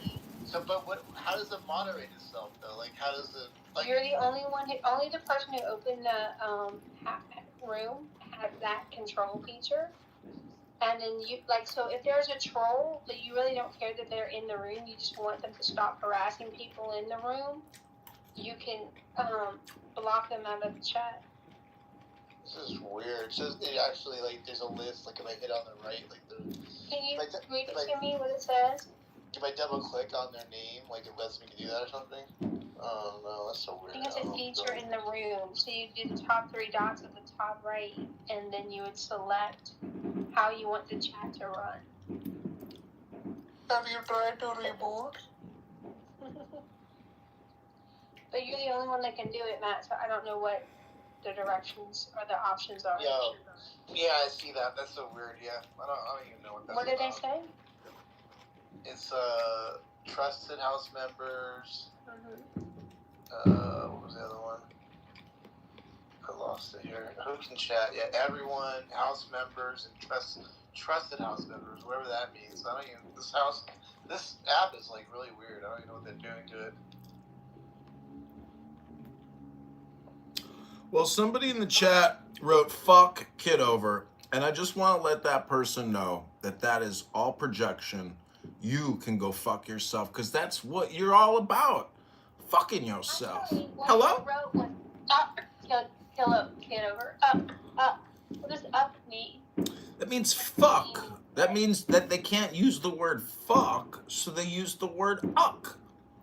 Uck. I know that person. I'm gonna presume positive intent, and I'm gonna. Positive say that- intent? Well, That's called terms of service hacking, Monica. hello? It. Elena, see how Elena clarified? She meant it, Kitover. It. And then you're gross and disgusting, and she's sad that you're on stage participating. It's much better than up. Monica, you're 400 pounds. You haven't been to a gym in 20 years. You haven't read a book in 20 years. You sound like a white trash fat piece of shit. Hello? Hello? Anybody got snatched? Oh, it's Snatch Happy Hour. Everybody grab your cocktail. Let's go talk to whatever her name is, Serendipity all day long, and listen to Monica bitch and complain all day long. Hello? Hello? You just sound petty and jealous, Kitover. Get better soon. Get better soon. I keep hearing people say, oh, he's got no mental health. Projection alert from a giant fat ass. Hello? Get back into the Pokeball, Kitover. I mean, I love being the center of attention. I love being hated by giant, fat, liberal, progressive, communist retards that have never started a business, have never done anything creative other than come here and write, uck, Kitover, uck. Why is Elena in the goo? Bring her up, Matt. Hey, Elena. Okay. Are they even a member of the house? I feel if I can file a piece of feedback, I feel like the mods are like part-time. Wait, who's part-time? Wait, who's part-time? Wait, do they have to be a member of the house to get on stage? No, not that I know. Wait, be a member of the house to get on the stage? What rule is that? Well, yeah, you said she's got a pink ticket, so I was like... She's right there. You have to cash it in. Hey, Elena. Hey, Elena. Oh, cash in your ticket, Elena, by the way, yeah. How does this app work? It's glitching for me. The algorithm is changing. What's going on? Does anybody know how this app works? I'm at 1,939 members. This house was made like 3 months ago. That's pretty good. Congratulations, Mom. I only left the house because of all the messages in the house chat in the back. That's the only reason, but I'll rejoin it. It is very messy. I tried to clean up. It's gotten better though, right? Yes.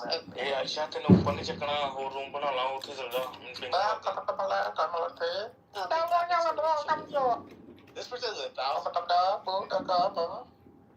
So why is this person not able to speak English? They got 1,000 followers too. Wait, Oh, you sounded just like her.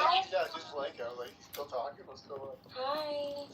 All right, there's Eshal. Eshal. Can I get the higher? Oh my god, that's Anne's burner. That sounds like Anne. Yeah, what are you doing on the burner? Everybody gets to talk tonight. Everybody gets to talk. I hate you. Everyone knows that, Steven. So let's not. How are you guys? We are great. Lots of little King Chong signs showing up. Can I get a higher? Oh my god, I'm out of here. Can we do a poll about America? Do you mind? It's a great idea. Let's do a poll. Do you love America? Yes or no? And if not, why? About to get a verbal. All Matt has to do is say no. That's all he has to do, Pip's Queen. Put it in the chat, Marcus. I like the one that we did last week. Do you love Do you hate America? No, I love it, and I'm American. Yes, I. That's just what I said, Monica. You gotta put it in the chat. Use those fat fingers to put it in the chat. You get an option in the poll too that you hate America and you're not American. I mean, I don't hate America, but I don't like America. You just said you hate America. So and then I just thought that hate is a strong word, but I don't hate America. Yeah, I don't care. I'm a nice person. Yeah. Are you a U.S. citizen? Oh yeah. Free Tory. Oh yeah. I don't give 2 fucks either. Oh, don't do it. Hey, do you take pepper spray out when you're walking your dog so you don't get raped? Oh my god. Oh yeah. Monica, can I get a higher? Shut up, you randy mother chord man chord. Monica is so fat. When she wears high heels, she strikes oil. Shut up, you mother yard. ਭਈਏ ਚੁੱਪ ਹੋ ਤੇਰੀ ਮਾਂ ਦੀ ਫੁੱਦੀ You moved a randy ass bitch. ਤੇਰੀ ਮਾਂ ਦੀ ਫੁੱਦੀ ਭਈਏ ਚੁੱਪ ਹੋ ਭੈਣ ਦੇ Let's do it all. That just means Ben, I want to talk to you, Ben, unmute, Ben. why are you attacking the black guy, Ben? I'm not attacking him. Come on. Why you want to talk to him? He doesn't want to talk to you. I want to get on you. I hope you eat steak. No, I'm gonna put the steak in your bum. Sizzling hot. Oh, shit. Anne's burn is wild. My God, they don't drug test anymore. Yeah, because the drug test was found in your mom's. Oh, don't do it, Randy, bitch. Okay, don't come for me, you banjo mother. Oh, bro, go back to your country and learn English first, and that's my fucking country. Your accent is still Indian, bro. Just the fuck off. I'm going to slap you. He's from Delhi, India. Bitch, I'm going to slap you to factory. Oh my God, he sounds so illiterate right now. Oh my days, bro. Get your bitch ass up, bro. about? Shut your goofy ass. Oh, you don't even know the meaning of these two words because you are clearly still sounds like typical Indian. We should control immigration in this room. Do you even know the full form of IELTS? I don't know. Nick? What? Nick, come on, man. Nick, do you know the full form of IELTS? Yes, deportation. Push the button, man. Someone ran. They're like, they heard the word mass deportation. They're like, I'm just going to deport myself. By the way, it's escalating shit. I don't know why we're dealing with this shit. Yeah, and if you're illegal here, download the app. If you're down below, $1,000 and wherever you want to go. You're from Delhi. You don't even know English, Nick. Yes, what are you talking about? Yeah, she said I didn't know him. Go back to your country. Oh, bitch. Okay, that sounds so pain, dude. Tell me the full form of IELTS, Nick. Shut up, you banjo. Just tell me. Okay, leave. You're a good Randy, bitch. Go away. I'm just doing the table talk. Tell me the full form of India. Teri bhੈਣ the full form of India. Can someone mute him? Tell me the full form of India, bro. Do you know the full form of India? Go away. Do you even know what India stands for? You're Indian, and then sadly, you don't even know what India stands for. That's really sad. That's really sad. That's really sad. You're Indian, and you don't even know the full form of India. Go back in the Ganges River, you dirty Randy bitch. Oh, India तो नहीं हैगा भैन दा लोड़ा। ਭਈਆ ਆ ਭੈਣ ਦਾ ਲੋੜਾ तेरे बेटे दे टट्टे बन के तेरी बोंड मारा तेरी बस्ती माँ दे बच्चे दी भैन दा खुदा। Monica, can you lick my pussy? Yeah. Take these two smelly, dirty jeeps out of this fucking room. Monica does not. Monica, I want to fart in your face. Can I do that? Ishal, don't tell Monica that you're going to fart in her face. No, don't say these things, Ishal. This is the 4th of July. We are celebrating our independence from low IQ bancho tarimani boss sultanas ho gaya kuttes like you kutte. You fucking kutte piece of shit. You kutte piece of shit. Look how big the room is. We have hundreds of people here celebrating George Washington. Hello? Nice song. Can you guys play party in USA? Can you guys play party in the USA?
Red, white, and blue. Red, white, and blue.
Welcome back to the fall of America, where the communists like Mamdani are taking over. How dare a communist Ugandan like Mamdani lecture us on what it means to be American? He's destroying New York City, he's destroying America. And pretty soon, the patriots in this country are going to have to snuff out these terrorists that are infiltrating our government. Thank you, moderators, for putting together this excellent room so we all may celebrate liberty, justice, law, and strength, because these communist, liberal, progressive, pluralist communists are stealing from the pensions. They are robbing us blind and they're calling it investment. I am so sick and tired of hearing that everything is structurally white racist like Bima. That stupid fucking fat ass Bima who comes in here and says if you're not stopping white structural racism every single day, then you are part of the problem. No, you fat fucking pig, you're the problem. You weigh 400 fucking pounds and you're coming on a social audio chat app telling everybody that the whole fucking reality is racist. No, you're fucking fat, bitch. You're fucking fat. Hello? Shut up. Keep cooking, Blanchard. Okay. I'm just saying that if everything that comes out of your mouth is structural white racist, then you are racist. You're just a fat fucking pig. A giant fucking liberal progressive pig. Okay, Dr. Adams, another guy who just got divorced from a white guy. Congratulations on your marriage and your hasty divorce. Who was it? Was it your husband that couldn't stand being around you? Because I doubt that it was the other way around, because we know how you behave. You endorsed Karen Bass. You worked for the Karen Bass camp. You fucking faggot. You fucking loser. You fucking loser. You fucking Karen Bass? Karen Bass, a non-communist infiltrator and communist social... You fucking faggot. Hello?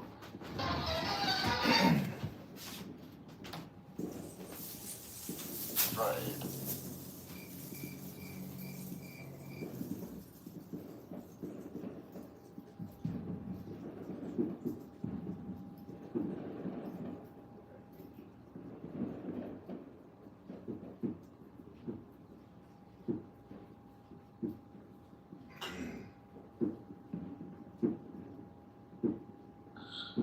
Happy 4th of July, everybody. Go MAGA.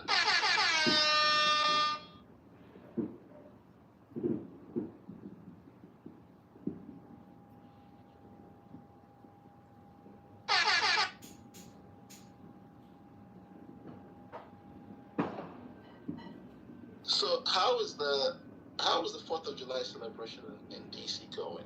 Is Trump getting the crowds that he's been wishing for?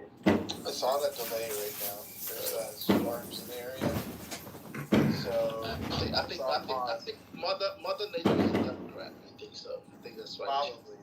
probably. Man, are you just mad that I don't know, are you just mad because you feel like you're going to get deported by this one? Like, this second, the one No, none of you on here can fucking deport me. I say that again. None of you on here can fucking try it. I'll deport you before you deport me. Amazing. Yeah. My parents were born here, but yours weren't, and you weren't even born here. So I don't know how that works. My parents were born here too. Why don't we get born together? Well, I thought you're Jamaican. Are you telling me you're a Caribbean, Every black person that's not American is Jamaican, Pepe. I thought you said you were Jamaican. They're not American. So you're from American. So you're from the U.S. Virgin Islands. Like on a scale of 1 to American, like what level are you? I'm fucking American, Pepe. I got a passport, just like you.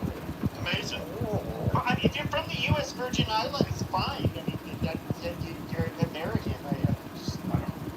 I could have sworn you had said that you have only been a citizen for like a few years. No, I've been a citizen for like 43 years. Denaturalize and deport this Trump-hating piece of shit. Ben is such a fucking piece of shit. You're so fucking stupid. You're such a traitor. You're not patriotic. You don't love America. You fucking are a hypocritical, lame motherfucker. And Elena, great PTR. Who's that beautiful Frankenstein doing the splits with his legs?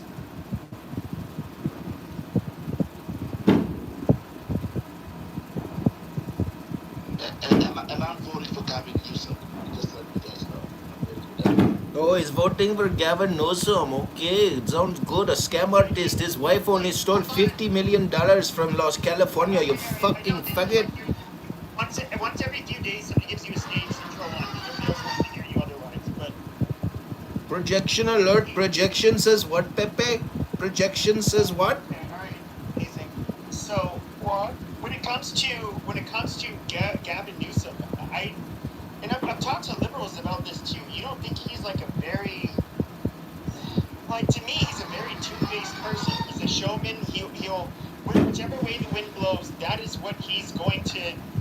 going to be what his messaging is. And I do think, Isn't that what we voted for today? Isn't that what's sitting at the White House today? to some extent, sure, but I look at him as just like someone that Whatever direction, weasel. yeah, whatever direction his belly faces, that's the way. Like a dead why would you vote for something like Trump? Why Gavin? No. Gavin Newsom is light years ahead of Trump. First of all, he has one of 6 words in his vocabulary. That's first things first. He's got better hair than Trump. Is he taller than Trump? No. He's obviously slimmer than Trump, or more fit than Trump. His dick isn't bigger than Trump, though. Did he tell you that? That was kind of good. Very good. Very good. Yeah, a lot of people are talking about my dick, and trust me, there's no problem, okay? Not a problem. So, yeah, since in America, we're now voting for features and not grades, because you guys voted for Trump, I think I don't care about the grades anymore. I'm now voting for features. If you guys are really smart, could really put that hair-brained dude that has only 6 words in his vocabulary. I think you are projecting, Ben. I think you only have 6 words in your vocabulary. He is always projecting. Everybody talking the same time. Yeah, so the problem is this, though, okay? It's not I have a lot of issues with Donald Trump. Now, the reality is I can look at everything that was disastrous, that completely changed once Biden came into office. Trump was obviously going to at least be the one person that would not only stop it, but hopefully reverse what was happening. That is why I voted for him, okay? So it's what he proposes and what their plans are. Now, if you have somebody like Gavin Newsom who might be like, I don't know, maybe he wouldn't be much different than Biden. Why would I want to risk that again? Well, you voted for Trump. Is he doing the stuff that you voted to do? Not completely, but do I think like that? First of all, the number one problem we had during Biden's term was literally the uncontrolled fucking migration. And so he did put a fucking stop to that pretty quickly. Many of them have gone home. So our number one problem at the time has been solved. So yeah, I mean, and you can't really deny that. The economy wasn't number one problem as well. That was a big one. Okay, that he has to prosper. He done it. I mean, okay, he's only done it for himself. How do you guys? Let me ask you a question. Do you guys support the money this Flanagan Stadium raised last year, $2.2 billion? Wow. We have to get Martin so I can send this motherfucker down. Yeah, take it away, Stephen Banner. Ladies and gentlemen, Stephen Banner. I don't want to set the world on fire, David. I just want to suck on your teeth. Oh, yeah. Well, that's quite the ad-lib. Stephen, where's your crew? I thought you always come to rooms with your crew, Stephen. Changes out there. Stephen, what's your name? Stephen, where's your crew? You always come with your crew. Stephen, where's your ex-posse? Where's your posse of supporters, Stephen? You never travel alone. Where's your cool guy? Click. They're all the anons down below hacking your IP addresses and your 29 phones. Ooh, David Bobadilla's here. Hey, David! David, are you drinking vodka tonight? Jen, what is it? Hello? How are you celebrating, David? David's spiritual already. I'm celebrating America's birthday. Oh, Dax! You sound sober, David. You sound sober. It's amazing. I can actually understand what you said. Hello? Give him an hour, bro. It's still early. Take a shot for each star on the flag, David. Yeah. I don't do shots. Pussy. David, when are we going to go to the hockey game? With all due respect, you're not invited. Ooh!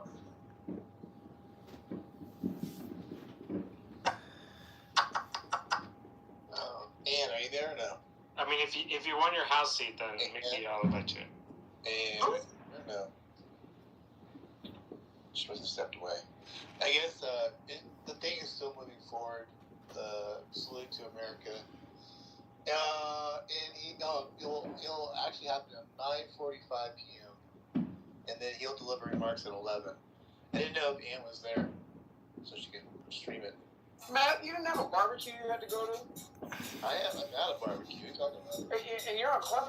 Matt, close the room and go hang with your people. Like, this shit is sad. Yeah, cook a hot dog. Oh my god. The last time I did that. Adams, it sounds like you're in a gay club, bro. Like, step outside. Okay? I'm in my car on my way home from work. Allegedly. He's like, I'll have 2 mega martinis and... Dr. Adams, did you celebrate the divorce as much as you celebrated the marriage? Yeah, dude, they did the car horse sound, dude. It's just a DJ. Hey, Adams. Happy 4th. Happy 4th, Monica. I just want to let everybody know. Amazing time to be alive. It really is. It's remarkable. I want to ask Stephen a question.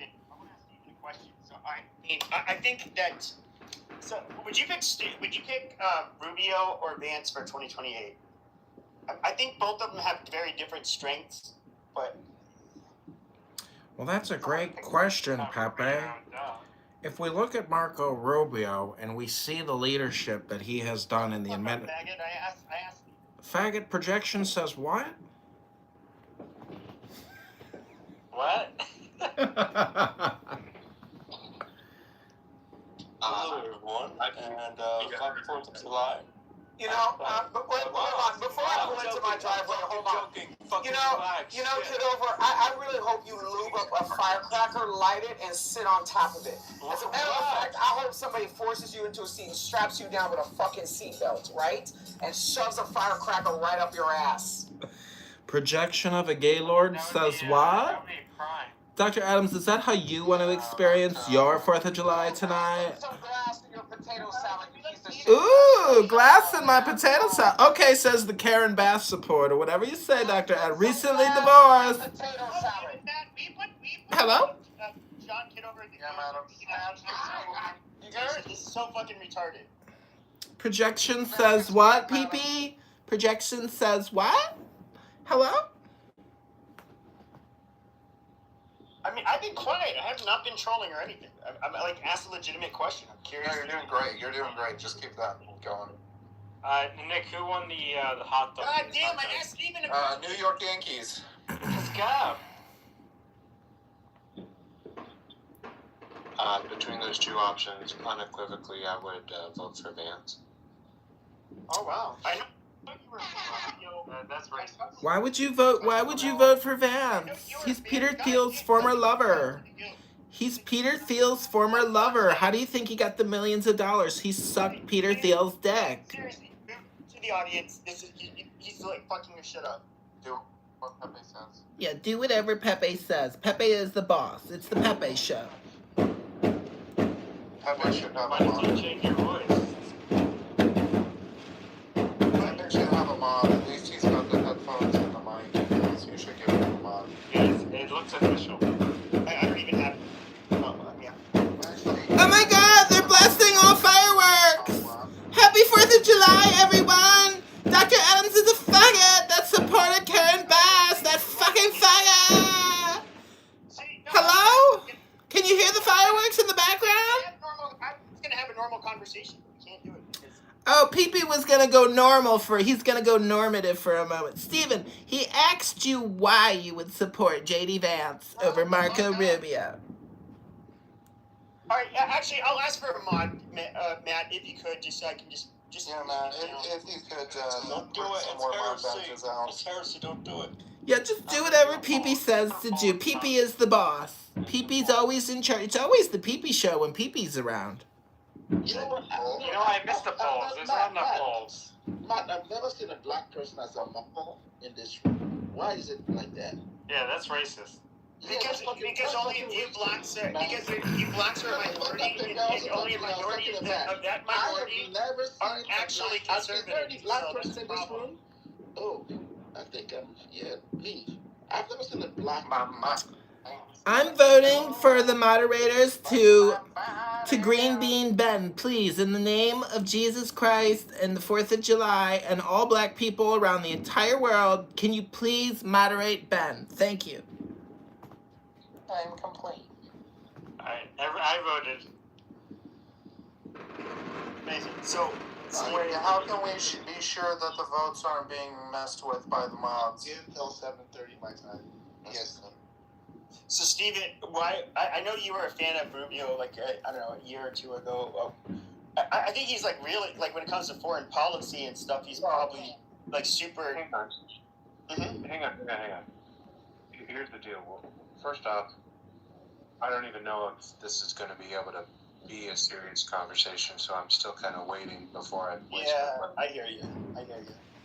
I hear you too, Steven, but it's only serious if you want to make it serious. It's up to you. And if you think Pepe is a serious person, well, then you need to have your brain checked because you've got serious brain rot like Dr. Adams. Faggot! Actually, I'm just gonna leave and like this is good. Just Excellent. Go enjoy your 4th of July by yourself. You haven't touched a woman in 5 years because you're always on here talking nonstop and getting into emotional little pissy fits with Dr. Adams and having your little gay moments late at night with Dr. Adams, drinking that vodka. Go ahead, Pee-Pee, just leave. Go ahead, go create a new room with Mon and just call it Wire. Oh, he left. I guess it wasn't serious enough. Pepe loves the serious conversations, the hard-hitting convos with real facts and information and a real debate. Oh, Pee-Pee, such a professional, always the pro. Oh, I guess we can take the poll down, mods. We don't need the poll. I never thought they. Oh my! That's just the first time to see that. Fuck. Well, guess it's time to boom the room. Wait, there's great news, everybody. ICE has arrested 10,000 illegal alien invaders in just 5 days. That's 2,000 a day. Hooray! Yeah, man, send them to Israel. Okay. I'm in Chicago right now. It sounds like a war zone. Fireworks are exploding in every direction, and Dr. Adams is calling me on the other line, screaming, "Faggot! Faggot! Stick a firecracker up your asshole! Oh, Karen Bass, I love you!" You should teach Madam's yoga. Maybe it would realign his chakras better. Or something. Whatever you do over there. He knows all about chakra alignment when he takes it up his ass. What is that? The root chakra, right? The Muladhara. You stick a little finger and you wiggle around on the prostate and you say, Karen Bass is a professional. Karen Bass has brought down the homelessness crisis and the crime. Karen Bass is a real pro, just like Dr. Adams coming home from work. Not at the gay club. Ha!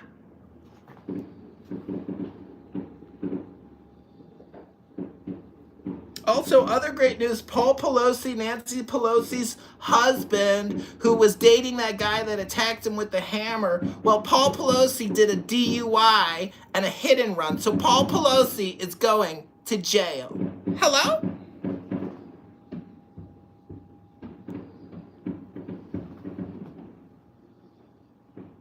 Probably was trying to run the guy over that hammered him, no? Where's that guy?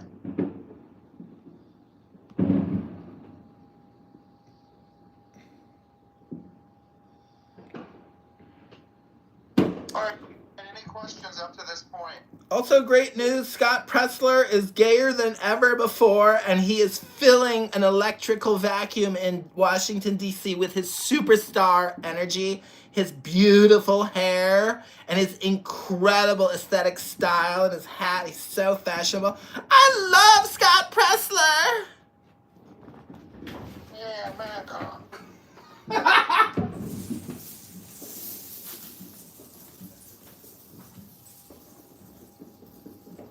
Shit. Wow. Fixed it. Oh my gosh, Steven came up and he didn't say spicy. Steven is kind of doing a water temp check of the room right now. He doesn't feel necessary to comment and waste time. Listen, that's how we roll on X. We don't waste time like this. Is it just me, the holidays have just gotten too dry? Yes. Yes, they have. They need new holidays, or at least, I don't know, make it a little bit more interesting. Just a little bit more advancements of technology, improvements on something, you know, something good news besides just the fucking same thing over and over again.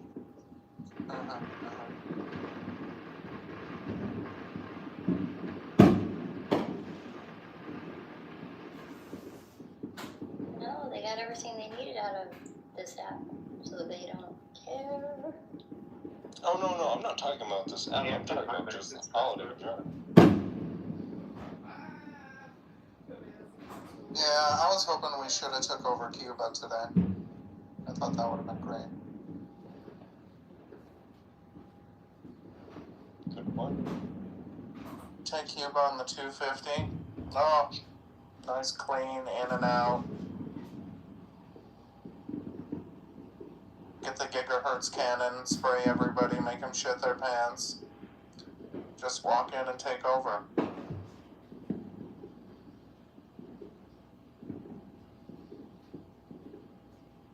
I mean, that wouldn't be, well, I don't know, I'm thinking that would be still controversial in some way. I mean, for the benefits would be unifying in some way. Luckily, everybody's on here fighting or disconnected, actually celebrating. They wouldn't know. No, but I mean, obviously they would see on the news, right? Yeah, we'd have to do it like midnight, you know what I mean? Cover darkness. That way it's got 6 hours to bake. Yeah, but that would create more problems than just... Listen, I don't have all the logistics, bro. I just work here. I'm just saying it would have been great if we would have pushed that button. You're saying that the advancements of technology would be a great announcement. Happy 4th of July, America! This is Dr. Adams, your favorite Karen Bass supporter. And I just want everybody to know that the fireworks are really popping off here in Chicago. It sounds like a fucking war zone. Get ready for MAGA 2027, everybody! We're gonna take out some communists. We're gonna arrest them. We're gonna deport at least 20 million. Oh, Stephen Bader had to leave. Just an FYI, everybody, Stephen Bader's nothing more than a highly polished Marshall Rankin. Slightly more mature and professional. But Stephen Bader's just like Marshall Rankin. He's actually a Democrat. Hello?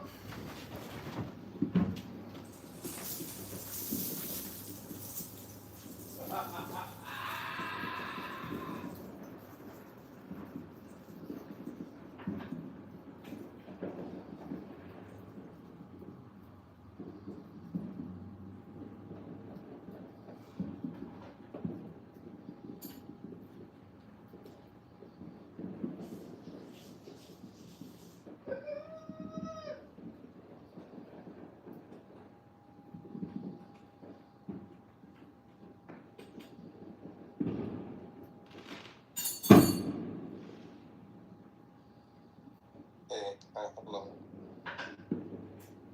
Well, hello. How are you?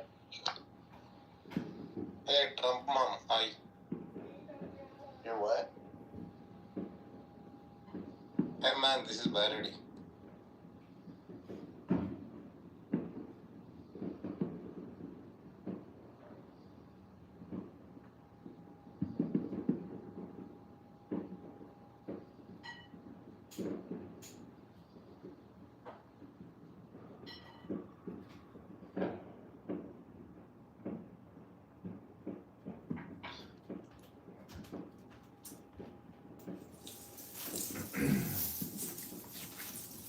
Hello, Trump mom.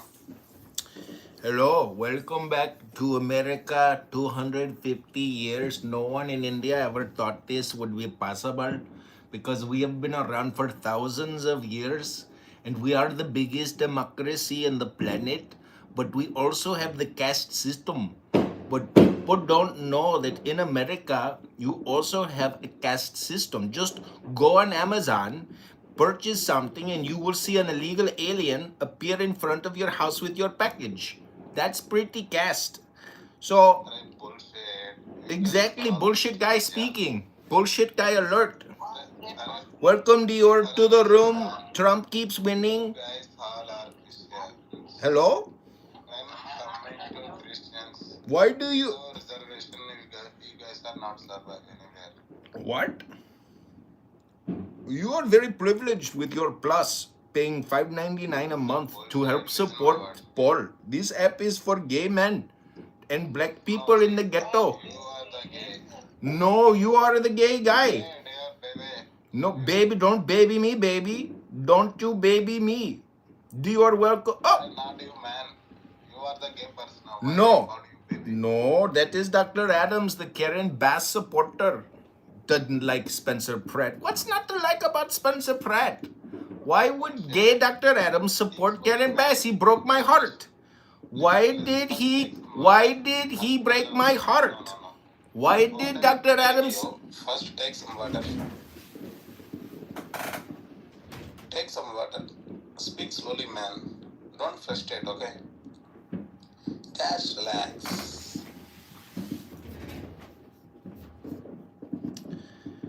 In 1776, America's founders gathered in Philadelphia to draft the Declaration of Independence, which dissolved the political ties that had bound the American people to Great Britain. A new nation was thus born, free and independent of Gaylord faggot kings.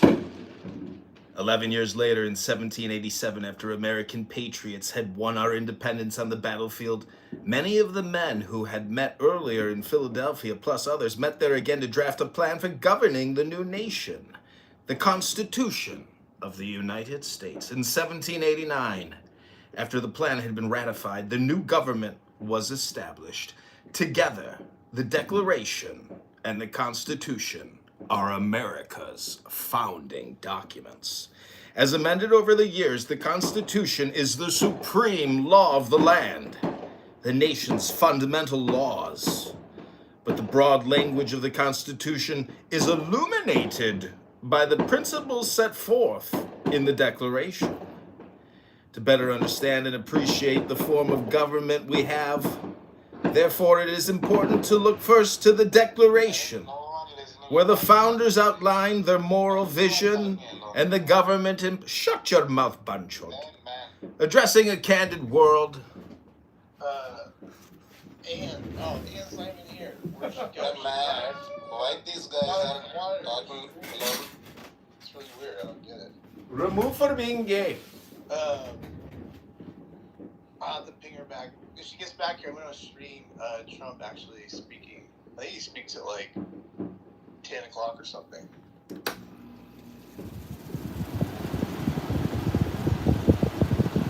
Yeah, it's not good.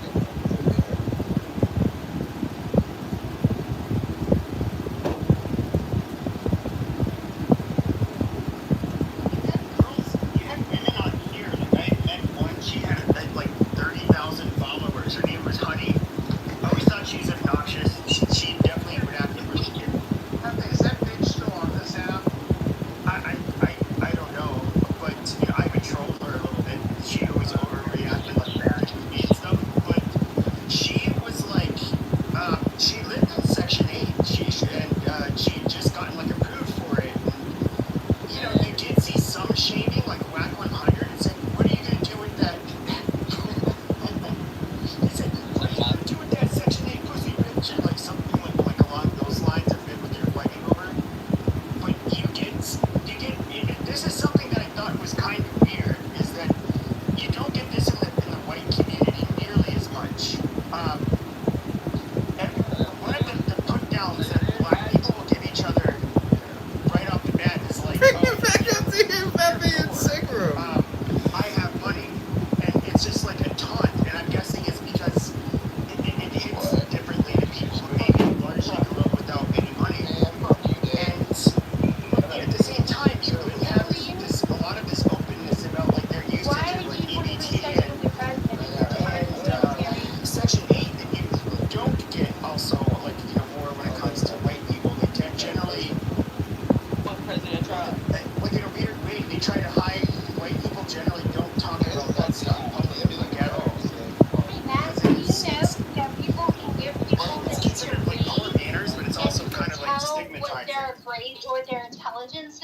But it does seem to be normalized. By you what know? they're, I don't how know they why. read. But I'm pretty sure she had a car, and a lot of these hood rats on Clubhouse do have, you know, vehicles still, third grade, despite living on Section 8. Monica, why is you talking? He can't even spell shorty right. That's weird. Your Honor, no disrespect, but like, how are you like saying all this about me when you don't even know anything about me? How about you? You dumb? You sound dumb. Section 8, it means that I'm living off of the government, that I'm not being a good mom to my children. That's why you mess with the right one today. You mess with the right one. All right, I'll get along. It's America's birthday. Day, you know what day it is today or no? It's America's birthday. What Chrissy says. I can't tell who. Go on mute. It's a married person. You can't switch that time. So, Dave, you know what day it is today or no? Yeah, that's what I thought. Ran like a little bitch. I don't think they can speak in complete sentences. Definitely not that one. Good God. Okay, not that I want him here, but I do wish Peter well. Is he doing well? Is he off? Why? What happened? Peter was on the app like, I don't know, yesterday. Oh, good.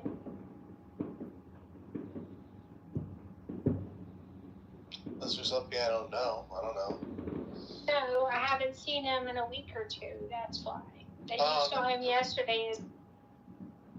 No, he's definitely around, yeah.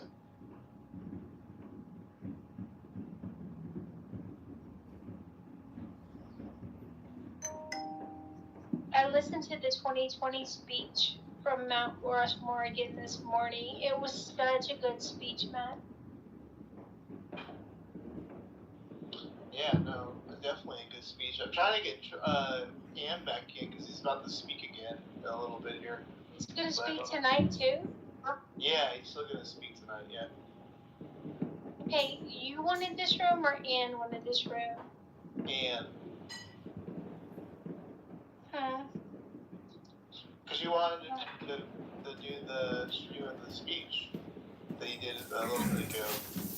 I don't even know if you were here for that, but yeah. I was here for some of it.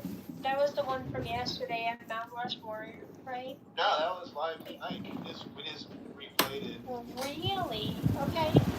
So then he's gonna talk again. So he talked last night, today, and Today, by 2 p.m., energy classes, proof of employment within 30 days, 120 hours of community service restitution, and that will not be waived under any circumstances. She is due 120 hours of community service. You're going to obtain a GED or get in some type of training school, random UAs, and I want field visits at her house because obviously Child Protective Services is not visiting her, and somebody needs to look out for these children. And there's going to be outpatient treatment. Is there anything else you feel you need to be successful on this probation? No, Your Honor. Probation, is there anything else she needs? No, just make sure you have the 57 for her lab, please. Thank you. And $57 to Bear County for laboratory testing. Yes. Yeah. So essentially, this judge had to talk to her like a fucking child and explain this to her. But in her mind, she couldn't see that everything she was doing was fucked up. She was so quick to just defend it. Don't judge me. You was trying to say I'm a bad man. No, bitch, you're a bad mom. You're a fucking horrible mother. You're a horrible fucking mother. But it's all about feelings. And don't judge me because I don't want the accountability. And the accountability makes me feel bad for the actions I chose to fucking do. This is what's going on. And again, all the laboratory testing, the CPS department visits, we're paying for this shit, bro. Her Section 8, her fucking food stamps. She had 3 kids by multiple men. Well, they are on child support. And this is another thing I see. The good dudes that unfortunately pick wrong women, and these women drag them through the court system and try to rape them for child support. And these dudes want to be involved in the kids' life. They want to spend time with the kids. They just don't want to be bothered with that bitch, but they love their children. They get drugged through the court. It's the fucking bookies that don't come inside this bitch and then take off.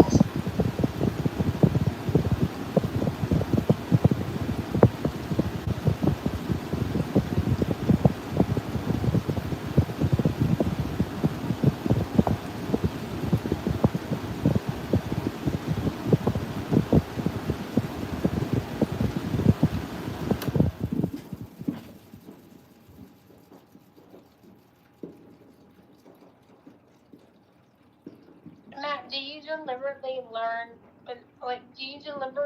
not learn how to play videos just so you don't have to deal with the hassle? No, I don't have another account. You don't need another account. How are you doing it these days? Music mode, and then you open YouTube or whatever link you're using. Yeah, I guess I could do it that way, it's true.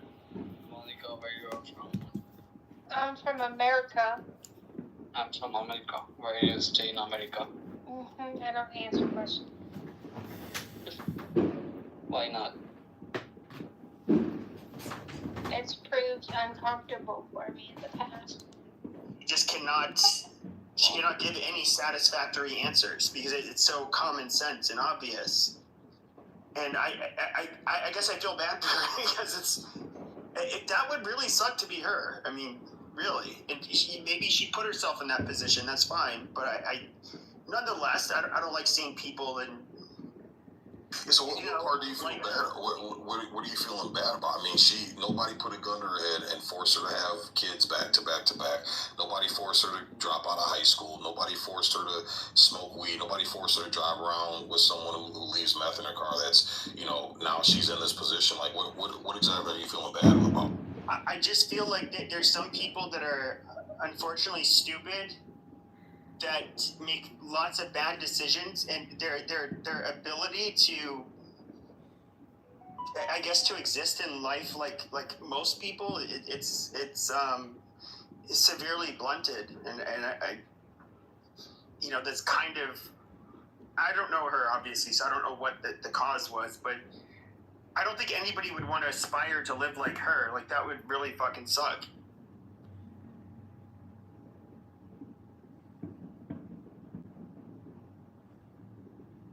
I got another clip I want to play, kind of based on what you just said, Pepe, about feeling bad. Asmund Gold just went viral for this clip, and he's been getting a lot of backlash for it.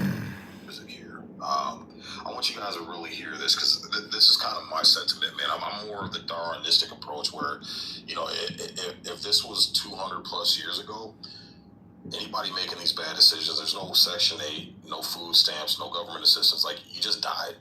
You and your children fucking died if you made bad decisions, But I kind of want to play this clip. Let me get back into it, and you guys let me know what you guys think about this. Okay, let me get to this point. Okay, here we go. It's causing all sorts of chaos on social media. If you remove the top 2% of society, the entire society would collapse. Every business owner would be gone. Every business leader would be gone. Every political thought leader would be gone, almost. Basically anybody in any leadership position that's making any decisions that are important would all be gone, and your country would turn into immediate chaos. That's what would happen if you remove the top 2% of society. If you remove the bottom 2% of society, and they just immediately, tomorrow, they went to the moon. They're gone. I'm not talking about killing anybody. They just immediately disappeared. Every aspect of your life would immediately improve. There would be less need for plexiglass cases and CVS. Your insurance premiums would go down because they're the ones that are speeding and committing crimes. The healthcare cost. And just for you fucking retards typing in the chat, nobody's talking about black or white. This was a Hispanic woman, all right? We're just talking about the situation of stupidity in general, making bad decisions, and society has to clean up those messes. So you guys are talking about black this and black. Nobody's even talking about race. It shows how fucking retarded you guys are. All you think about is fucking race, and you come into a conversation that you just became a part of. You don't even have enough common sense to just sit quiet for a few minutes and gather the content of what's being discussed. But Sig, right quick, permission to delete certain extremely disgusting comments of this. No, freedom of speech. They can write whatever they want in the chat. I don't want to delete shit, man. Yeah, they're fine.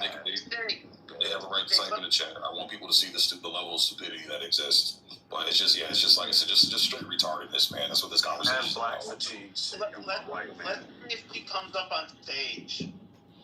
Yeah, you're more than welcome to come up. You'll get a fair shot. Everybody can have a discussion. Just be respectful. Only thing you can call names. You can call me a little dick, faggot, simp. I hate my mom. I hate my skin. I hate my race. You can say all that shit. I just ask, don't disrupt the flow of the conversation. That's all I ask. But let me finish playing this clip, and then we can discuss it. That you would have would also go down, plexiglass cases and CVS. Your insurance premiums would go down because they're the ones that are speeding and committing crimes. The healthcare costs that you would have would also go down because they don't have to be offset by a bunch of fat and pigs that can't stop eating. You would have lower taxes in a lot of cases because you wouldn't have to pay for as much law enforcement and micromanagement for these functional animals. And fundamentally, you would live in a safer and a better society in every single facet. If the bottom 2% simply were gone. And that's the difference between the top 2% and the bottom 2%. The top 2% have some positives and they have some negatives. The bottom 2%, there are no positives. There's nothing redeeming about them. There's nothing good about them. There's nothing beneficial to them. And yeah, well, you could imagine. Yeah, so that was Asmund Gold's take. He's catching a lot of backlash, about Yeah, I think it was a few days ago. Yeah. Okay, so that was the one. Yeah, well, wait a minute. Didn't they hear that yesterday? What the fuck? Well, not yesterday. I mean, Thursday. It might have been Thursday. Yeah, I think it was Thursday. But yeah, I heard that this weekend. I'm like, damn, y'all got Asmund Gold commenting on this shit? Got him fucked up. But he's right, though. If you think about all the hindrances, the majority of us are hardworking Americans. We mind our own business. You know, we get up every day, we go to work, make bread to take care of our family. We're doing our part in society, right? It's that bottom 2%.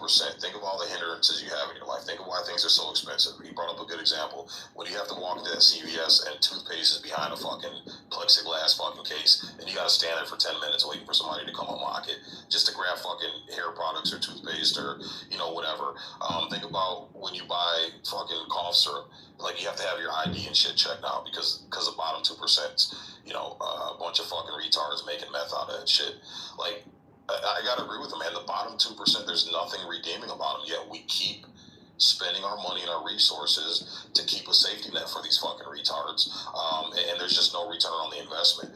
And he's correct. There are some negatives with the top 2%, right?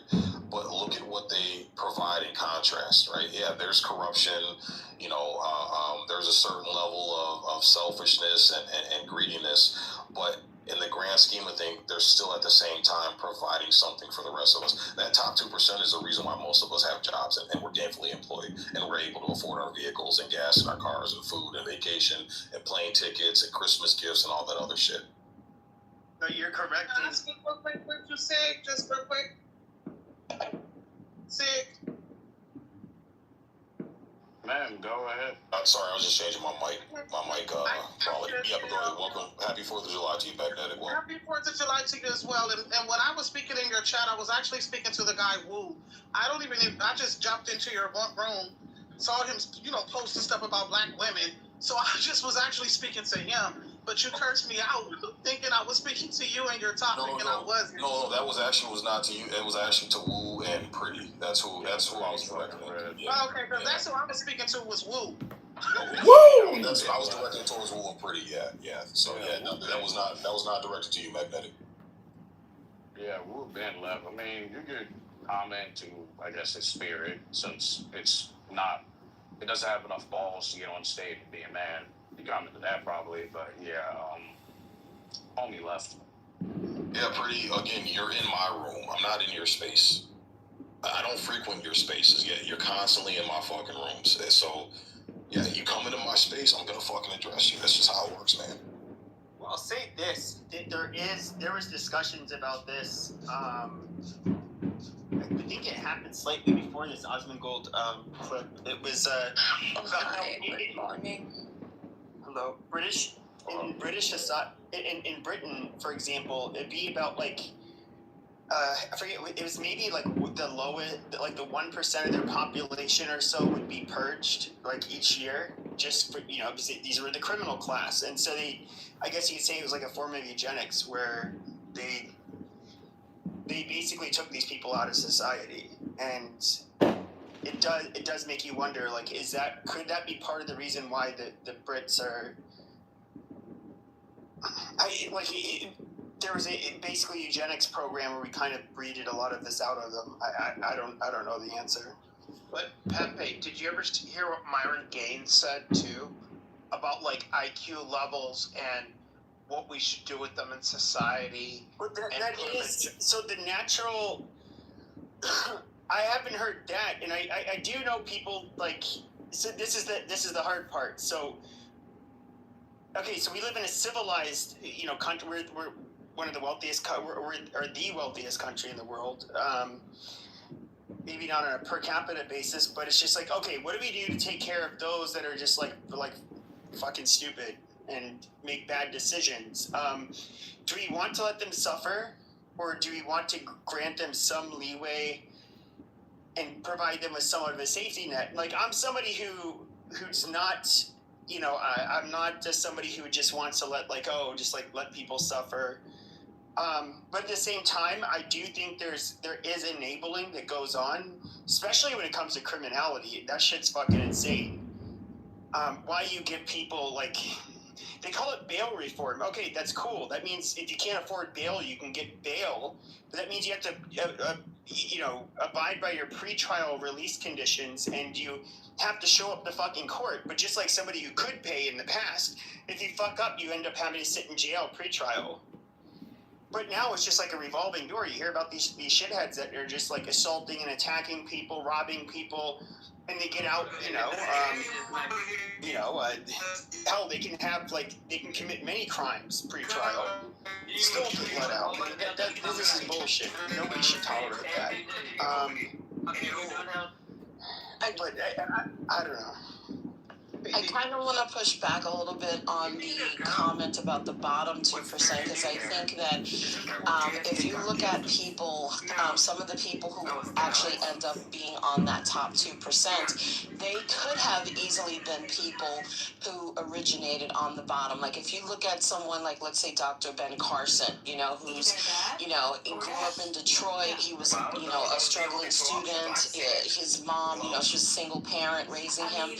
She pushed him, despite her inability to read, I think I read, she pushed him towards education, and he's a brilliant neurosurgeon. I think he was like the first to separate conjoined twins or something like that. So you can't write off people who are impoverished or whatever that bottom 2% happens to be just because they're on the bottom. I think that they need education. I think that they need a chance. Now, if you squander your opportunities, that's a different story. But I don't think just because you're on that bottom, end of the spectrum, the economic spectrum, that that you have no value whatsoever. It's what you do with your life that makes the difference. Yeah, I agree there, and that's where I 100% agree. If you, as I am a nationalist, I do believe. I do think we should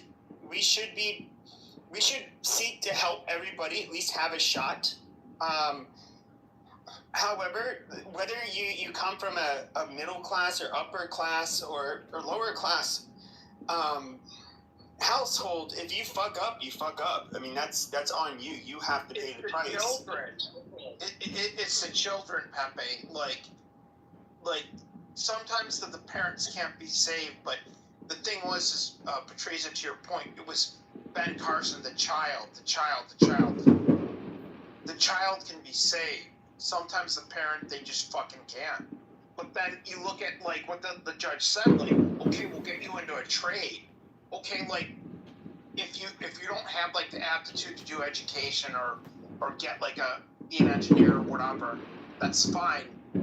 There's still other avenues. Baltimore has done something like that too. I read about it, they're trying to help former inmates get back on their feet, getting them involved in the trades, plumbers, electricians, carpenters, because pipe fitters, whatever. But you run into the same problem. There is a reason why, for example, if you have an IQ under, I forget what it is, it's 82, something like that. They found in the military, there's no job, no matter how menial it is, they cannot fit you in the military. There's nothing you can do reliably. And you do get people that are just functionally stupid, and there's nothing you can do to fix them. Now, do I want those people to suffer? Who literally, their brains, they just cannot function like normal adults. Not really. It's called Down syndrome, Pepe. It's called Down syndrome. Yeah, I mean, I would. And they still work. They work at. Preying on society. They work at the grocery store bagging groceries. Maybe it has something to do with the culture of criminality. They have to get their knees bloody. If you have somebody with, let's say, an 8 You ever meet somebody with Down syndrome out on no cash bail and ankle monitor? I never met nobody like that. Do we punish them for it, or? Think about that. Try to make their lives as comfortable as it Think about that. Can, at least practically. Now Pepe, the great moral teacher, Pepe. He's from Alabama. My mother's from Georgia. Congratulations for breaking the stereotype. Yeah, bitch. What the fuck is wrong with y'all? We know our parents, motherfucker. You are the problem with the stage right now. Goofy ass motherfucker. The fuck is wrong with y'all? That's what I'm saying. Goofy ass motherfucker. The fucking white motherfucking goddamn talking point points that you motherfucking trying to spill like we don't know our fathers. Like I said, my father is a retired firefighter, and my mother is a pastor, and they still alive to this day. Your father is so old that he can retire and you still acting like a 9-year-old on an audio app?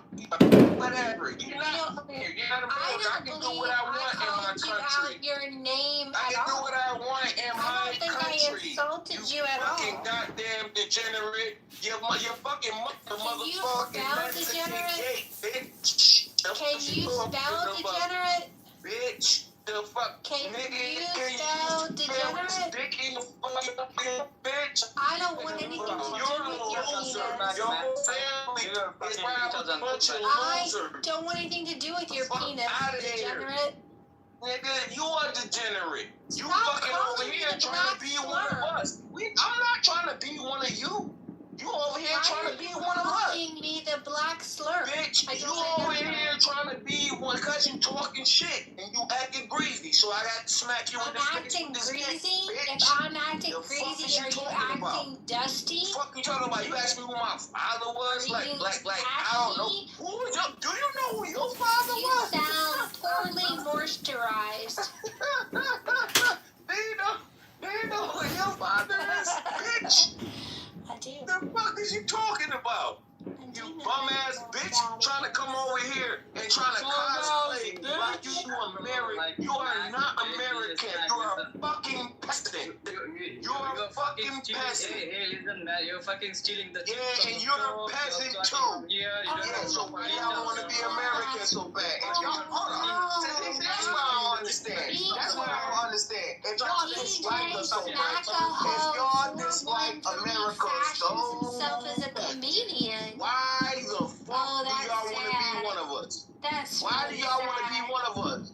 Y'all, I mean, hearing y'all stupid as that stupid American. So why you want to be an American? If we that damn stupid, why you want to be an American?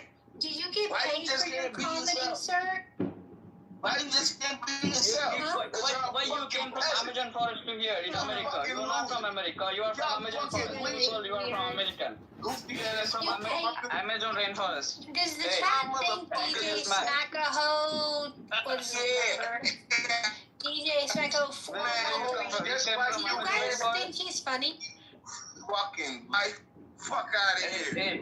You came from Amazon rainforest. Y'all niggas ain't about shit. Y'all ain't got shit going from y'all ass but trying to write off our protest. The vocabulary of a sewer rat. Yeah, that's what you are. I was glad that you knew the word degenerate, but I still don't know if you know how to spell it. I should put it in the chat. D-E-G-E-N. There we go. Thank goodness. Look at these motherfuckers trying to come over here and try to cosplay like y'all American. Y'all not American. You never will be. Y'all fucking losers. Get your country together. Get your country together. And Royal Talks. Get your country American together. citizenship And you'll be alright. They'd score higher than you. Fucking losers come over here talking crazy to us like y'all got some shit popping. If y'all got shit popping, why the fuck you don't go home? Cause ain't shit. Fuck you. And I'm out on that note.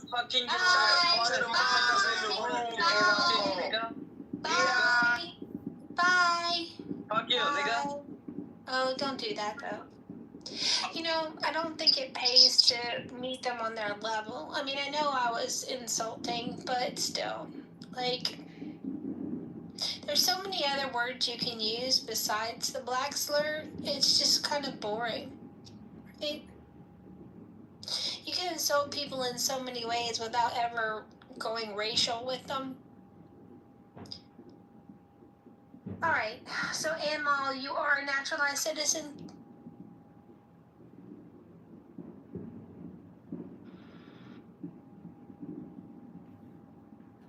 I can't hear you. Okay, never mind. Capital David Pepe, where the hell he took off, man? Please don't call him in here. I actually prefer uncomfortable silence than hearing him do his date rape fantasies with his cousin. Yeah, it's all right. He got upset that I didn't mod him, and that's that. Yeah, but he's a bitch, bro. He moves people down and stuff when he wants to fucking talk. Last time you modded him, bro, he fucking moved me down. Then he fucking removed me, bro. Like, he's a bitch, bro. Straight up certified bitch. And, like, it sucks that all he wants to do is talk, have his voice. He only wants to be the Pepe show, and when you fucking go against it, he moves you down. So what the fuck, bro? I ain't ass, bro.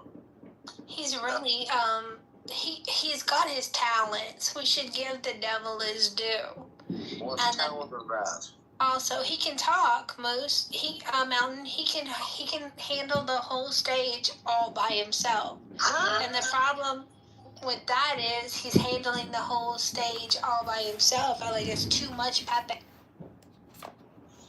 Yeah, well, you know, and also, I mean, it is America's birthday, bro. I don't get hear no shitting on America, shitting on Trump. Like, bro, come on, man. Like, So did he already speak? I'm sorry, did he already speak? Did I miss the boat? No, it's still coming. He did one earlier, but there's another one today. I was just jamming out with the music, dude. Like, they got some good fucking music, actually. I was it's really fun, actually. I'm like, that's the cool thing. I'm like, about time. Like, you know, we got Taylor Swift that got married and got some good old tunes going. We got Georgia playing. I mean, on the piano. I mean, this is the cool stuff. I had no idea that we had a band like that. See, did you? That was pretty epic. I mean, like, so Joe, like, it's pretty, like, fun to see these different school, like, old school, like, Joe Baptist played his piano, Georgia on My Mind. I mean, fucking unbelievable. I mean, honestly, you guys gotta watch it. Like, he plays it, like, honestly, like, it is so, like, honestly, I cried. I was literally crying, because he literally, like, he's just touching the piano, literally, like, so amazing singing Georgia on My Mind. That song, like, but he did it so, like, it's such a beautiful song in itself. But I don't know if you guys saw that, but it is so amazing. Like, you have to watch that. I mean, honestly, it is just, I don't know where he was at, but it was beautiful. It was outstanding. And I literally just, it really brought, like, the emotion that you want to, feel on the 4th of July. Because Georgia on Your Mind, certain songs, really touch you, about, America and whatnot. So I haven't heard any Trump discussions or anything like that, but I'm really enjoying the music, and I hope you guys are too.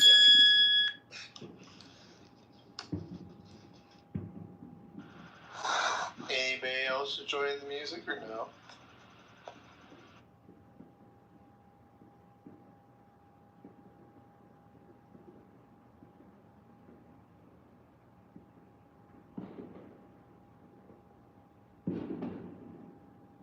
Well, that sucks. That's too bad. You guys gotta get on. You gotta enjoy the good things about the day.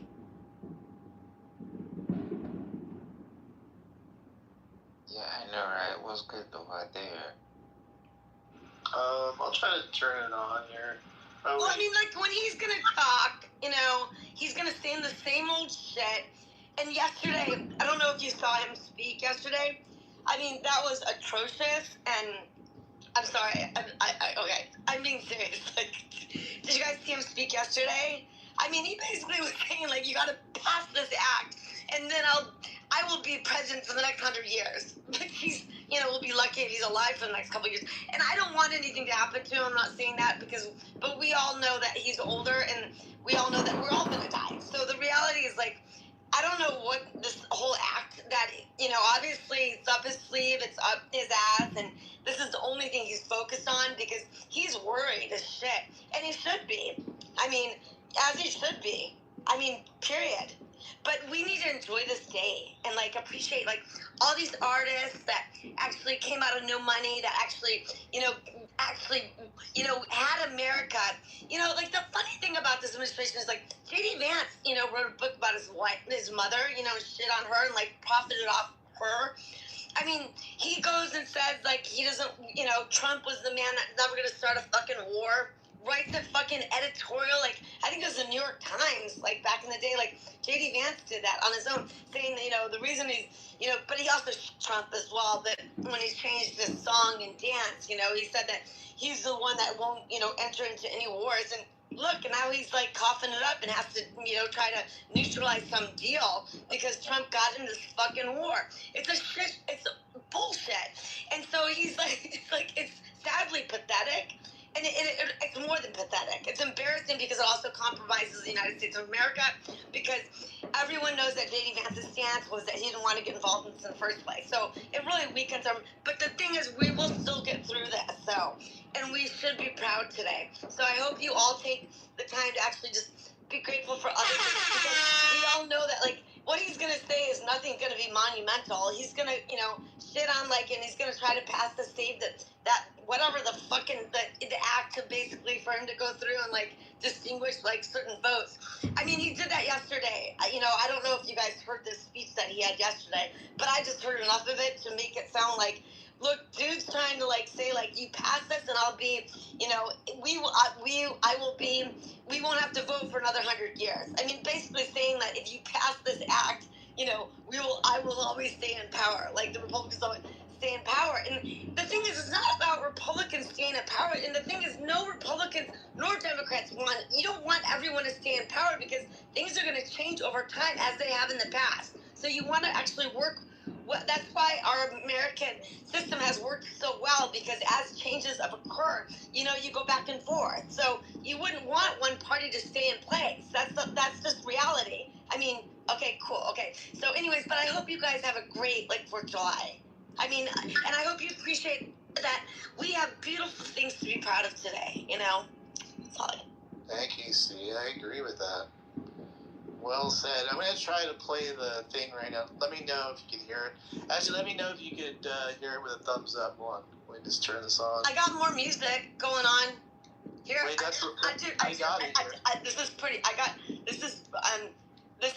Here, you want to listen to this? Well, I got it. Then go for it if you want. I mean, here, it's the flute, like, it's, I think it's, I don't know who this guy is, but, I think it's opera. Yeah, that's the guy singing right now. Are you seeing it? I mean, it's pretty. I want a voice like that.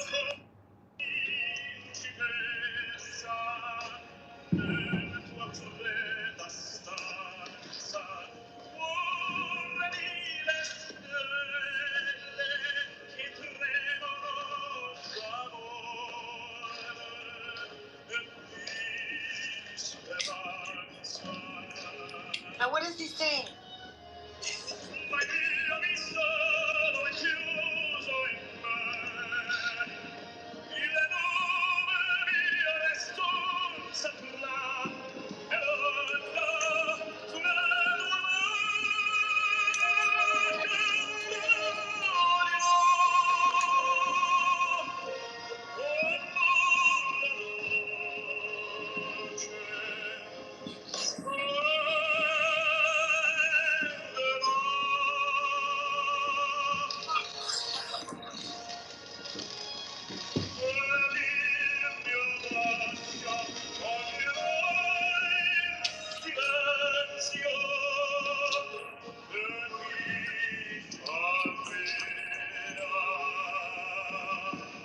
Well, he better be saying he loves America.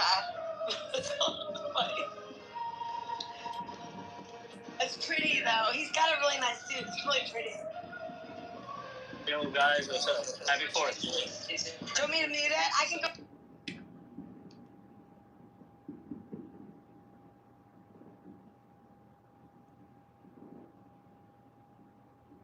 No, I kind of liked listening to it while we were waiting for Trump to talk.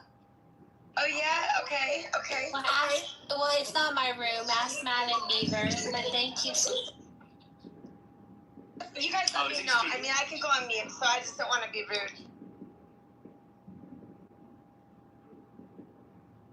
No, you can play. Go for it. So I'm actually on this talk. They're actually talking about it, and they're bringing.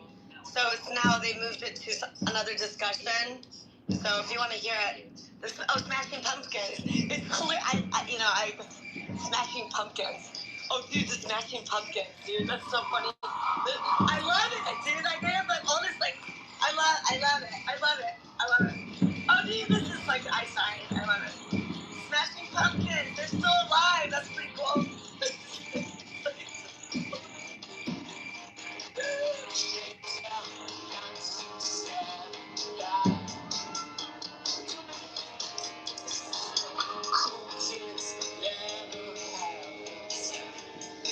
So, you know, they had Maren Morris. I don't know if you guys know Maren Morris, but, you know, she sings some pretty cool songs.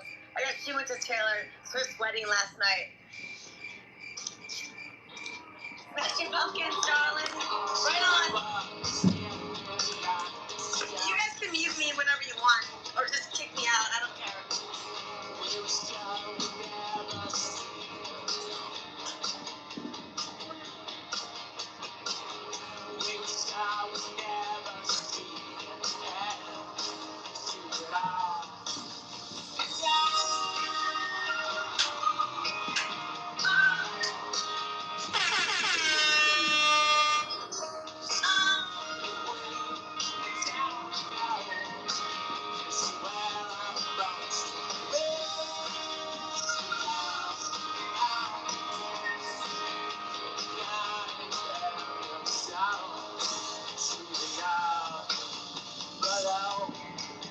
Los Angeles! Right on, LA!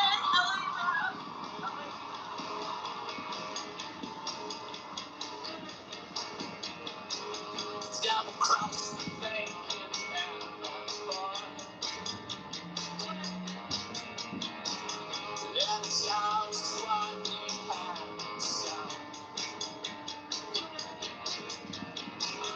My feet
with those freaks and rules.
How old is he, I wonder?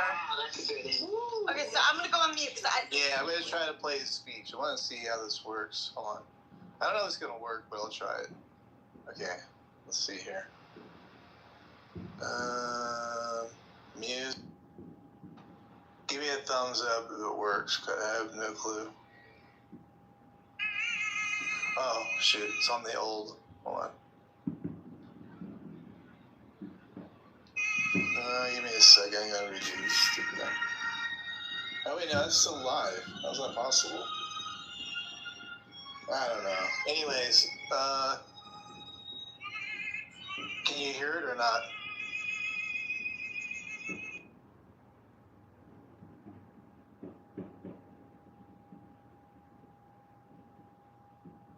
Trying to hear. Oh, Trump. Okay.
Projection says what? Projection says what? Happy Independence Day, America!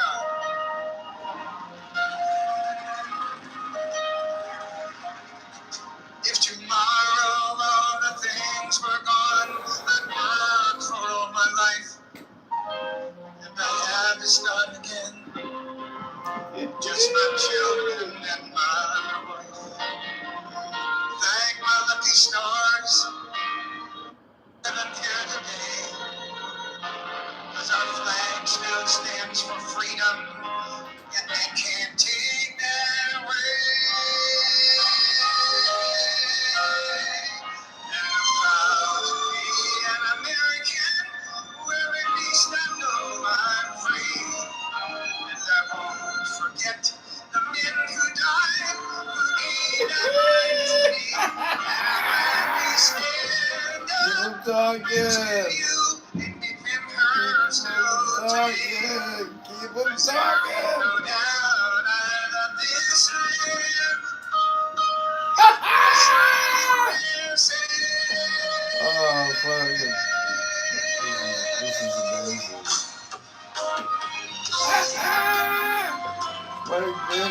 My greatest press. My greatest play. My greatest play.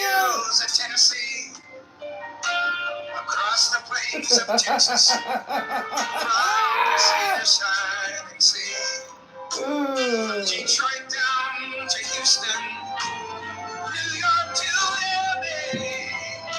There's pride in every American heart, and it's time we stand and say,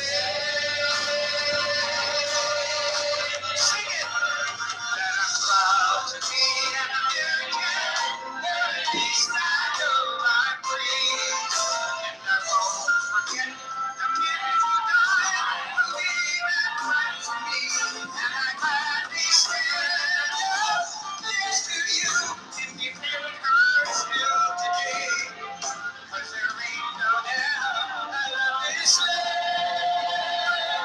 God bless and great bless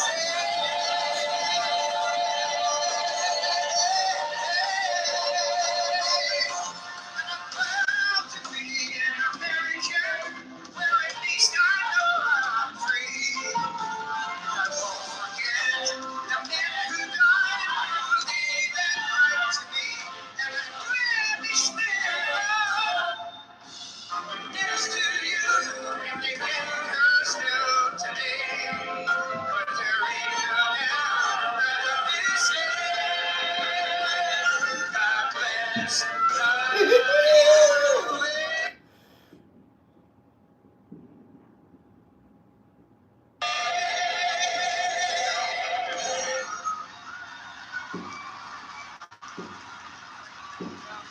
Now, ladies and gentlemen, please welcome the 45th and 47th President of the United States of America, President Donald J. Trump.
Good America, you think that would it wasn't.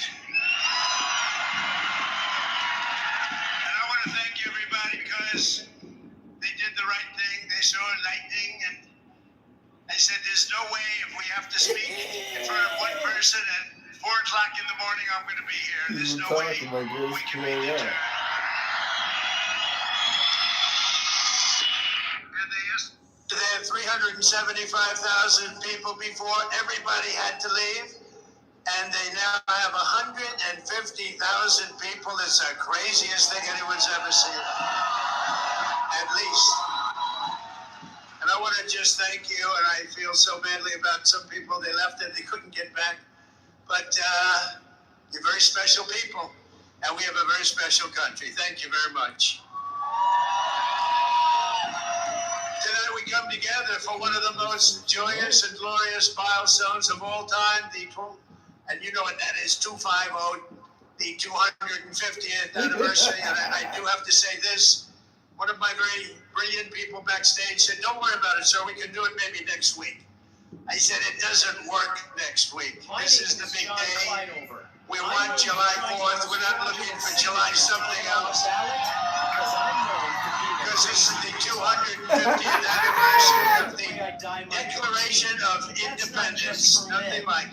I rubbed my chin on Max Rice's asshole. 2.5 centuries, our American Republic has stood as the founding achievement of human history. The This country is the home of freedom. This is the land of liberty. And this is a flag that's the banner of the most extraordinary, most exceptional, most incredible nation ever to exist on the face of the earth. And we're doing better now than we've ever done before. You two boys? No people have done more good, shown more courage, made more progress, righted more injustice, or achieved more greatness than you, the American people. For 250 years, the United States of America has been the hope, the promise, the light, and the glory among all of the nations of the world. All over the world, they try and be like us. Nobody can be like us, and with God's help, we will always be this or even better. We're going to be better. Here on our national mall, we're celebrating freedom's triumph over tyranny, liberty's conquest over oppression, and the enduring victory of the American spirit from the July 4th, 1776 to July 4th, 2026. Big dates. That's big dates. Two big ones. And tonight our country is stronger, freer, richer, safer, and prouder than ever before. But it all started with the miracle of history that lives forever in the heart of every single patriot. In Philadelphia, our founding fathers summoned the courage of giants and the wisdom of centuries to boldly proclaim these timeless truths. They declared that all men are created equal, that they are endowed with sacred, unalienable rights by the hand of our Creator, and that among these are life, liberty, and the pursuit of happiness. In signing their names to the roster of freedom, those 56 patriots put everything at risk, stepped onto the stage of destiny, and seized a victory for the ages, and that's what it was. And this is an evening for the ages, I believe. This is something very special. This is bigger than if we didn't have the lightning blaring. We had lightning blaring, but this is bigger. Little more inconvenient, but it's bigger. I think in its own way, it's more beautiful. From the beginning, we were a nation that lived by the motto, victory or death, and live free or die. One out of every 100 Americans gave their lives in the fight for independence to remind us of who these heroes were and what they gave us. We are honored to have here tonight in the heart of our nation's capital one of the very first American flags ever to exist. Dating back to 1777, it bears the 13 stars and 13 stripes of the 13 states that declared independence on the 4th of July.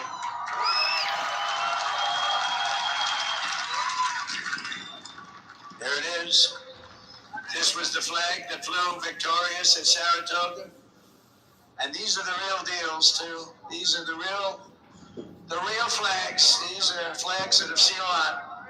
These were the stars and stripes that flew triumphant when the British waved the white flag of surrender at Yorktown. That was a big surrender. Nobody thought that was possible. They were the greatest power of the world, and they surrendered, and that was the beginning. Ever since, the entire world has been on notice that Americans will never let anyone take our freedom away. Won't happen. And all these talks from the communists, they haven't got a chance. Not even a chance. We don't want communists in our country.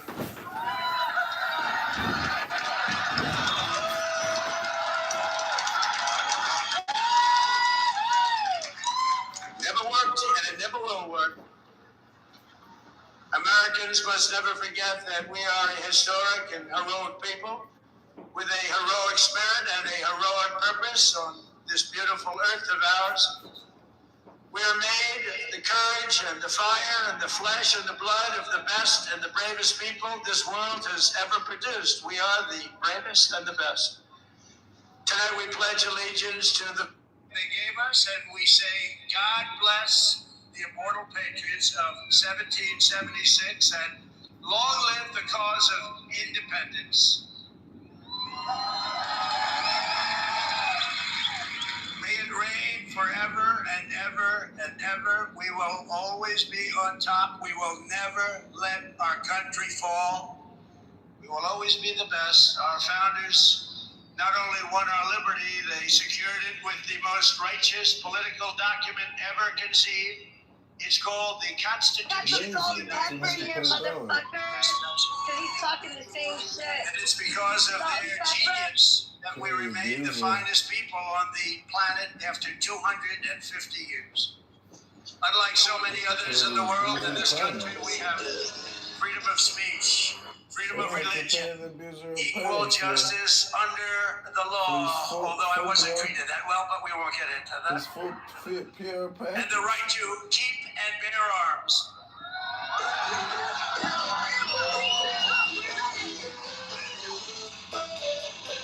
And for the almost 6 years that I was president, I guarded very, very powerfully your Second Amendment, and they didn't do a thing to it, and it was not easy. You guard your Second Amendment. We guard it very, very strongly and cautiously. Across the generations, Americans have fought, bled, and died, not just to secure those, to expand them to citizens of every race, religion, color, and creed. Because we are one people. We are one family. You showed that tonight with one flag. As our Declaration of Independence tells us, we are all made in the image of one Almighty God. Next, Pat. See you on the street corner for your next presser. And the communists will. Sure. You heroes remind us more than William Carney, who escaped slavery to become a Union soldier in the Civil War, which was a very big deal at the time. My name is John Kitover. The battle he saw, I'm known for trying to comrades use struck fraudulent enemy fire while carrying the stars and stripes, and Sergeant Carney dove to the ground to keep the flag from touching the mud. He didn't want to have it touch the ground. He didn't want to have it touch the mud. He wanted it to be perfect. He raised it high above the field and was shot 4 times. They thought he was gone, but he kept moving forward. He loved our country. He loved our flag. Before he returned to camp and announced, "Boys, the old flag never touched the ground."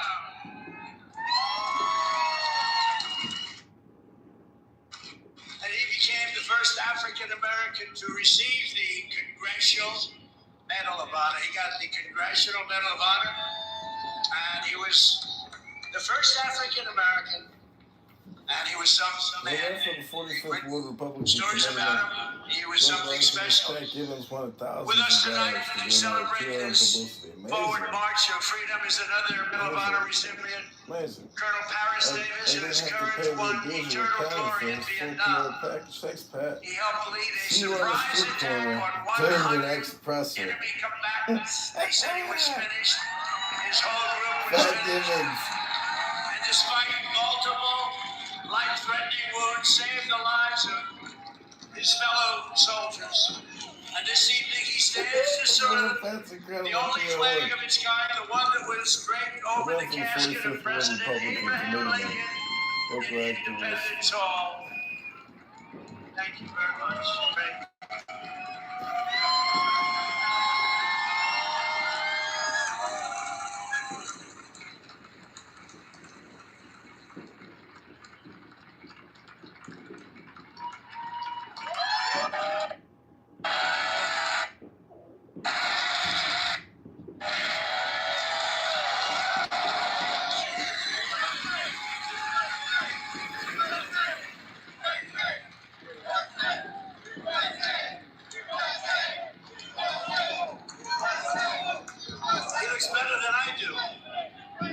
He looks great, and he's brave.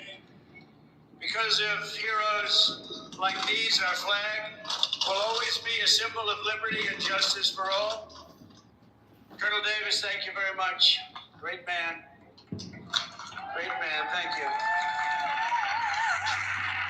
Americans expanded the blessings of freedom, and we have never stopped expanding our ambitions and our dreams. We had the American dream. We never had the American dream, however, like we have it right now. The American dream is back, very strong, beautiful. You know, to get into our military now is tough. 2 years ago, we couldn't fill a job, and now it's overflowing. We have so many setting records. We're setting records. It's actually hard to get in. That includes our great police forces and our firemen. They couldn't hire anybody. Nobody wanted to do it. Now it's hard to get those positions, but it's really hard to get into our military because people respect and love our country again. Our rise to being the world's strongest and most powerful nation was no accident of history. We rebuilt our military in my first term. We used it a little bit in our, actually I should say third term, but I won't do that because I don't want any controversy. But we use it, and we've had tremendous success. You look at Venezuela, you look at Iran, we wiped out their military. Americans crossed the Great Plains, scaled the Rockies, we just tamed the wilderness and conquered the frontier and built the empire. It's called the Empire of Liberty. We laid down the railroads, raised up the skyscrapers, those beautiful skyscrapers, and dug out the Panama Canal, considered the 8th wonder of the world, which everyone said was an impossible thing to do. And by the way, 38,000 Americans died to give us one of the greatest engineering feats of all time, Panama Canal.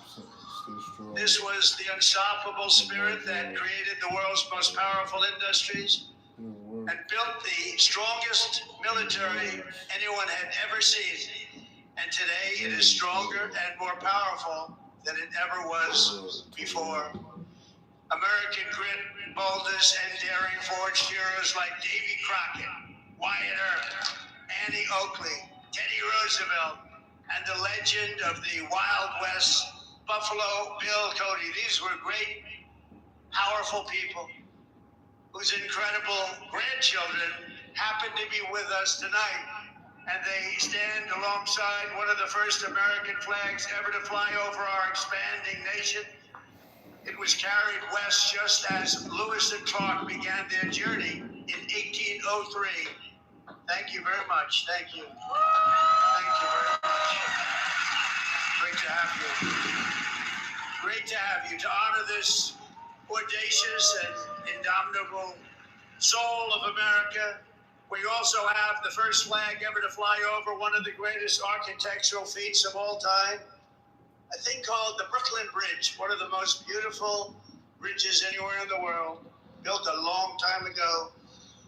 To its right, the banner that flew atop our flagship after America's Navy sank the Spanish fleet to the bottom of the Manila Bay, one of the greatest naval victories in history.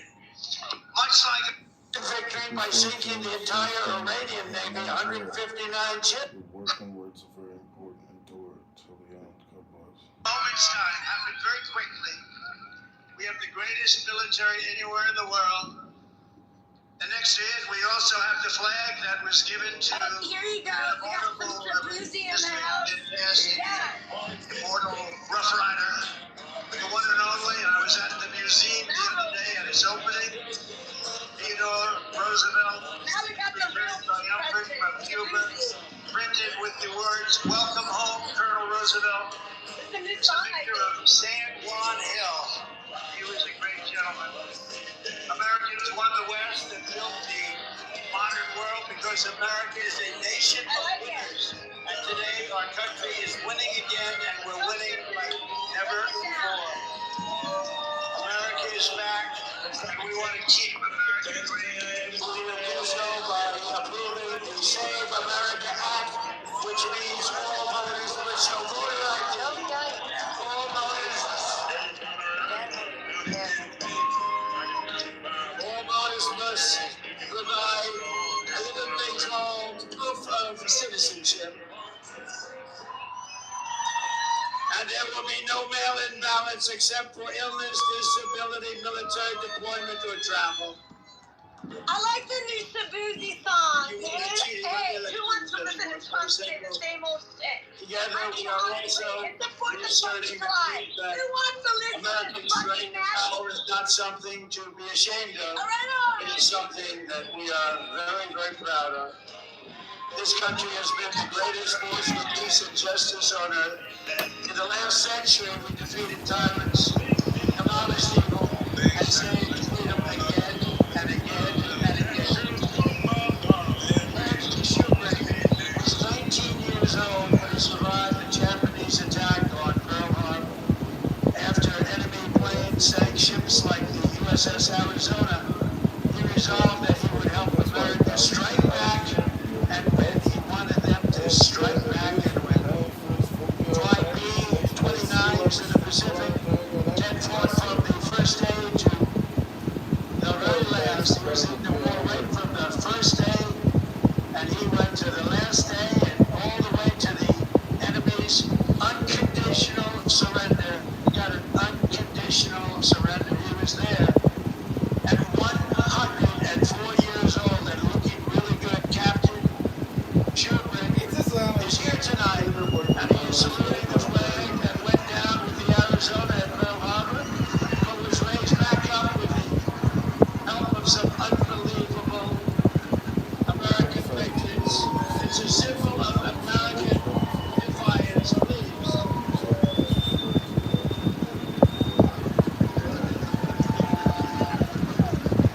That's a bunch of bullshit. He's just thrown out there. He has no deal.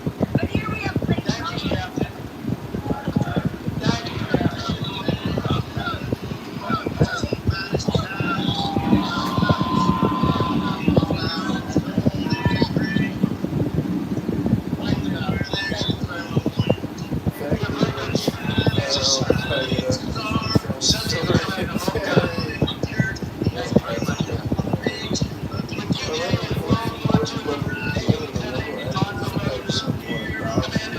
Expanding craft is one of the largest naval armada in history.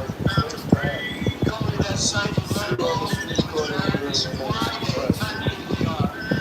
At 107 years old, Lieutenant Rhodes is here to salute one of our nation's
soldiers did not fight communism on battlefields across the world, only to have that menace rear its ugly head right back here in America. We're not going to let it happen.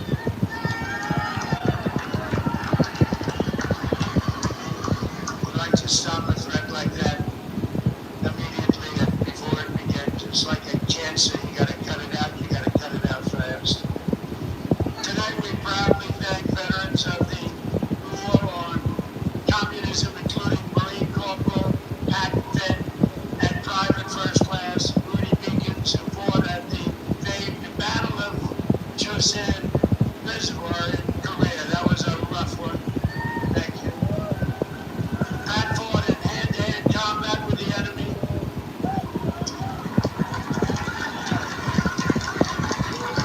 He had 5 against him, and he was 1. And as you can see, he's around to talk about it. And Rudy was wounded 4 times, but never stopped shooting, and he never stopped moving forward. And also with us is veteran Sonny Ray, who fought heroically against an enemy force 10 times his unit size, and earned a tremendously deserved Silver Star. Tonight they salute one of the very first 50-star flags to fly above the field of battle. This was about the beginning of the 50. And right next to it is one of the last flags from Checkpoint Charlie, very famous place on the Berlin Wall, where American freedom finally brought communism crashing down to an end. Thank you so much. You are really very special. Thank you. Thank you very much. The Stars and Stripes cast the hammer and signal into oblivion before, and we will do it again if necessary. I don't think it's going to be necessary. I think people have learned. They've learned what to do and how to handle it, and we're going to handle it very well. So, gentlemen, I want to thank you very much. Amazing people, amazing men. Thank you.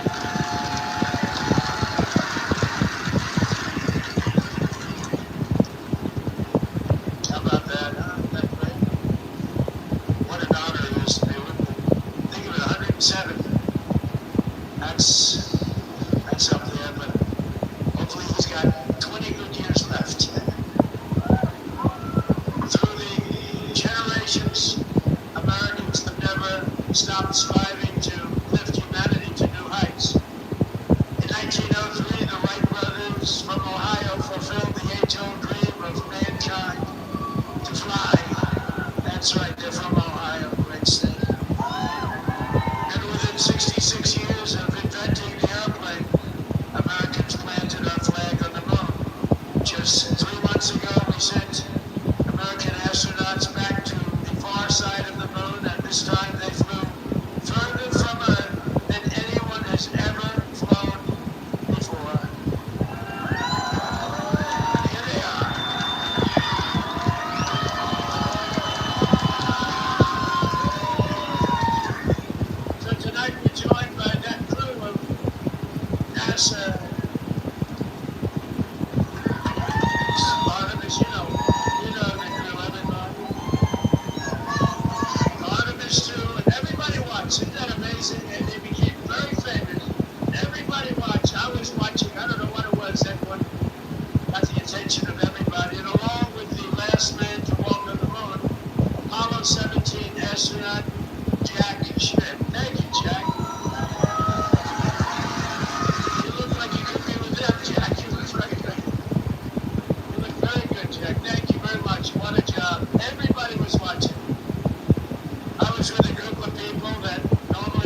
It's a very special flag if you're in the world of flying aircraft. So congratulations to everybody. Fantastic job. Very proud of you.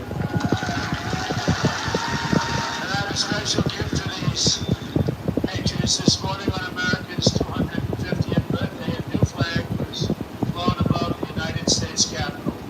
And tonight I present it to you to soon be planted by American astronauts on their upcoming return to the moon. And in addition to that, I gave them and all of the great heroes that we saw up on stage tonight and a few others that couldn't quite make the stage. I gave them a very special medal from the White House. So it's an honor. Thank you very much, everybody.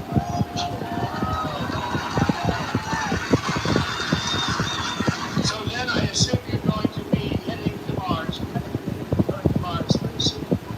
And I think that's something that we do have in mind. And we're going to do the moon, and we're going to go from there. We're going to go to Mars, and we're going to continue to be way ahead. You know, we did Space Force. That was something I was very proud of.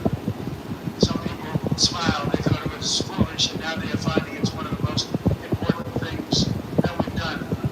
We were losing to China and to Russia in space, and now we're leading them by giant steps, and it's a great thing. And it's people like that really, like you, that made it happen. Thank you very much, everybody. Thank you very much. So as we celebrate America's unmatched achievements and unlimited potential, we never forget that none of this would have been possible without those who gave everything so that we could reach this 250th year of freedom. We are honored to be joined by 11 Gold Star family members. The Gold Star family, that is one of the great tributes. It's one of the great honors, a tough honor. There's nothing tougher than that. And these are amazing people. Thank you very much. Thank you very much. Come on up. They went through a lot. Thank you very much.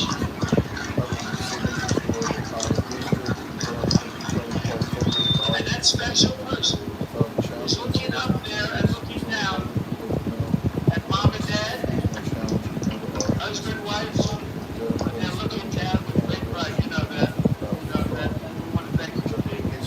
Thank you very much. If we have medals being backstage, I brought them. I thought I'd be handing them out about 2 hours ago, 3 hours ago. We're going to be backstage and bring beautiful medals for your family from the White House. Thank you very much, everybody. We love you.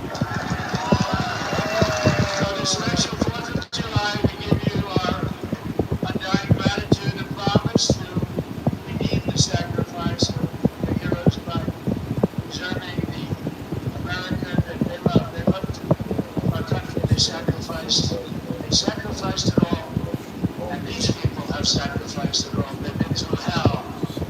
We love you. Thank you very much. Thank you. From 1776 to today, everywhere the American flag is flown is been a symbol of strength, righteousness, and hope, because that is who Americans are. In 1944, a mother and her daughter huddled in their house in Nazi-occupied Belgium and prayed desperately for their country to be free. They wanted free. As they waited, they found scraps of fabric stitched together, a homemade American flag. It's beautiful, but homemade. On the day they were finally liberated, and that's what the word is, liberated, they gave it to an American soldier as a gift. Little did they know that that soldier's great-grandfather was none other than the author of our Star-Spangled Banner, Francis Scott Key. And tonight, the next generation of the Key family is with us.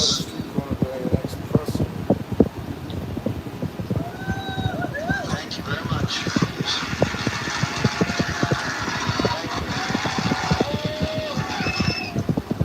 Major Kyle Key has spent 23 years in the U.S. Army, highly respected, and this evening he proudly salutes the old flag that was made by the Belgian woman, so beautiful, and who knew that America means hope and freedom. Congratulations and thank you for being here very much.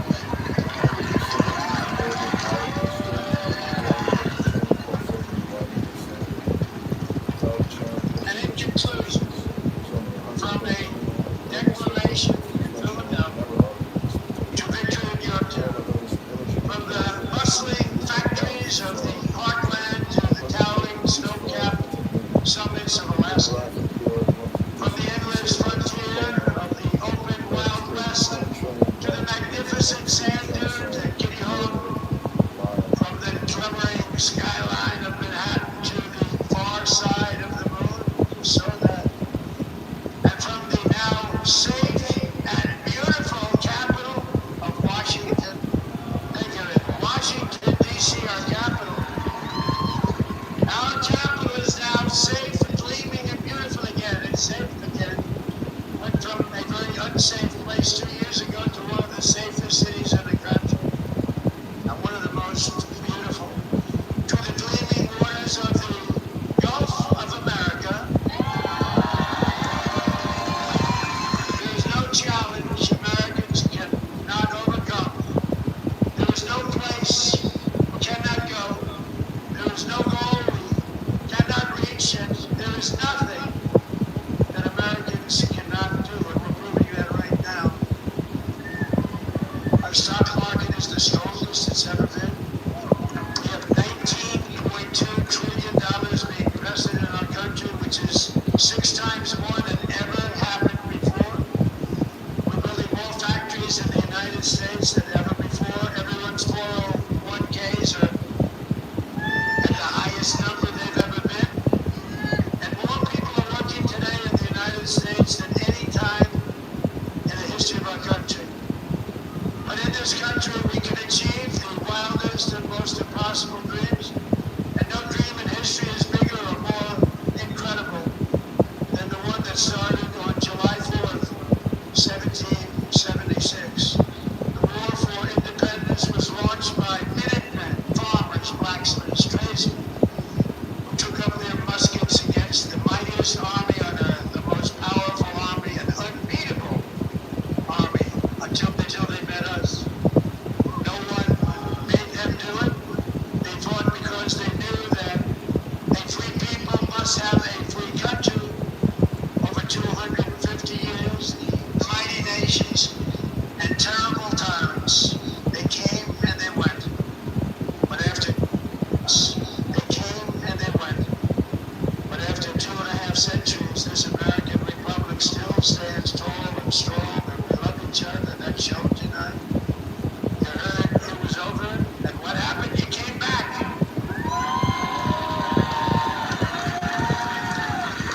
And this American flag still waves proud and free and beautiful. We have thrived and flourished because our founders were great. Our cause was just, our people are brave, our culture is exceptional, and our destiny is written by God.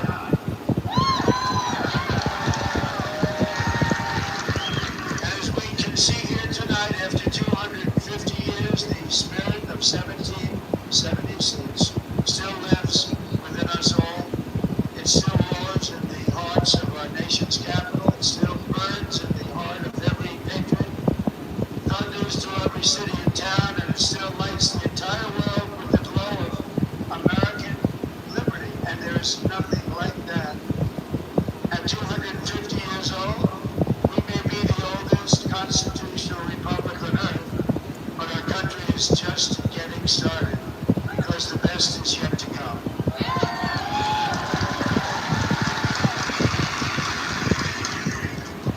This is only the dawn of the golden age of America, and on this 250th 4th of July, we declare, just as they did 2 years ago, that for our country, for our children, for the cause of liberty, we are going to take our country to new levels, to levels not reached. We're going to make it bigger,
But she was listening to the White House band. She was enjoying that all night.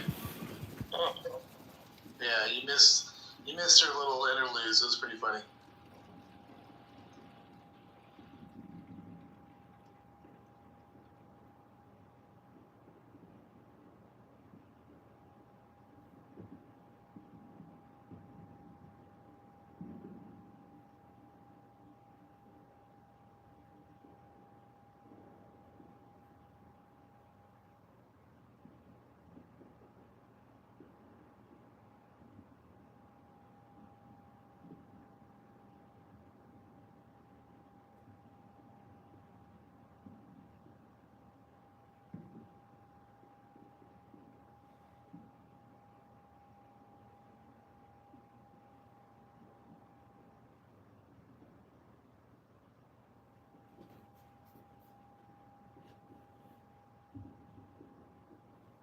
Ethical, transparent, and fully documented campaign. Live streamed all communication operations on YouTube. Hundreds of signatures were labeled out of district, and Darren LaHood's attorney Paul Fogarty labeled and slandered me. Filed a challenge against How the hell does a guy 107 years old stand up like that? Refused my challenge. He looks like he was like 70. Darren LaHood is an illegitimate candidate. Yeah, I don't know, man. 107 is. LaHood projected I don't know. That's his fraud pushing onto it. me. If you live in Rockford, Pure, I don't really know either. 16, consider voting for Paul Nolly. LaHood has created $20 trillion in debt. He's a COVID-19 vaccine genocider, murderer, and a liar. Well, I want to hear some libtards cry. Where are they?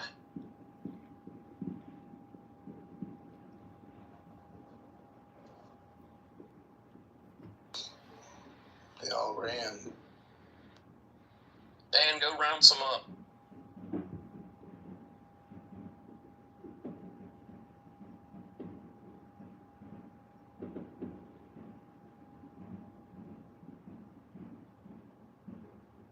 Amazing how content gets created.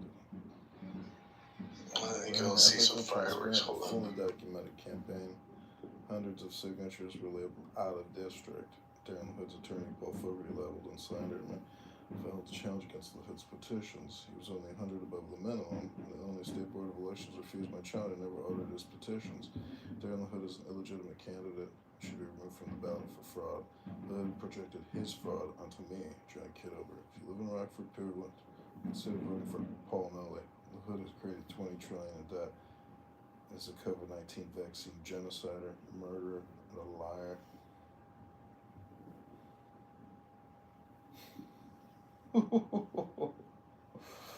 Ooh.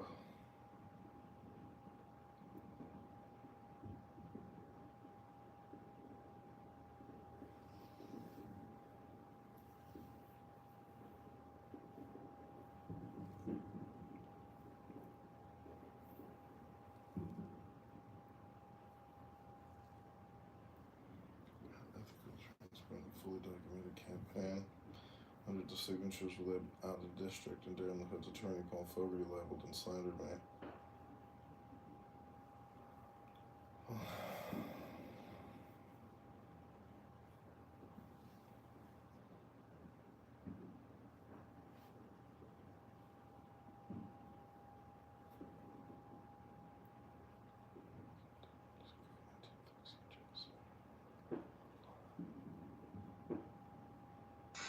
I don't know if anybody's watching this shit, but I'm ready to run through a fucking wall right now, bro. Have to be an American? Bro, would you fucking, I mean, goddamn. Bro, I mean, I'm ripping my shirt off. Fucking, I mean, this is nuts. What are you guys watching? I'll answer that. Sorry to hear that.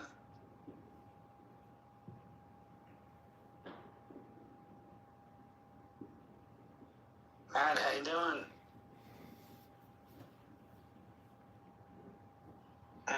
Like, well, happy 4th.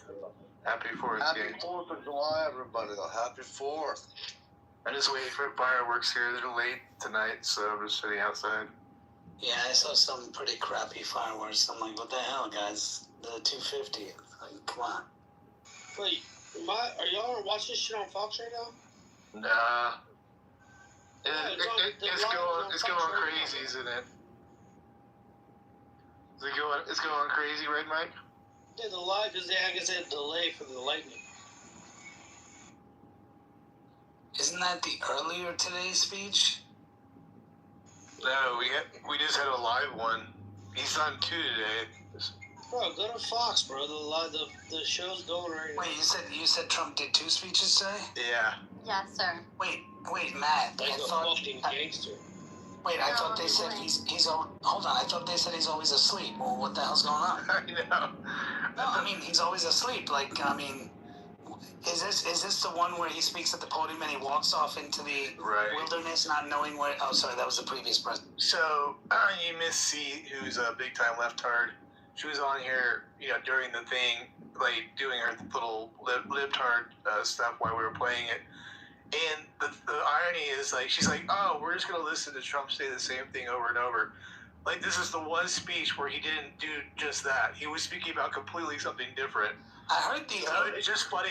They're all programmed to do this, I heard the earlier one where he talked about, we'll never let Marxism win and all that stuff. Yeah, I mean, I'm not saying, like, today he didn't repeat some of those points. She's talking about, in general, we're just going to hear the same Trump speech as usual.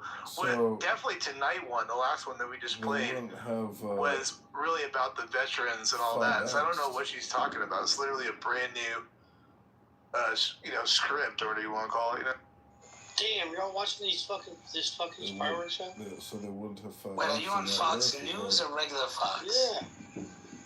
Fox News, okay. 257, Alright, I'm on it. Bro, the fucking Journey song was fucking amazing, dude. I was about to fucking bash my head with Wait. This is happening in the Capitol? Sorry, Adam, Kiss My Assenger's Twitter says that there's only like 10 people that showed up. What the hell is this? A big lagging delay, I guess. Oh. I mean, it says live on the fucking screen. I could be wrong, but it's the first time I'm fucking seeing it, so I don't know. It's live. I'm imagining it's on all the channels, but Fox Nope, it's not. Shocker. Wait, the media wouldn't be playing the America 250th celebration? I don't think so. What a shocker. Let me check CNN. Hold on, let me check CNN. Of course they hate America. Hold on. Maybe it is. Hold on, I'm on CNN. And, CNN's playing it. Yeah, for 20 minutes, and then they'll cut away. They're playing it. They have the gay Anderson Cooper and his husband. Oh, it's so gross. I can't do it. Now they have YMCA playing. Is that what's on Fox too? Hold on. Yeah, you missed. The first song was Journey, Don't Stop Believing. That shit was dope. Then they just did Bon Jovi. I was at Jones Beach and they were blasting Lee Greenwald, and people were booing it. And I was like, "Fuck you guys!" And they're like, "What'd you say? What'd you say?" And I went over near the cop. I was like, "Fuck all of you! Like, why would you boo that song? He's a Trumpist. I was like, "Holy fucking shit! You guys are idiots." So I stood near the cop for a little bit and I said, "Come on!" They're like, "Oh yeah, step away from the cop then." I was like, "Yeah, all right." There was like 50 of them. I mean, I wasn't gonna get into 50 guys. I mean, I would have probably won, but still, they were the gangster guys. I hate this now. King Nap, it was so much better before you got here. Sorry about that. It's because of Matt Cool. Fucking YMCA and shit. But dude, if y'all get a chance, go. I'm sure it'll be on YouTube. Watch the Journey Don't Stop Believing show. That one was fucking sick. The finale was great.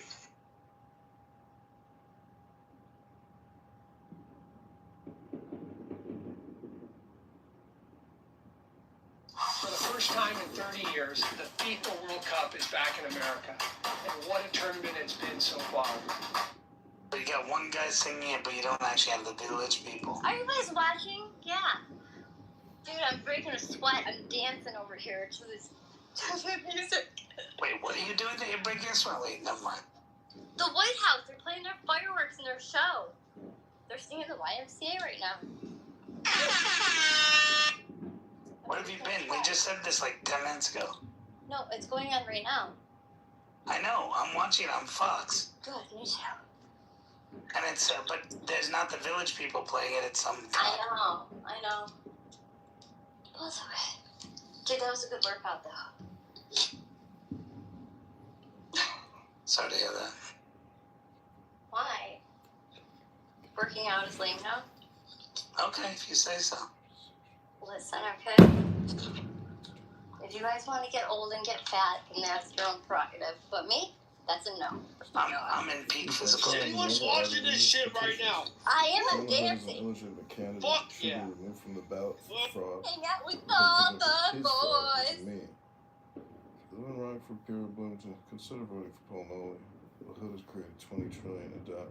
As a COVID-19 vaccine genocide, murder, and a liar. Did Monica arguing with some black guy earlier? Who?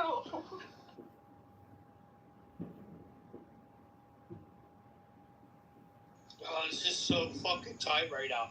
Is anyone watching this shit, bro? Do you know how pissed the libtards are all bitching and saying, how much do those fireworks cost? I know. They're so... I am happier than a puppy with 2 Peters right now.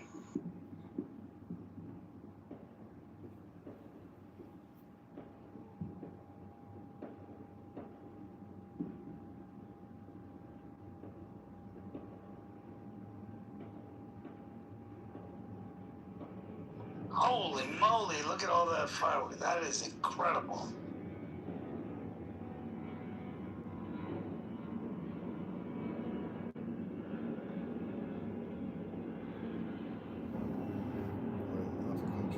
We really live in the greatest land. You know, Matt, did you see earlier, like a day ago, where Japan did a whole fireworks? Did you see that? I heard about it. Yeah, I gotta look into it more. That's pretty epic. You gotta watch it on YouTube. It's on there, and it's also on Shitter. And you can watch. Just search Japan 4th of July, and you'll see people posting. Basically, the president of Japan basically put a light show of her picture and Trump's picture, and it trumped everything. And she said, "Our greatest ally in the world. Thank you." I saw that. Was that like a drone show? I don't know, but she said our greatest ally in the world. Bro, that shit was crazy. And it's like you did all that, right? And then there was like a note from Macron. Congratulations, America. And we're like, well, hold on. So let me get this right? Japan bombs us. We bomb the fuck out of them, right? They're now, they consider us their greatest ally, right? They're grateful to us, right? We saved your fucking ass, France, twice from getting your ass handed to you in 2 major wars. And you go, congratulations, like, you don't, like, celebrate it, you don't think it's great and all that. Like, fuck you, France.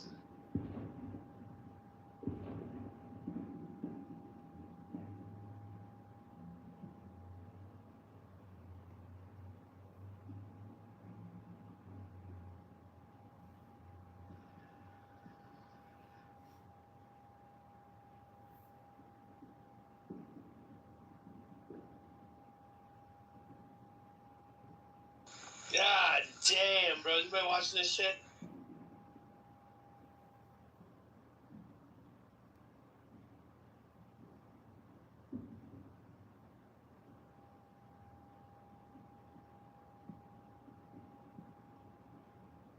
It's probably the greatest fireworks show in history, probably.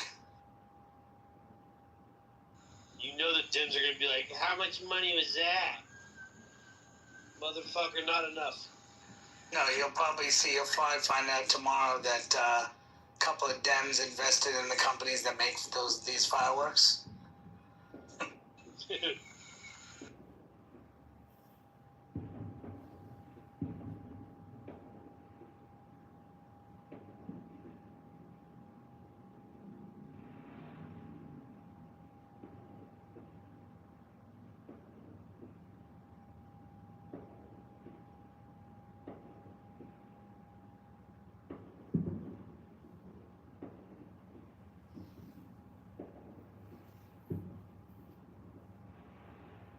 Imagine what the aliens are thinking now. They're probably thinking, bright lights coming. The planet's blowing up. Come on. They're probably calling Osama and saying it's time to tell your wife to reveal herself.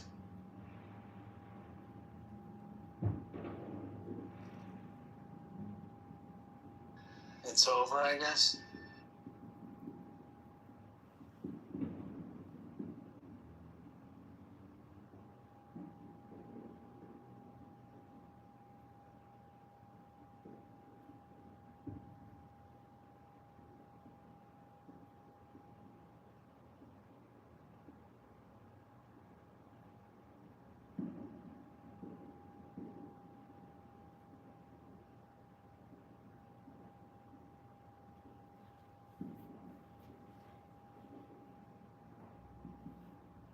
I love how they have like first responder people performing.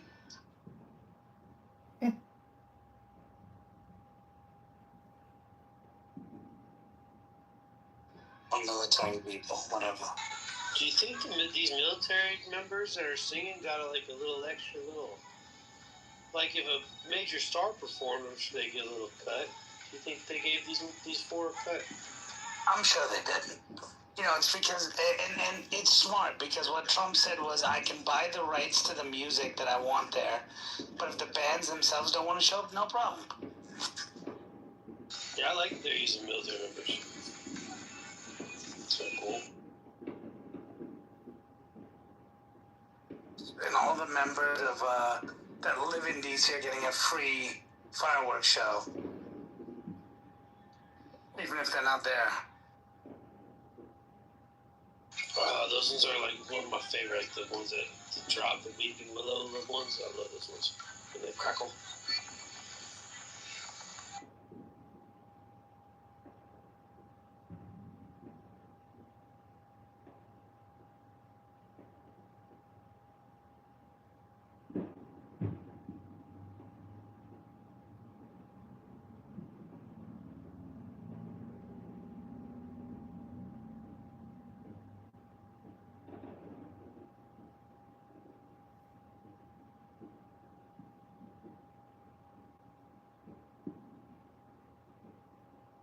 Sup, losers?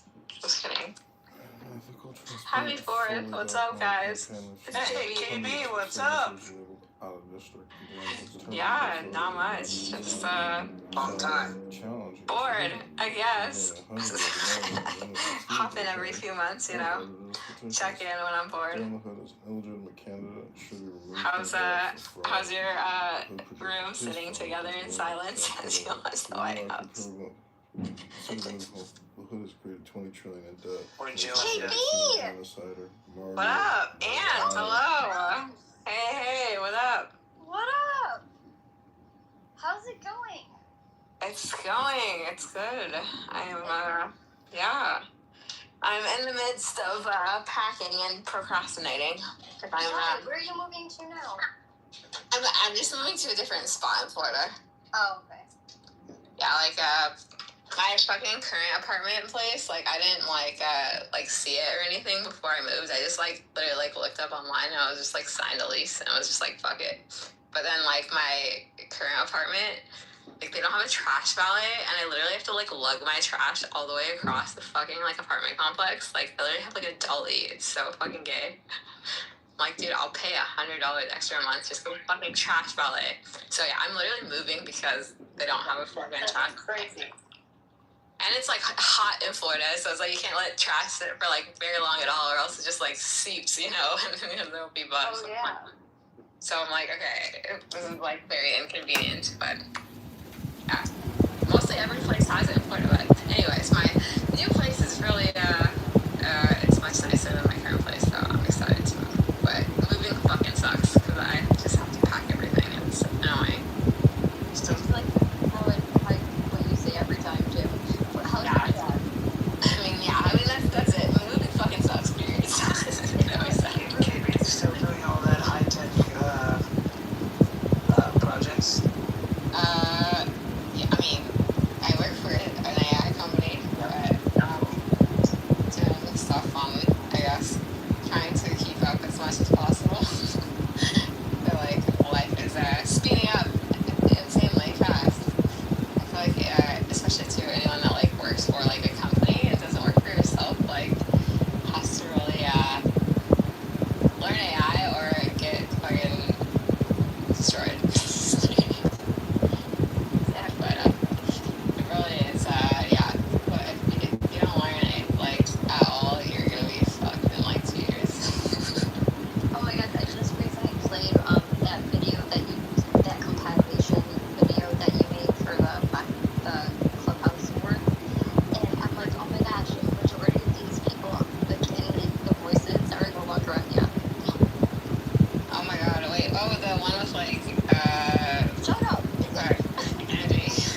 myself out of a lot of debt, so Well, at least I have sacrifices. Well, at least you didn't spend your golden years on a protest. Oh, I would never do that. That sounds gay.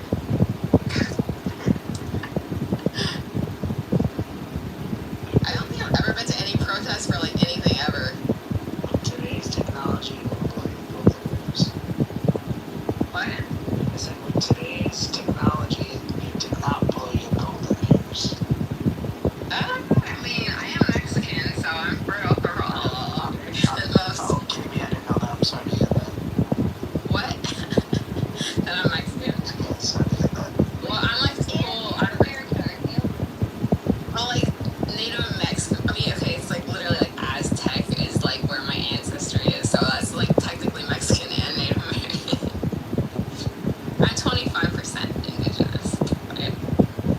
But it's the Mexican part of North America where my family is from. But my mom's very adamant that like she's like, we're not Mexican, we're Native American. And I like did a like blood test, and I was like, look, Mom, we're Mexican. And she was like, no,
when that was, maybe like a week ago, 2 months ago. I can't take whatever else last on here. I did find it though, and like the clips of Norm, if he like starts with like MG going at it with this like guy who says he's Ethiopian, and she's like, "You're not Ethiopian." "Oh yeah, what's the language? What's the language?" She's like, "Honestly, no, or like she's like, "Oh, like Ethiopians were like scrub, like you're not even Ethiopian, you don't know shit." And like that's how like the fucking room starts, and then it like merges into Norm comes in, and then after they're fighting about Ethiopia or whatever, then Norm comes in, and he's like, "I don't know anything about no Negroes."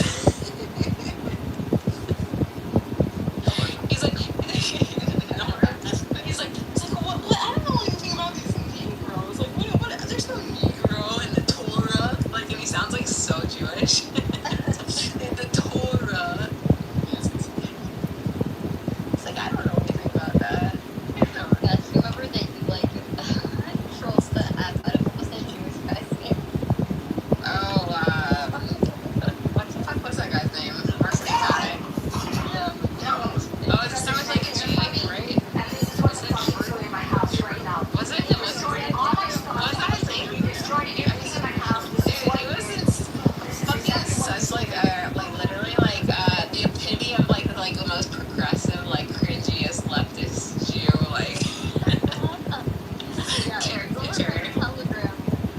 Suck my big fat Hebrew dick or whatever. Suck my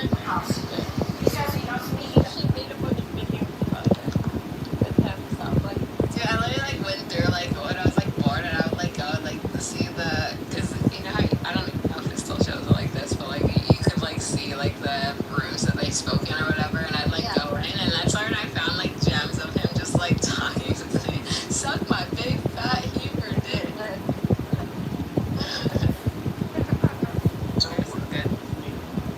Some good shit in there, man.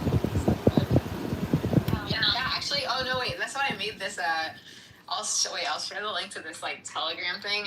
It's like it's not like I post there often, but like if people want to see like where these like sound clips are, I've been trying to like just like upload them all, like all the funniest clips that I have to this like one channel, so that like people can like have them for history, you know? Oh yeah. I'll see. Let me see. I do have a link here. All the best ones in there, like MG's in there, you know, like. I think you posted that on my Telegram too, but if you have like a link just so People like always ask for it. I should just like put it on my profile. That was a link. What's it called? You're getting Bruce to argue with your soundboard's characters. He was so drunk he didn't realize he could that was great. He thought it was. Oh yeah, Bruce. He thought it was Biden, that one, right? Hey, 4 kids is just as bright. That was crazy. I miss playing the that one Trump like sound bite I always played. It was like, "I'm gonna come." That's the best one. You look really gay. Is that what Myers all the time? Oh yeah. You're retarded. You're gay. For being a faggot. Oh yeah. I wish Andrew wasn't banned on this app. I don't know who banned him. Well, I mean, he was banned like a billion times. So was I.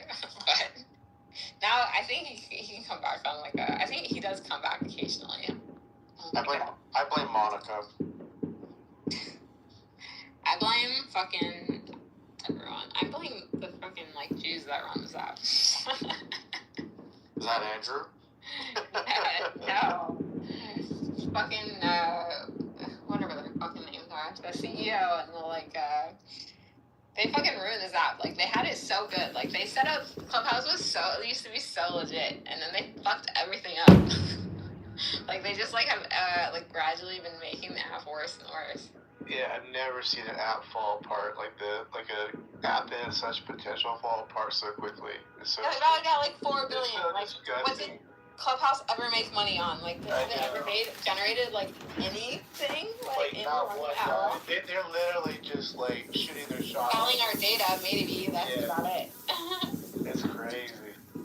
It's, like, they really fucked it up. I remember the first time I got banned, so it was, like, 2 weeks into the app, like, I got banned. And But it's crazy that we all keep coming back to this shit-ass app. At least some of us, you know? It's crazy. I literally want to fucking make a better app. Or, like, create some type of...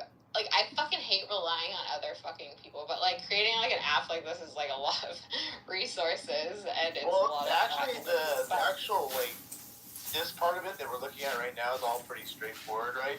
It's just like all the other stuff that's a little tricky, you know? Because I've done a mock-up prototype and it basically worked and stuff. I just gotta like scale it, you know what I mean? Like get it up there. But well, that's the trickiest part is the scaling aspect. Because I do think they did it very smart in the beginning though with like the exclusivity thing where it was like invite only. Because, like, once they let the floodgates in of, like, everyone, it just became, like, shit. But when it was, like, exclusivity, right, it's like, oh, like, you know, you haven't been into something, and you're, like, you know, and then you have to, like, give invites to others. Like, I feel like that was, like, a very smart way of, like, building an app like this. Because I feel like people are still looking for an app like this, but, like... They are. It sucks. Like, there's no, like, actually, like, good ones. And, like, Twitter Spaces sucks. I don't like the way that it's, like, set up. It's not, like... I like the way that, like, old Clubhouse used to be, where it was, like, when they didn't have all these, like, I mean, there's, like, rooms and shit, but, like... Think about it, you don't even need a hallway. All you need is, like, a notification system. And just, like, gather everybody that's online at any given moment and swarm them into a room, you know what I mean?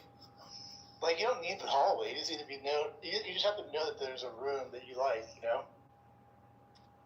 Yeah, I guess, I mean, you could have, like, kind of, like, smart tags or things like that. Like, I mean, the hallway is, like, so lame now, though. That's like, there's... why even bother the hallway when you know what you like, right? Just have it be given to you at that moment that it's turned on, you know?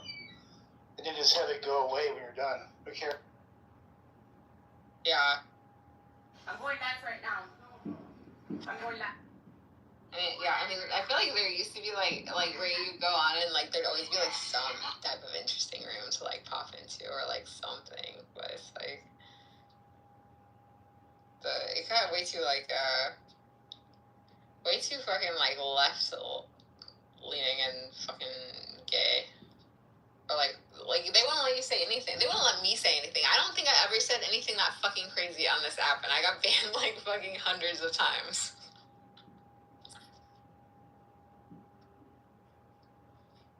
First time I got banned was in my room, I think it was, like, a room called, like, COVID-19 propaganda or something. It was, like, vaccine propaganda. It was, like, just, like, talking about a literal fucking ad on, like, that they were saying about vaccines. They're like, oh, like, we'll give you free french fries and shakes if you get your vaccine. I got banned. They were just like straight facts. After the app fell to shit, it fell to pieces. I think one time their Clubhouse town hall, I swear, didn't they read off your room as like the room of the club of the month or something? And they read off some of the shit that some of your room titles that were, I guess, they didn't catch the joke. Do you not remember that? Oh wait, I feel like I vaguely do remember. I don't remember why they did that. I guess they were running low on those slim pickings, and they picked your you had some like Jewish titles, something about Rothschilds. I don't know. It was something that, and they read it off, and they gave you like the club of the month or something. I don't know. I mean, Rothschilds was the one that got me nuked, but my phone device and everything. And I wasn't even in there. And me, remember? It was like 13 of us. And they deleted my entire club that had like 10 or 15,000 people or something like that. I had definitely like over 10K people. Bro, we all got IP banned too. We barely even started the room too. It was like we didn't even get to start the room. All we did was like say who are the Rothschilds, and then like I literally was like on the Rothschilds website, like they have a family website, and I was like reading off there, and I was like, like there are some conspiracies like that surround them, and like we got banned like before we even said anything. I was like, what the fuck? That was crazy. Everyone, 12 of us got banned, and Sarah Fox didn't. Oh, that's so weird. She did get banned though, like sometimes, right? I feel like She got banned like way later. I don't know. I still don't understand like how I got banned so much. Like I did not do anything crazy. Like really, compared to like fucking. Dude, I even, and I wasn't even in that Rothschild group. Every leader, remember? Every leader that you had. Oh yeah. Yeah. Oh yeah, I think I like had you as like a host or something. Yeah. How wild is that? That was yeah, that's crazy. And Issa, me and Issa weren't even on. I remember Naveen called me like at like 6 in the morning. He's like, "You got banned." I'm like, "I did." That's crazy, dude. Like that makes you think. Right though, was like, dude, why are the Jews so weird? Like, you can't talk about anything. You can't ask a fucking question like who are the Rothschilds? Like, this is literally how like every fucking like crazy like anti-Semitic like influencer type like how their like career started is because they would ask like a very simple question and then